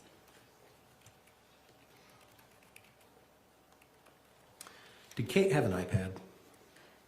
I believe she had 2 iPads for her children. So she had Apple device ability. Yes, she did own an Apple device. You're young, right? Yes. Do you feel young? Sometimes. You look young. AirTags only work on Apple products, don't they? Yes, that's correct. Yeah. And so on an Apple product, like my iPhone, I can push a button and it will say, that's how I find my wallet. Find my...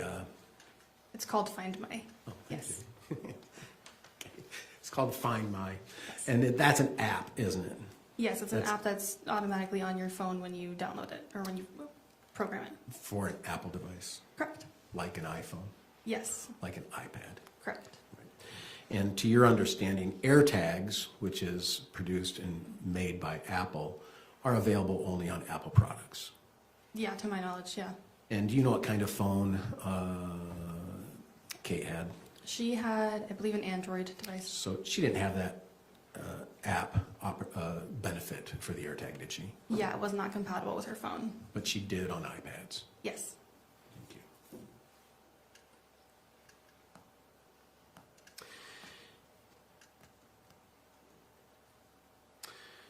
you. You talked about this text and that you had heard your mom in the past say she wants to kill Matt. Yes. Did you ever take that as a serious threat? No, I never did. Did you always hear that kind of language after a phone call with Kate or a communication with Kate? Yeah, and result of a conversation, feeling frustrated or upset. And was it the same kind of conversations that you knew were happening between Tara Lynn and Kate about the frustration of the relationship? Yes, that's what I'd assumed. Were you aware that Kate had sent a text that says, "I hate Matt"? No, I was not. Were you aware of a text that Kate sent that "I hate having kids with Matt"? No. Is this the first time you've heard that? Not here in this courtroom, no, but I have heard of it only recently. Since this case originated? Correct. Would it surprise you that Kate had said that during the times that she was involved in her rougher relationship with Matt? No, it did not surprise me. So how many kids in the family? 7? Yes, I'm one of 7 children of Tracey's. And you're 5? Yes. Okay. Who's the easiest to get along with? The sisters, I say Tara and Kate. Kate's easy to get along with? Most of the time. Is Kate explosive? Yes, she's known to have a temper. Is Kate hard to deal with when she has a temper? Yes. Do you know Kate had a very regular marijuana habit? Yes, I was aware of that. Were you aware of that in person? You saw it? Yes. Were you aware that other family members were aware of it? Yes, I am. Did she try to hide it that much? No, she did not. Did you consider her a frequent user of marijuana? Yes. Daily? Yes. Have you ever seen Kate high? Probably.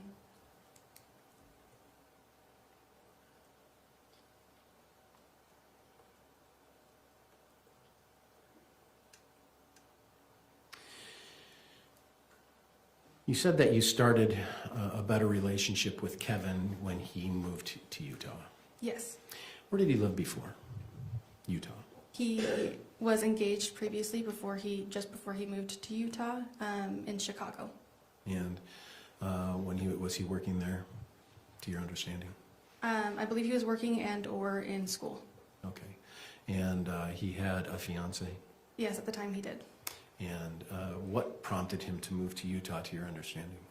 That the engagement had ended and he was no longer able to live. I think they were living with his fiance and her family at the time, and so he no longer had someplace he could stay. So he reached out to my mom. So he was living somewhere in Chicagoland, and he was living with his fiance and her parents. That's correct.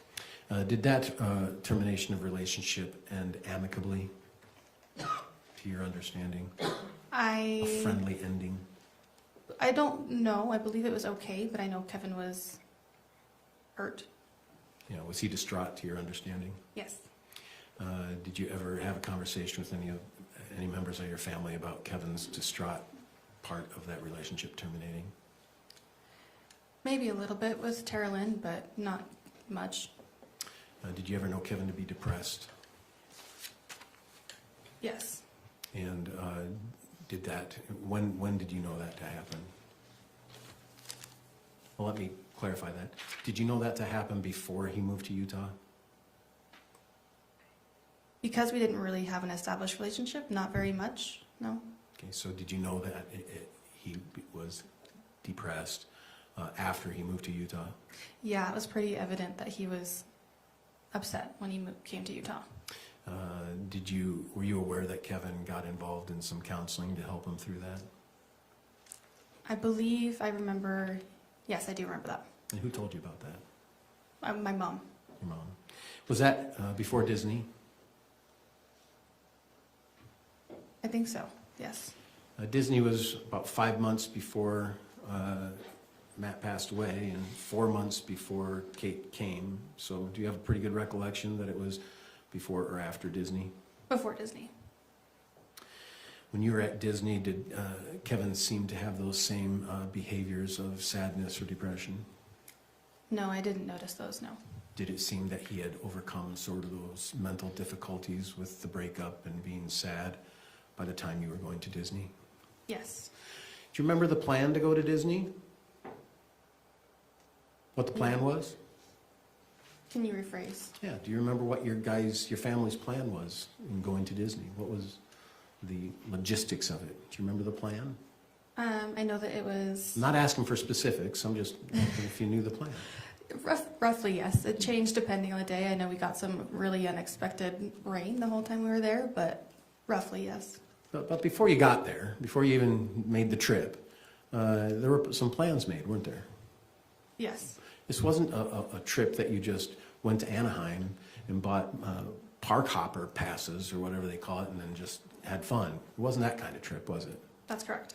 This was a planned trip, wasn't it? Yes. And this plan included hotel rooms or Airbnb rooms, is that right? Yeah, the Disney Hotel. At the Disney Hotel. Pretty cool stuff. Yes. Yeah. And as part of this plan, did it take time to prepare for this kind of trip? Yes, it did. How many people, to your understanding, went on this trip? Probably close to 20. It was my mom, her children. The invite was extended to our significant others, our children, so her grandchildren. So that'd be your kids, Kate's kids, Kevin, Tim, Carolyn and her children. Carolyn and her children, her husband. Yes, as well. What's as his her. name? David. Dave. And Tim, I said Tim, and Rory. Yep. Rory even was going to bring a friend, is that right? Yeah, I do believe she did at some point. It was a big group, wasn't it? Yes. And this had lots of prep in this execution of the Disney trip, is that right? Yeah. Yes. And you know who Lucas is? Yes, I do. And was Lucas planning on coming? I believe he was planning on coming. We got him a T-shirt in preparation, but I don't think that he came. Do you know why he didn't come? No, I don't. But you did get him a T-shirt, didn't you? Yes, he has his own custom shirt. And you're aware that Lucas lives in California, Yes. right? And Lucas is Matt's oldest son, right? Yes, a son that he does not have with, from a previous marriage or relationship. 17 or 18 years old during this Disney trip. Yes. But he was included. Yes. And during this Disney trip that you guys finally executed, did Matt participate? Yes, he did. Was there an event during the Disney trip that you heard about Matt not acting appropriately? Yes, I did hear about something, but I did not see it myself. And who told you about it? Carolyn. What did she say? It was an incident regarding goldfish crumbs in the hotel room being on the bed, which made Matt upset. I don't know how much you wanted me to get into it, but Was Carolyn bothered by the goldfish crumbs? Matt was. Matt was. Yes. Did Carolyn inform you of Matt acting inappropriately? That's he was there. We'll pass that. Where were you during this event? Were you in a different hotel room? Yes, we had 3 hotel rooms for the families that we would interchangeably go around, but I was not in the room at that time, so I assume I was in a different hotel room. Did you hear about this event while you were still at Disney? Yes.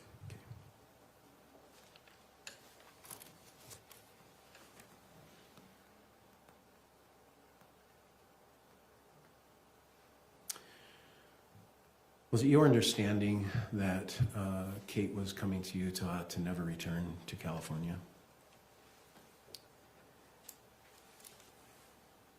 I feel like I got mixed information. Like it seemed long-term, but then it seemed like the longer she stayed, the more potential it had to be long-term. So I wasn't quite sure what to expect when she was coming out. When she got to Utah, did you gain more information? As she was in Utah, she did start to establish relationships, like romantic relationships. So it definitely indicated more potential for long-term staying. Did that surprise you? No, it did not. So you thought she would establish romantic relationships with other men during her stay in Utah? I'm sorry? You thought that she would establish romantic relationships with other men when she came to Utah? It did not surprise me that she did. Is it because you knew she had done it before? I had heard about her having an affair, but I don't recall when I gathered that. It's sort of surprising that she had established relationships in Utah when she's still married. Isn't that surprising to you? Yes. And did she freely tell you that information? Yes, she did talk to me about her dates mildly. And did she talk about those events in a bravado kind of way? Yes, there was definitely excitement in her tone talking about it. And do you know how she met these people? I believe just through dating apps. So she got on dating apps, to your understanding? Yes. When you got involved in the Find Me AirTag, you did inform others in the family on the whereabouts of Matt as he was traveling here, correct? Yes, that's correct. Were you aware of the AirTag's location prior to Matt coming to Utah? Yes, I had looked at his location prior to him coming to Utah. And did Kate ever indicate to you that she wanted to know where he would be? His location? Yes. Let's better say the truck's location. Yes. And did she ever indicate to you that she was disappointed in some of the locations the truck showed while he was still in California? There was an instance that we believed he lied about the truck's location, if that's anything. Sure. What was the lie that you understood? Yeah, from what I can recall, the day that Kate left, she had left the truck in a public parking lot, just a few minutes away from, I don't know approximately how far, less than 30 minutes, I think, from their home. The air tag was there. We could see that the truck had been parked in the parking lot, and Kate had been getting texts from Matt that the truck was, I believe, stolen, if I'm not mistaken. And then when I'd go to see the app with Kate, we could see that the truck was back at their property, because it was very easy to see because their property is kind of rural. So that was confusing to hear. Didn't sound like Matt was being honest with Kate. Is that your understanding? Yes, it seemed like he was lying about the truck's location. And was there ever an occasion where Kate informed you that Matt was informing her he was stopped with his drinking problem? Yes, I do recall that. Was there ever some evidence that maybe he was not being honest about that as well with the air tag? I don't recall. Do you ever recall the air tag showing a location at a bar? Yes, I do recall that. And that was while Kate was in Utah? Yes, that's correct. That's while Kate was being told that Matt was no longer drinking? Yes, that's correct. And did that bother Kate? Yes. No further questions. Thank you, Rachel. Thank you. Redirect. Thanks, Chairman.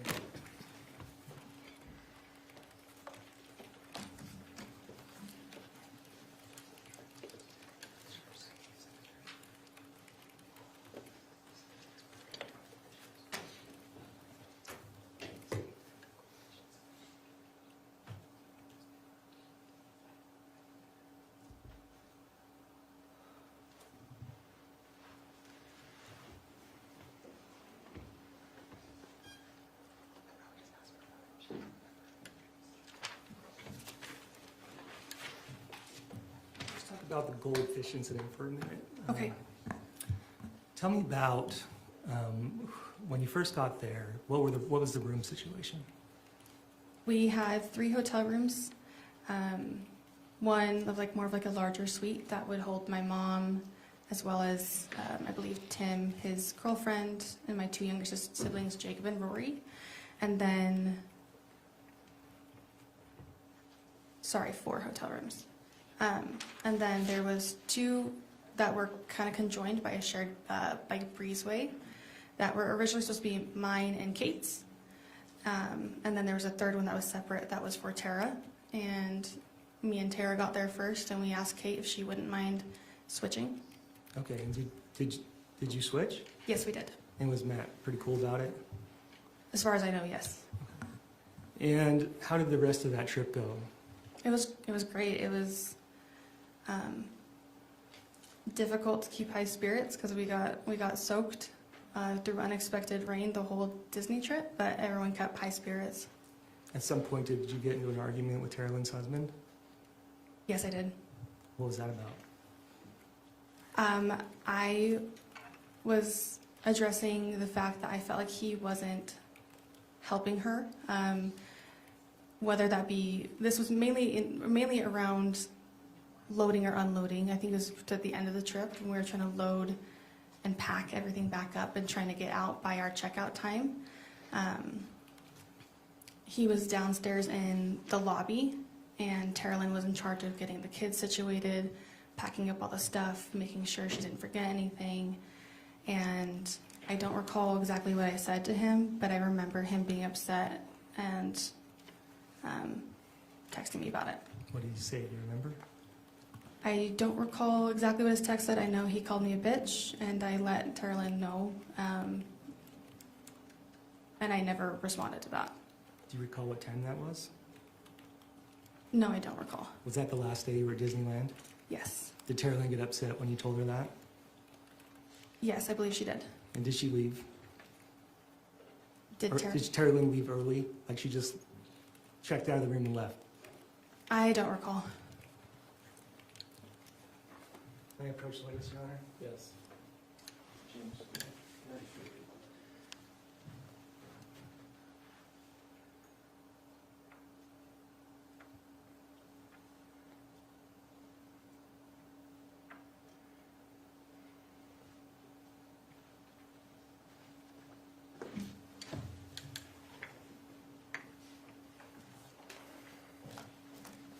You recognize what that is?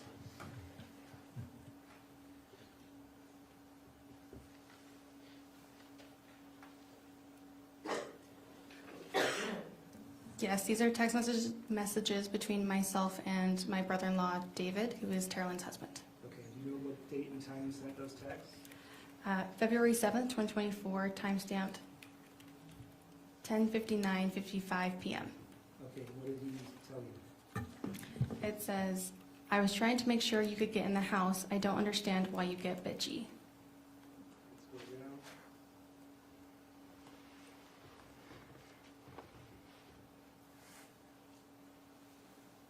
What did he say after that? He says, oops, bitchy. Okay. And when you received that, you sent that to Terlin? Yes, I did let her know that David had sent those texts. Right after that? Yeah, almost immediately. I'd like to have that marked as State's Exhibit 37. 137. Yeah, move to admit. Any objection? No. State's Exhibit 137 submitted without objection. Did you hear about anything about the goldfish at that time, on that trip, at that time? I want to say that Terlin had brought it up to me Previous to that? previous to, To this incident with her husband?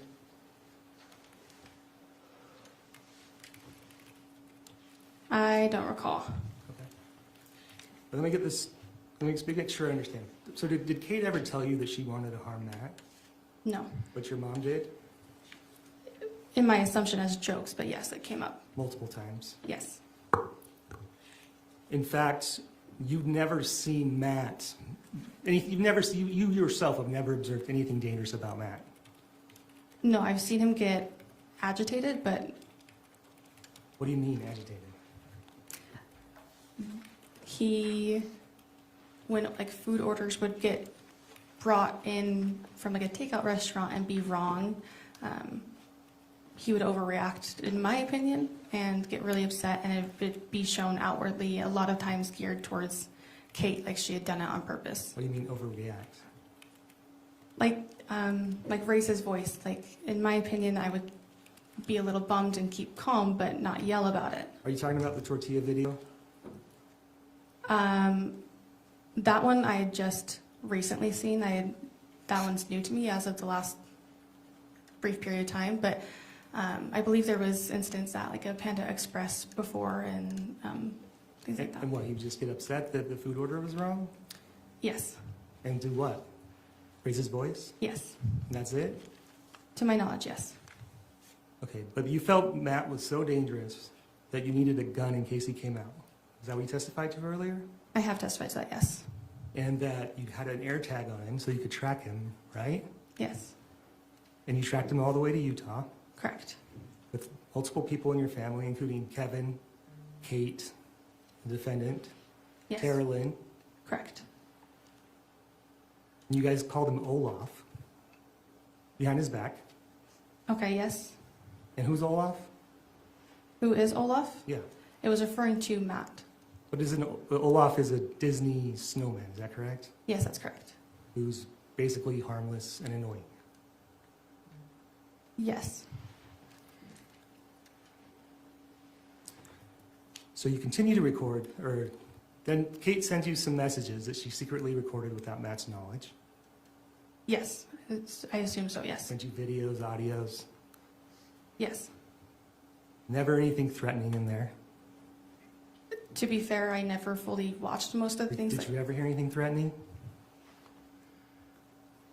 Not that I can recall right now, no. Did you ever hear any in those calls or audio? Did you ever hear any acts of violence? Not that I can recall, no. So on July 12th, you're still scared, right? That Matt might come out and do something. Yes, correct. Your whole family knows about this, right? They're so scared. Yes, And so you continue to track him throughout the day, right? correct. How many times did you track him?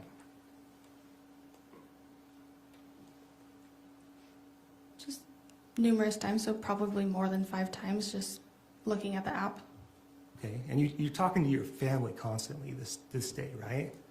Yes, we were, yeah, You're all talking about Matt, right? correct, Talking to Tracy, talking to Kate, talking to Tara Lynn. correct. But you don't know if Kate's gonna go back, or I'm not really sure where you were on that. She's gonna go back, she might go back. I feel like I had gotten mixed signals on if she would go back just to keep the peace and try to, maybe she, I don't know. That's the hard part, is I was never quite sure. But after talking to Tracy and Kate, you called Rory, and you have her leave the house. Yes. And you called Jacob to make sure he's not at the house. I did not call him to make sure he wasn't home. I called him to let him know that Matt was going to be there. And then you called Tim, Yes. and you don't recall what you told Tim. I assumed I told him the same thing I told Jake. You don't recall telling him not to come to the house. No, I don't. And then you continue to track Matt, Correct. right? All the way till he gets to Utah. Correct. And you're tracking him, and while you're tracking him, who are you on the phone with? At 9:30 at night. 9:45 at night. Do you recall? Tara Lynn. Tara Lynn. Yes. And when you're talking with Tara Lynn, you send a text message to both Kevin and to Tracy. You say what? Keep an eye on Find My. Or keep an eye on Find My. Okay, and so you see that he gets there, right? I see that he gets to Orem, yes, and then didn't look for a while. And then you did, right? Yes. And you're talking to Tara Lynn about it, aren't you? You're texting her about it? Yes. And what do you say?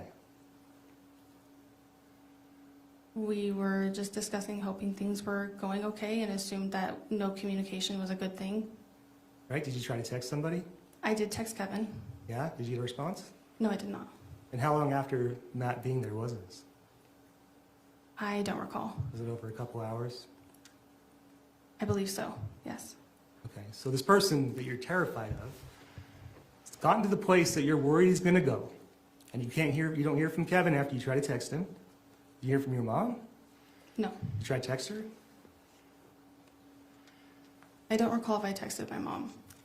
Okay. But then what did you do? Did you call Tim?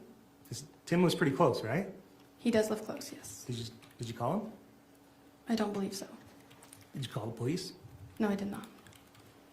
What did you do? I believe I ended up falling asleep waiting for an update. Did you tell Tara Lynn you were going to go to sleep? Yes, I did. And then you went to sleep? Correct. Nothing further. Recross.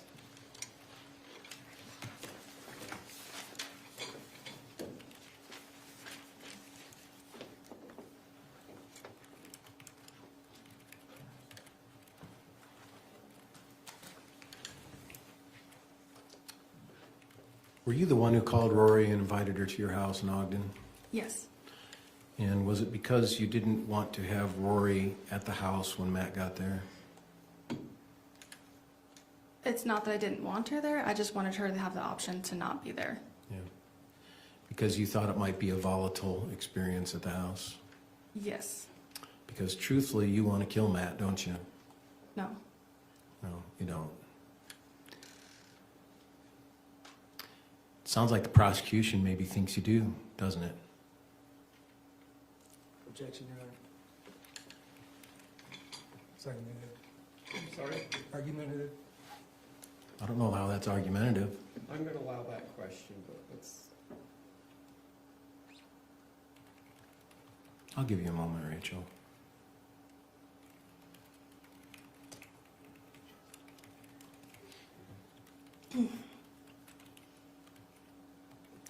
Yes, I do believe that I was investigated for that. Yes. Do you have any intention to hurt Matt?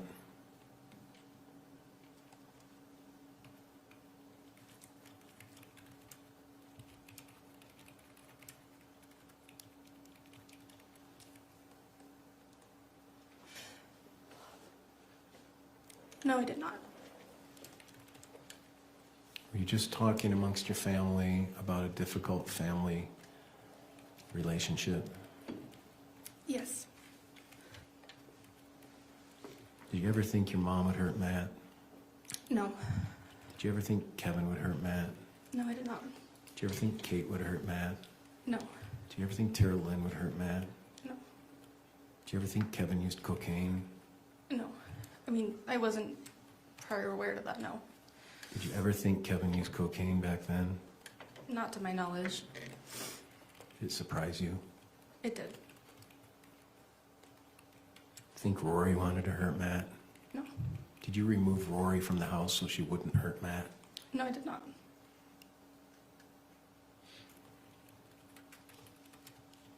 Did those audio messages and videos you saw prior to Matt's death give you some fear of Matt? Yes. If you were the recipient of Matt's anger in those videos and audios, would you be fearful of Matt? Yes. You weren't even a recipient, were you? No, I was not.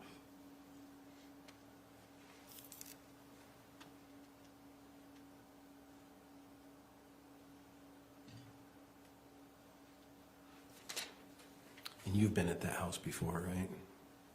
At my mom's house? Mom's house. Yes. And you sat on the front lawn with large blankets, blowing bubbles and doing stuff, right? Yes. Mom had those blankets available to sit outside. Yes.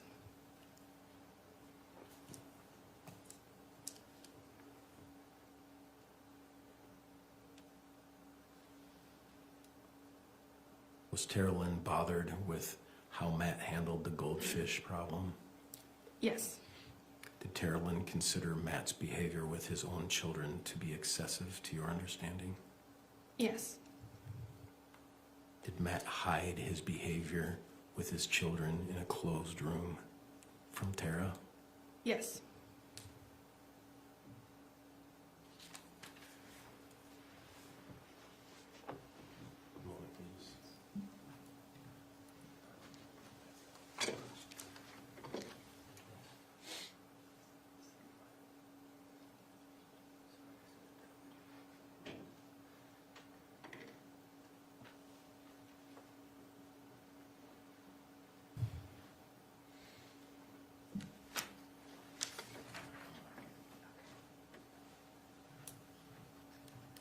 I think I've asked all the questions I need to. Thank you, Rachel. May I approach the court, Your Honor? yes.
No further questions, Your Honor.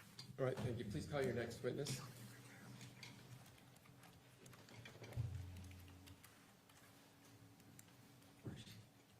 Sorry, Your Honor, she stepped Oh, sorry. We got it caught in our own thing. You may sit down. Okay. My apologies. Thank you. Your Honor, we will call Tara Lynn Fisher next. All right, thank you, Carolyn Fisher.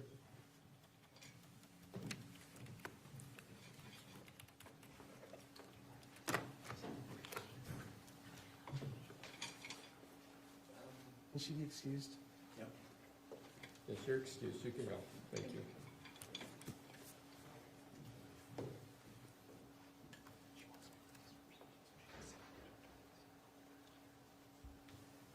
Ms. Fisher, if you come stand in front of me, I'll swear you in. Yes, sir. Anywhere in there. You swear or affirm under the laws of the state of Utah, on penalty of perjury, that the testimony in this matter today will be true and correct, so help you God. I do. Thank you. Please have a seat up there. When you're walking up, I'll give you some quick instructions on how to testify if I haven't seen you before. Yes, sir. Please make sure you give a correct response to the question that's asked. It's a simple yes or no response. That's all we need. Non-narrative responses are generally good. The attorney's job is to follow up with any additional questions. Don't ask to understand the question. Just tell the attorney that's how we phrase it. Please give us verbal responses. Non-verbal responses, while we use it all the time now with the video recorder. So we get a or we'll have to ask you if that's yes or no, just to be precise. Fair enough? Yes, sir. Thank you. Mr. Rattali. Forgive me, I'm recovering from a pneumonia, so if I cough quite a bit. It's all right. There should be water up there. Is there water around there? There is. Perfect. Tara Lynn, thanks for being here today. Will you state your name and spell your last name for the record? Tara Lynn Fisher, Fischer. And do you know who Tracey Grist is? I do. How do you know who she is? She's my mom.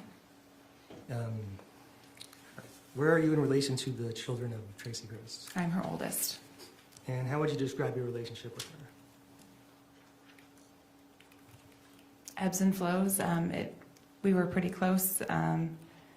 Struggled with trust a little bit over the years. She's fun. I'd like to show you what's marked as and published to the jury, State's Exhibit 129.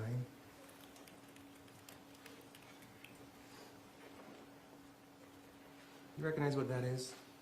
It looks like text messages with me and Kate. And do you remember these text messages? Not particularly, but I mean.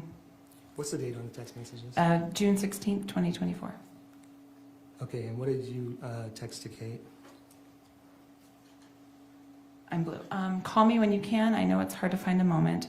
I was just talking to Mom for a while, figuring stuff out. Okay. Do you recall if this was before or after Kate decided to leave for Utah? Probably during the decision-making process. Okay, if I told you that Kate left on June 20th? Yes, yeah. Okay. And do you remember that date specifically, talking to your mom for like an hour and a half that morning?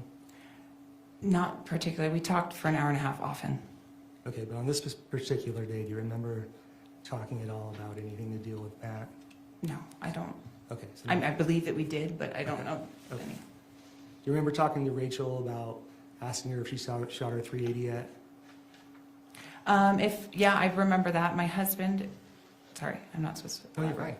Yeah. My husband's just a gun collector, and so he always has asked that question. Okay. And do you remember what Rachel responded? No, If I could show. maybe not yet. If there's something to the effect of, we need to go shoot the 380 before Matt comes out. I don't remember it being phrased like that. We need to go or I need to go out and shoot the 380. Yeah, what's text number? 128. You can pull the mic a little closer to you. Okay. Do you recognize those texts? Yeah, I see mine, yes. Is that from the same day of the last text? Yes. Okay. It's a little bit later in the day. Okay, yeah. Okay, if you could go down and read the text that Rachel sent. No, unfortunately, kids make it hard to get out and go shooting. Haha, we need to coordinate with Mom and take it out for any chance of Matt coming. LOL. Did you understand what Rachel was talking about? Yeah, she was scared of Matt. What did she say? She had to make sure they went shooting possibly before he came. I'd like to show you one that's marked as State's Exhibit 131. You recognize what those are? I believe these are texts between me and my mom. Okay, and what day is this? August 6th, 2024. Okay, and so is this sometime after July 12th, 2024? Yes, I remember what day this was. Okay, and can you read those text messages and just kind of say who you received, who's saying what? Am I sent or am I received? You tell me. I don't see a name. I just see sent. Okay, I'm guessing I'm sent. I totally get it. Mom, I am mad at me too, and I will love him no matter what. I gave a thumbs up to that text. Okay, sorry, if you can start from the bottom and read up. It looks like they start. Oh, yeah, it's backwards. Okay.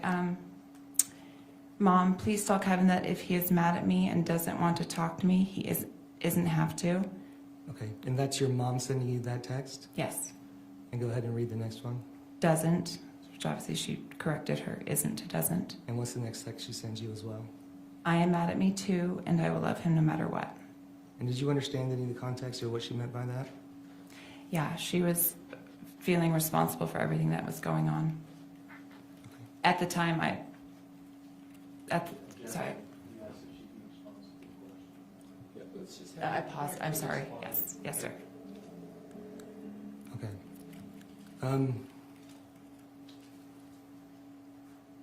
You know that Kevin went to trial, right? Yes. At some point after the trial, did you talk to Kevin? Yes. Was there a recording of that? Yes. You recall what he said? Yes. What did he say? He said that he tried to tell her before she did it, are you sure you're going to hurt a lot of people? Do you really want to do this? Who was he talking about? My mom. State would like to publish State's Exhibit 132. Any objection? Thank you. Exhibit 132, submitted, published.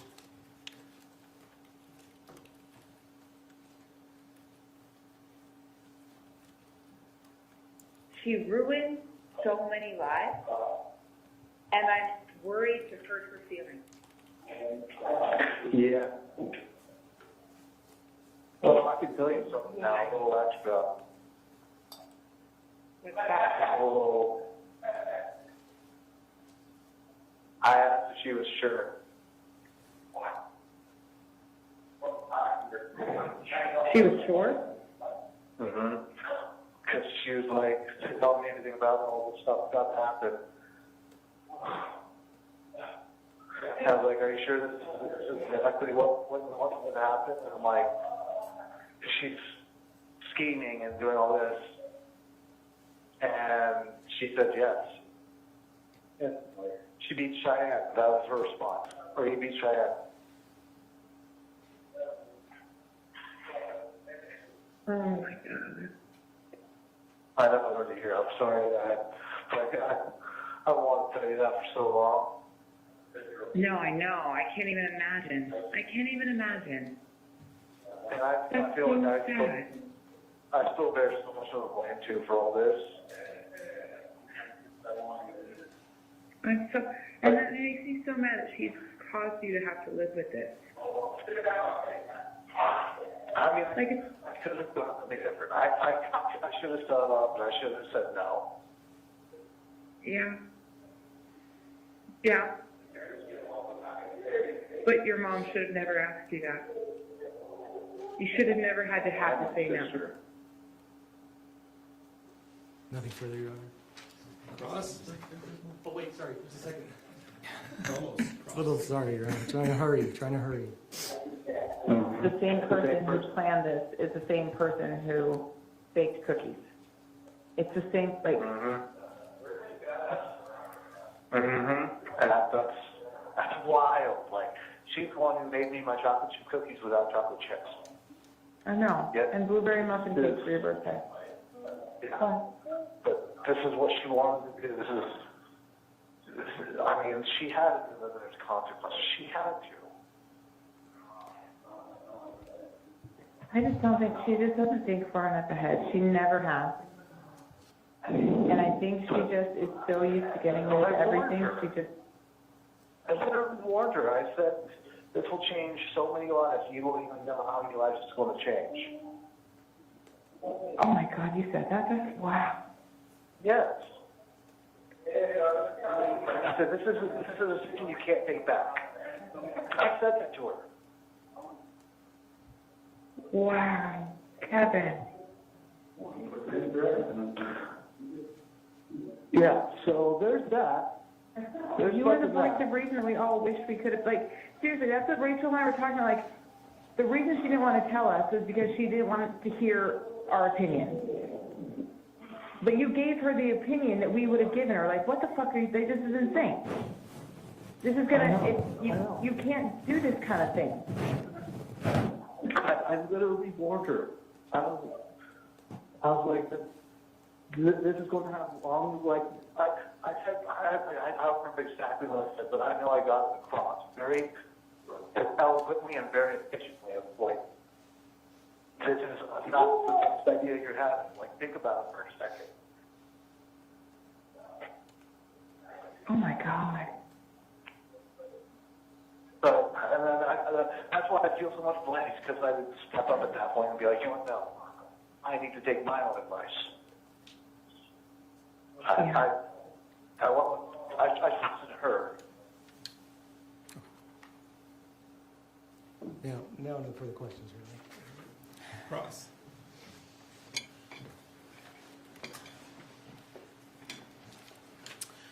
Tara, are you aware that Kevin was a cocaine user? Not till after it came out. First time you heard about it, isn't it? Yeah. You're aware that he was under the influence of cocaine on the night of the shooting? I am aware of that, yes. And you're aware that Kevin is the one who shot Matt? Yes. And you're aware that Kevin went to trial and said, I'm not guilty, right? Yes.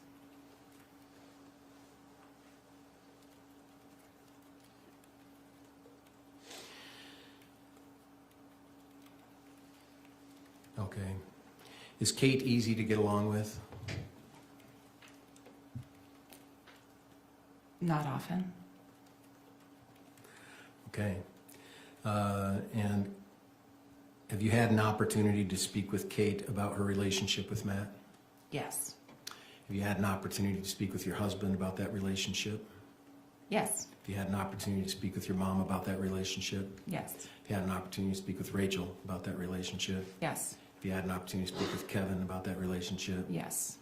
Is it fair to say that everyone in the family knew that the relationship of Kate and Matt was toxic? Yes. Was Kate afraid of Matt? I believe sometimes, yes. Was Kate afraid of Matt enough that she would just leave without telling him, rent a car, and drive to Utah? Yes. Did you support her position to do that? I did. And did you think Kate did that because she was fearful of Matt? Objection, speculation, Your Honor. Did Kate ever tell you, I'll accept the sustained, did Kate ever tell you she was leaving in that fashion? I'm sorry, you're saying? Did you help Kate leave the state of California because of the fear that she had for Matt? Yes. What did Kate put in the storage units?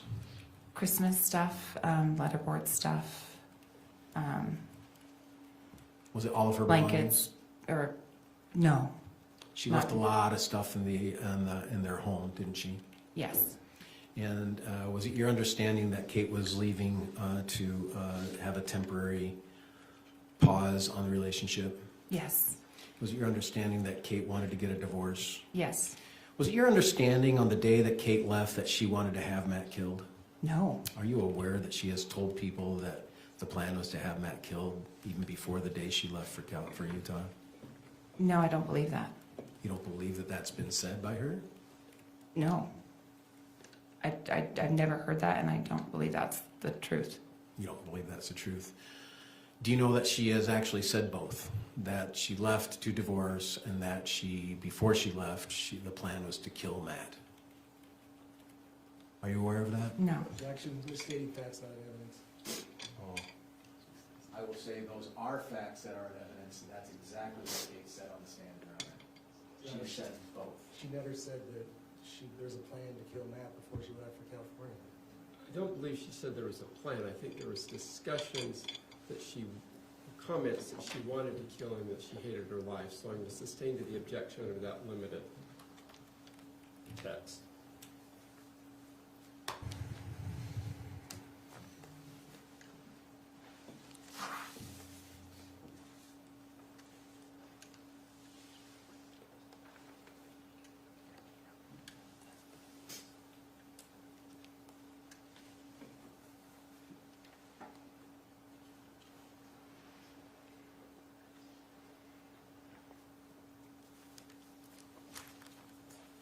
Your Honor, I'm going to move on, but I would ask that we reserve that objection for me to provide You're additional welcome to. information. The sustaining is simply on the grounds that my memory, and I don't see it in my notes as I'm looking, that there's a plan to kill Matt Restelli when she left California. Now, there was comments to that that could be taken to that effect. I think you're correct, and that's why my sustaining is only on that narrow interpretation. I understand. Please continue, but I'll allow you to reserve it. If I'm incorrect, we can discuss it. Thank you, Your Honor. Sorry, Tara Ellen, I need to get my point of where I left off, sorry. Did you have an occasion to go to Disneyland with the family? I did, yes. While you were at Disneyland, did you see Matt behave in a way towards his children that you took exception to? Yes. What did you see? Do you want the whole story or just what I saw? Well, whatever you saw that you took exception to. Him getting very mad at Steele, a 3-year-old, for spilling his food and telling him he was going to make him sleep in the crumbs, threatening that over and over again, pulling him out of the bed by the arm and hitting him in the bathroom, and then Shy getting in trouble for giggling and also pulling her in the bathroom and hitting her and repeatedly telling him that they were going to sleep in crumbs all night. Did that disturb you? Yeah. Were you surprised that Matt reacted that way? Not surprised. Is that because Kate has shown you videos and audios of Matt behaving in similar ways? Yes. Would you say it's fair to say Kate was afraid of Matt? Yes. Did you express that Disneyland behavior of Matt to others in the family? I did. Including Kevin? Yes. Including your mom? Yes. Including Rachel? Yes. I expressed it to the group at home that night. And your husband? Yes. You say your husband is an avid gun collector? Yes. Have you known Tracey to own a firearm? Only the past couple of years. Has your husband encouraged Tracey to have a firearm? Yes. Especially during COVID? Yes. Do you remember that conversation between Tracey and your husband? It happened often. My husband encourages a lot of people to own firearms. And what was the reason you would encourage to your hearing that of a firearm? Was it for safety or was it? Yes, always safety. Always. No, safety, especially my mom living as a single woman and not being good at locking her door. You need to, and especially with the multiple ex-husbands. Yeah, you know that your mom has been divorced before, right? Yes. She got divorced in California, right? Yes. A few times, right? Yes. And it worked out, didn't it? She got divorced. The kids were having either with her or with relationships with parents, but it didn't have to result in a death, did it? No. No. And indeed, she got divorced 3 times in California, didn't she? Yes. And did Kate ever express to you her desire to get divorced? Yes. And did you encourage Kate to move forward with the divorce? Yes. And did you ever encourage Kate to move forward with the killing of her husband? No. Were you surprised when you found out that Kevin killed Matt? Yes.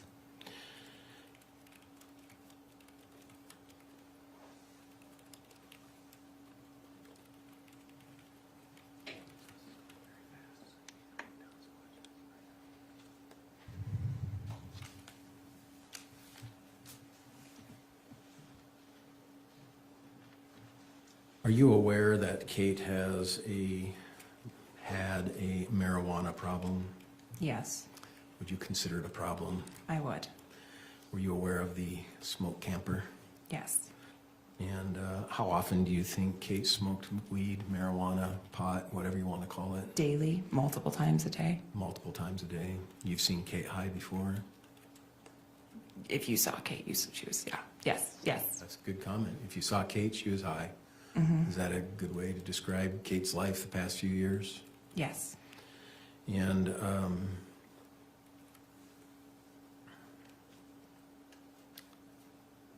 you're familiar with numerous videos and audios that Kate would send you about that involved her disputes with Matt? Yes. And if you were the recipient of Matt in those videos and audios you heard, would that give you fear of Matt? Yes. And would you consider your family, meaning your brothers and sisters and mom, to be afraid of Matt? I don't know if they were. I was. Yeah. Did you know Matt had an alcohol problem, at least an alcohol problem? Yes. Would you consider it a problem? Yes. Would you consider it not a drinker, but a alcohol problem? Alcoholic, yes. An alcoholic? Yes. Did Kate tell you about that alcoholic problem? Yes. When Kate went to Utah, did she indicate to you that she is fearful Matt would come to Utah? Yes. Did she indicate that she is fearful that he would come to Utah to hurt her? Yes. Do you think the other members of the family were aware of that as well? Yes. Including Kevin? Yes, probably. He wasn't very involved in our conversations. Including your mom? Yes. Including Rachel? Yes.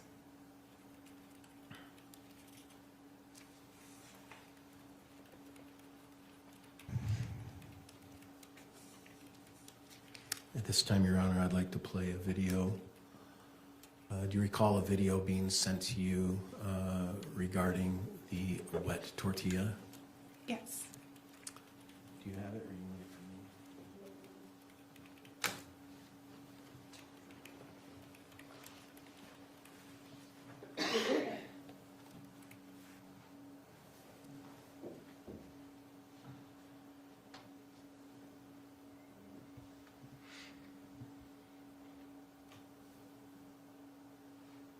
Can I email it to you?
I can send it. I get on there real quick.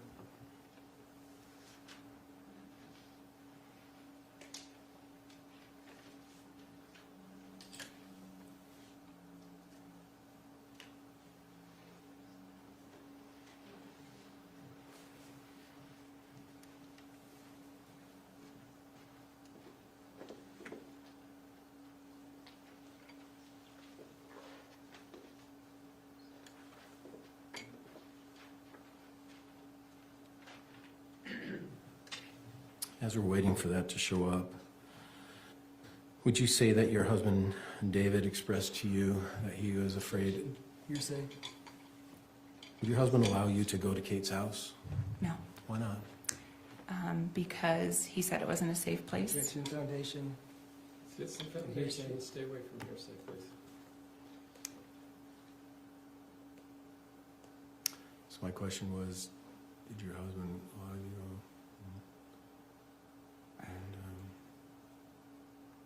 Are you aware of any examples on why your husband would not want you to go to Kate's house? Objection, foundation, hearsay. I don't know how I need foundation for that question. It's a yes or no. I think that's a yes or no. What's the foundational concern? Well, then what is she, does she know what he's aware of?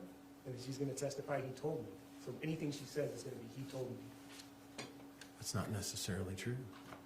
Let's get the first question out, which is a yes, answer is a yes or no, and then let's get some follow-up questions. Let's make sure we don't delve into hearsay. You want me to repeat the question? Yes, please. Yeah. The first question was, did your husband allow you to go to Kate's house? No. No. Are you aware of some experiences that you've expressed for the reason that he did not want you to go to Kate's house? Yes. What were those experiences that you expressed? Objection. Right?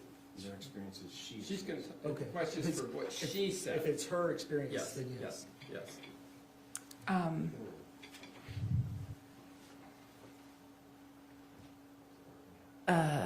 There was a really long list of things. Were they, okay, then let's not go through the long list. If you can pause that for a moment, thank you. If we can not go through the long list, are they experiences of volatile behavior? Yes. That you experienced or that you were sent to you from Kate? Yes. Or both? That and then some. What do you mean? Just different things that I told him had happened when I was there, or just concerns for my safety while I was there in general about alcoholism and weapons being combined in the same place. And where do you live? Carlsbad, California, San Diego. And where does Kate live? Then? Yeah. Awanga, Temecula. Is that Southern California? Yes, it's an hour away from Carlsbad. So you've had an occasion to go there many times? For a while I was, yes. When I said go there, I meant to Kate and Matt's house. Yes, visiting, yes. And so there have been times when you've been there where you've seen volatile, explosive behavior from Matt? Yes. Is there times you've been there where you've seen volatile, explosive behavior from Kate? Yes. Let's, do you recognize this screenshot in front of you? Yes, I do. Is this a video you received from Kate? Yes, it is. If we can hit play. She's still eating her beans, Matt. She's still eating her beans. No, I'm going to keep it recorded. Kate, you put wet tortilla chips on top of my tacos. I asked you Sit not down to. and eat your beans, Cheyenne. I asked you not to. You're okay. Sit down and eat your beans. Stop, Kate. It's No, no. You ruined my meal. You ate your meal. No, that's not true. You put wet tortilla chips on top of my tacos.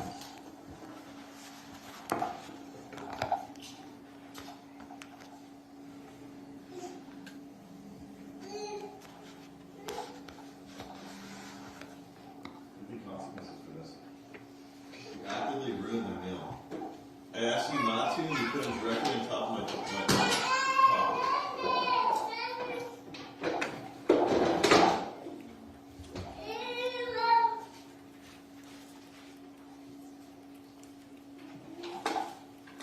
So how do you think it's justified as Tracey? I asked you not to, Kate, and you directly ruined my tacos. Why would you think you could fuck with someone's food? I didn't fuck with Yes, you did. That's not true. I had a plate right here, and you actually grabbed and put wet tortilla chips directly in my taco. And that's okay? That's okay? Nobody asked for you to put tortilla chips on my plate. It was a different plate. It was that celery plate, Kate. Chill out. It's a side plate. Matt. I'm giving you tortilla Chill chips out of niceness. out.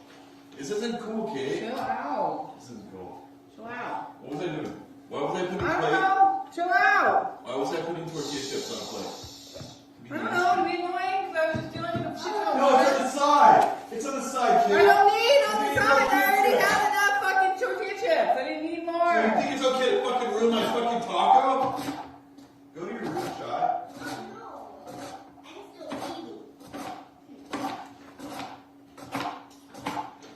Matt, pause yourself and have this conversation You actively later. ruined my plate. Pause yourself and have this conversation later, okay?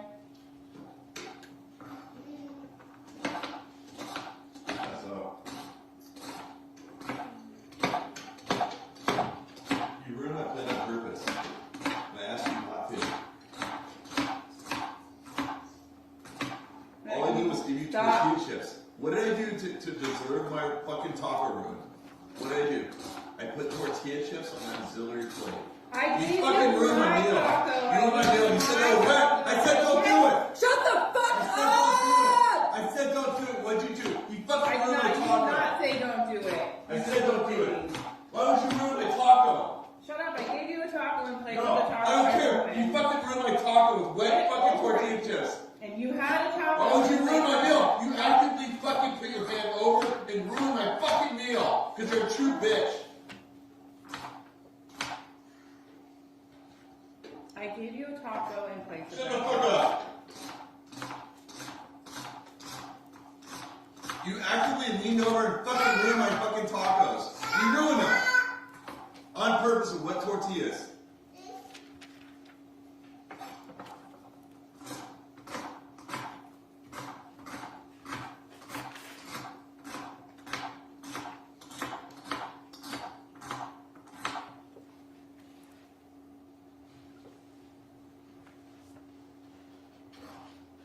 I will not fucking move on with you without fucking sorry. I will not. I'm just letting you know. I will not. You just fucking ruined my tacos. There's no fucking reason for that. Don't interrupt me.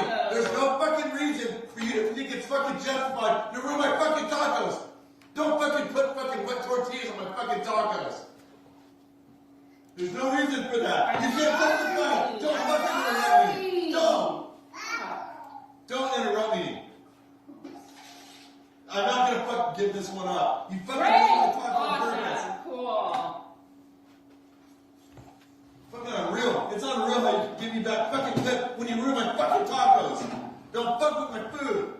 Don't put white tortilla chips on my fucking food. Don't.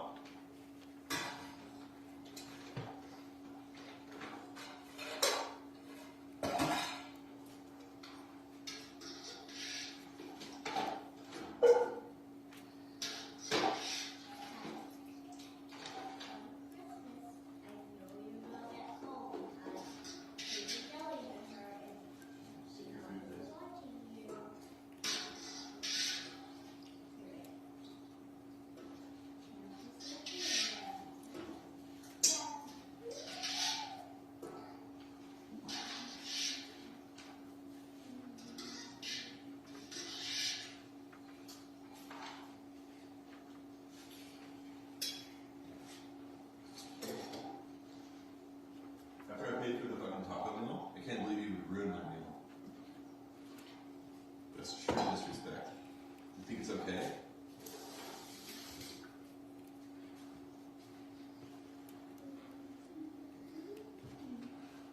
You think it's justified to fucking sprinkle wet tortilla chips over my taco? Fuck you.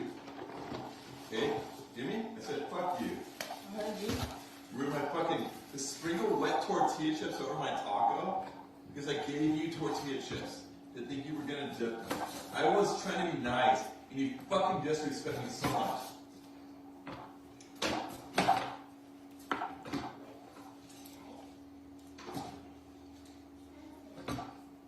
You got yours going on, right?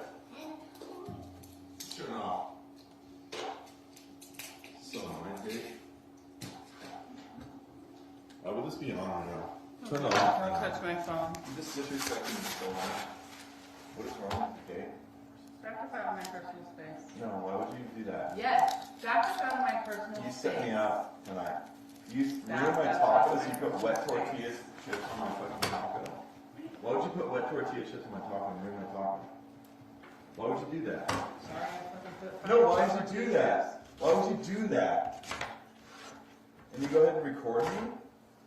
Like, you set me up, like, what do you want trying to do? Get out of my face. Delete it now. Get out of my face. Delete your phone now. Get out of my face. Delete it now. I will delete it. Get Now. out of my face. Do it right now. No, I'm get not out of in my your face. I'm off to the side. Get out of You my ruined You my are in tortilla my plate. personal space. You ruined my tortilla plate. And I replaced it No, with you my did own. not. Yes, I did. No, you did not. You fucking traumatized me. It's called trauma, okay? You fucking put wet tortilla chips on my fucking plate. Delete the fucking phone now. Delete it. Delete it now. I'm being serious. Delete it now. No. Get out of my face. Delete it now, okay? Get out of my face. Delete it now. Get out of my face. This is not cool. Get out of You my set face. me up. Get out of my face. Fucking, you put wet tortilla chips on my tacos. Get Who would out do of my that? face. Who would do that? That's a true disrespectful person. They would do that to someone. Why would you do that? Delete your phone now. Set the knife down and go delete your fucking phone now. I will. Do it Yeah, right let now. me- I'm let me done finish, waiting. let me No, I'm finish. done waiting right now. You fucked me up. You ruined my fucking taco and you fucking put fucking wet tortilla chips on it. And you Why think are it's you cool to record spitting it. in my Delete that face? shit now. Why are Delete you it. spitting in my Delete face? it. Now. Delete it. You want to fucking further progress our problems, delete your fucking phone now. Fine. Do you remember when you received this video? I don't remember the date. I remember the feeling, the moment. And is this similar to other kinds of videos or audios she would send you? I'm sorry? Sorry, yes. Do you remember when you and Kate first talked about her really buttoning up the plan to go to Utah? Do you remember when that was? Week before it happened, maybe? So June 20th, she went to Utah, is that right? Yes. And then so it would be within a week of June 20th? I think so. I don't really remember. It's been so long. Pretty close, though, right? Yes. Did you have conversations with your mom about that? About Kate coming to the house and bringing the kids with her? Yes, my mom told me to do it. Do you remember having conversations with your mom about Kate bringing the kids to Utah? Yes. Before they got there? Yes. Within that week before they got there? Yes. Do you remember having a conversation with your mom on June 16th, which is 4 days before she left?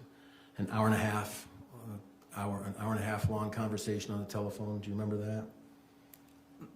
Like I said, I talked to her a lot, so I believe it. Don't remember specifically, but yes. Would you be surprised? Would you be surprised if I told you had an hour, 29-minute, 28-second conversation on June 16th, 2024 with your mom? No.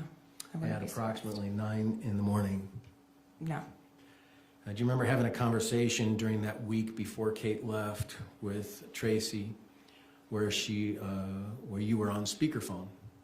Is that a common occurrence for you to be on speakerphone when you're talking to your mom? Yes. Just speaking into the speakerphone? Yes. Do you recall during that time your husband listened in on that conversation and he had a concern about her having a firearm in case things got a little bit... He's testifying is what the husband's saying. Let's back it up really fast. Do you remember that conversation where your husband demonstrated concern that Tracey have a firearm for protection? Not that conversation specifically. I just remember that would occur. I don't know if he did it then. So you've heard the conversation talking about Tracey having a firearm for protection from Matt. I don't recall from Matt. I remember for protection. How about protection, maybe not of a firearm, but having protection from Matt? I don't remember that. In the same way he wanted protection from you and going to Kate's house. I see how that would be the same if I remembered that, but I don't. Is it possible that there was a conversation that you informed your mom to make sure that she had a gun in case she had to protect herself? In general, yes. And your husband was an avid and is an avid gun collector and knows about gun rights, gun laws, right? Not about gun laws so much, but yes. He knows all about gun rights, doesn't he? Well, he knows about gun types, Okay. and whatnot, and ammo, and this. Yeah. Do you ever have a conversation with your mom about the need to register a gun? Possibly, probably. Probably. Probably. And could that conversation have occurred within that week of Kate going to Utah? It could have, but again, I don't remember it, so I can't place it. And I understand. That was almost 2 years ago. Do you watch and listen to true crime? Yes. Is it fun for you? Yes. You know, we consider it work. Yes. Yeah. Does your mom listen to true crime? Yes. How do you know that? We would talk about it. And how do you listen to it? podcasts, Dateline, watching episodes, Netflix, all sorts of ways. Did you ever talk to your mom about the Adelson case? We did, yes. Adelson case? It was, the Adelsons were on TikTok and we would talk about it. Oh, okay. Do you think your mom was serious when she said she wanted to strangle Matt? No. Do you think your mom was serious when she said she wanted to kill Matt? No. Do you think your mom was frustrated with the relationship Matt and Kate had? Yes. And do you think that was fueled and fired by Kate always getting the other family members involved in her marriage? Yes and no, yes. That, not always, but yes. Did you get the storage unit for Kate? Yes. And did you collect the stuff? How long was the storage unit rented for, do you know? A week-ish, maybe. I don't remember. So even before Matt came to Utah, did you empty the storage unit and get rid of it? Not get rid of the stuff, but get rid of the storage unit? Yes. No, but yeah. Kate was there about 3 weeks. Does that make sense? Yeah. June 20th, Matt was killed July 12th. Did you collect the items from the storage unit before Matt's death? Yes. Okay. So it was a short-term storage unit for Kate, wasn't it? Yes. Whose idea was it to put the AirTag in the truck? Mine. What was the reason? There were three main reasons. First being that we left the keys in the truck and I was worried about it getting stolen. Second was I was concerned that Matt would take the truck and then lie about having it. And then the last one was we wanted to make sure that if he followed her immediately to Utah, we could get her safely to a safe spot. So there was some fear about Matt going to Utah? Yes, yes. Did Kate ever tell you that she was scared shitless of Matt coming to Utah? Yes.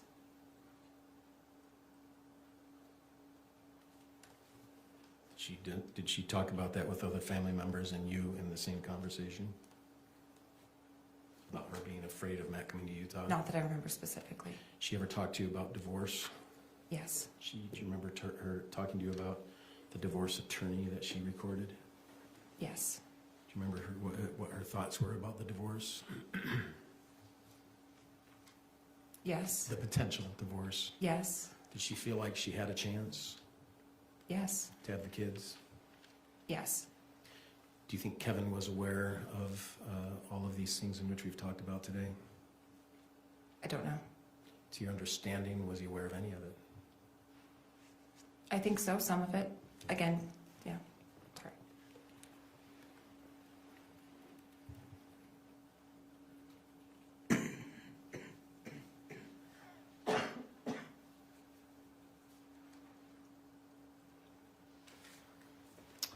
I don't have further questions, Judge.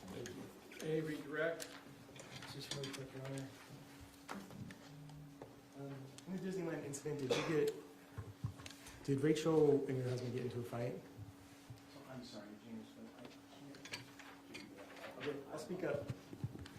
And when you were in Disneyland in February, were you with the whole family, right? Yes. And did your husband and Rachel get into a fight? A fight? No. Maybe an argument? Do you remember your husband calling Rachel a bitch? No. And do you remember Rachel sending you a text? Oh, wait, yes. Vaguely. Isn't it true though that you left the hotel right after that? It was because we were packing. So yes, we did. You weren't upset that Rachel was mad? That your husband called her a bitch? I don't remember very well. Okay. And then Kate sends you all these videos, like the tortilla video, right? Yeah. And she's sending you all of these phone calls that Matt doesn't even know about, secretly recorded, right? Some he was aware of. So it's a lot of it is just Matt at his worst, right? Yes. In his worst times. Yes. That she's recording. Yes. And she's picking and choosing what she's recording. Yes. It's fair to say that Matt isn't always like that, right? No, not always. And based on all those videos that you saw and all the audios you saw, did you ever see any pictures of any bruises? Either to Kate or to the kids? No. Did you ever see him threaten her with physical harm? Not her. No. Did he threaten the kids with physical harm? Yes. Did you report anything to DCFS or CPS or whatever child protection services that you have in California? No, but Did you see any bruises on the kids? no. So Matt's a scary guy, right? Yes. That you need to have a gun to protect yourself from, right? I don't think so. You don't think you needed a gun to protect yourself? No. Were you worried when you went out to California, or from California to Utah? Were you worried? Yes. And you should have had a gun at that point? I wasn't worried enough to have a gun, no. Were you? I wasn't worried enough to have anyone have a gun. Okay, so were you worried when he started coming to Utah? Yes. And you continued to track him on the AirTag? Yes. And were you talking to Rachel on the phone when she told Tracey and Kevin that Matt was there? Yes. And you guys were texting that night, continued to text that night, right? Yes. Did you ever text, Kevin or Tracey or Kate to see if they were okay? One of us texted my mom. She didn't respond. I don't remember texting Kate or... I think I might have texted Kate or tried to call. We made an attempt to reach out. Were you not worried that nobody was responding? Yes and no, because I thought it would escalate not to where it did. I thought it would escalate to a fight, like an argument. So why do you need an AirTag if all you're worried about is escalate to an argument? Or why would you think that you would need a gun to protect somebody?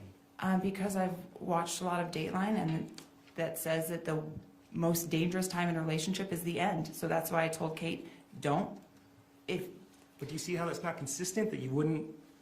Because what did you do? Because she said at that point, I was under the impression that Kate had invited him up there. Okay. So I don't know the inner workings of a relationship. If she's telling me she's afraid of him to go up there, then yes, I was afraid and I was nervous, and I told her be cautious because he's going to be mad if you are leaving him. But you just testified about how horrible Matt was and how dangerous he was and how you needed a gun.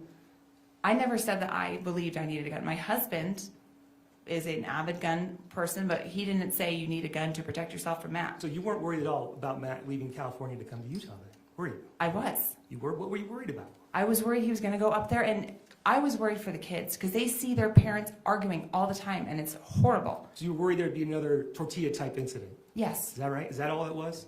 Yes. Or he would get angry. Yes, I was worried he was going to be just angry. I didn't know what he would do because he got angry and shot a dog once. So nobody in the family, is what you're telling me, nobody in the family is actually really that worried that Matt's going to do anything, correct? That they would need a gun. That wasn't the feeling in the family, right? Not to the, I don't know the rest of the people's feelings. Not in yours, at least yours. I just want to know yours. Your feeling was there was no gun needed, correct? I didn't think there was a gun needed, no. Okay. Recross? You're aware Matt has used a gun before, aren't you? Yes. And that he killed a dog. Yes. And did he talk about that? Yes. Was that fearful to you? To you? To me, it made me nervous, yes. Yeah. Knowing that he had weapons, right? That he had weapons and He can lose his control? Yes. You knew he was an alcoholic? Yes. And indeed, you have seen on many shows about how people, as you said, it's all a fight until the end, right? Yes. Were you afraid that that might happen? Yes. No further questions, Your Honor. I'm sorry, Your Honor. Can you tell me why he shot a dog? Because it bit him? Did he ever show you any of the injuries or pictures? Yes. Can I show those, Your Honor? What exhibit number?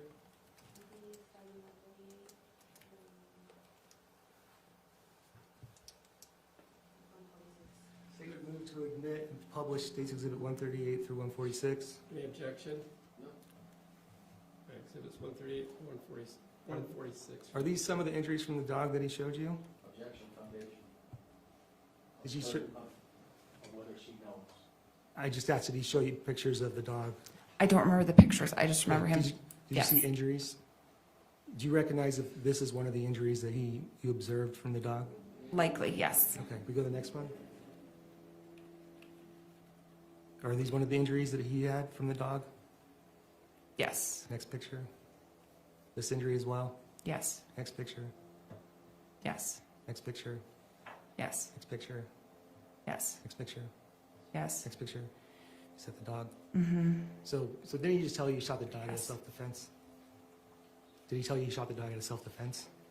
Those weren't his words, but he told the whole story, yes. Okay, nothing further. Oh, I think I did admit. I moved to admit those pictures. They were admitted by stipulation. Thank you. No objection. Was that his dog? Yes. And did he tell you the story about this shooting of his own dog? Yes. Did it make you fearful of Matt? Of his temper, yes. That's all I have, Jim. Nothing further, Your Honor. May this witness be excused from her subpoena? Yes, Your Honor. Thank you. Thank you, ma'am. You may step down. Counsel may see up here quick.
So it's the good news, it's the bad news.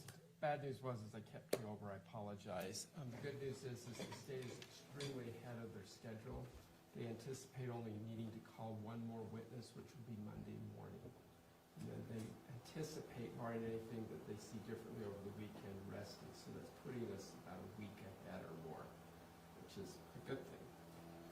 Because of that, and because of the schedule that they've indicated to me, I'm going to ask you to just be here ready to go at 9 a.m., 9-ish. It might be a 9-ish, unfortunately, because of the posture that we are at now. Over the weekend, it's especially critical that you don't form an opinion about this case. You've heard a lot of the evidence, but you haven't heard all of it. You haven't heard anything that the defense may elect to present. Remember, they have no burden to do anything in this case. So keep an open mind, don't ruminate about anything you've seen or heard today, think about everything else but this case, don't talk about it to others, don't use social media, don't do any research. That whole admonition that we've been going over throughout the entire week, keep that in mind. Monday morning, when we're here, if it moves as quickly as it potentially could, you may receive the case Monday, for sure on Tuesday, so you should make sure that your schedules both Monday and Tuesday evenings are free. So if you're planning on maybe a dinner or a movie with family or friends on Monday or Tuesday, that should be canceled because you may be in deliberations. Possibly Wednesday if it goes longer on your deliberations, so keep that in mind. That in mind, I appreciate you being so attentive and being on time. I look forward to seeing you on Monday morning. All rise.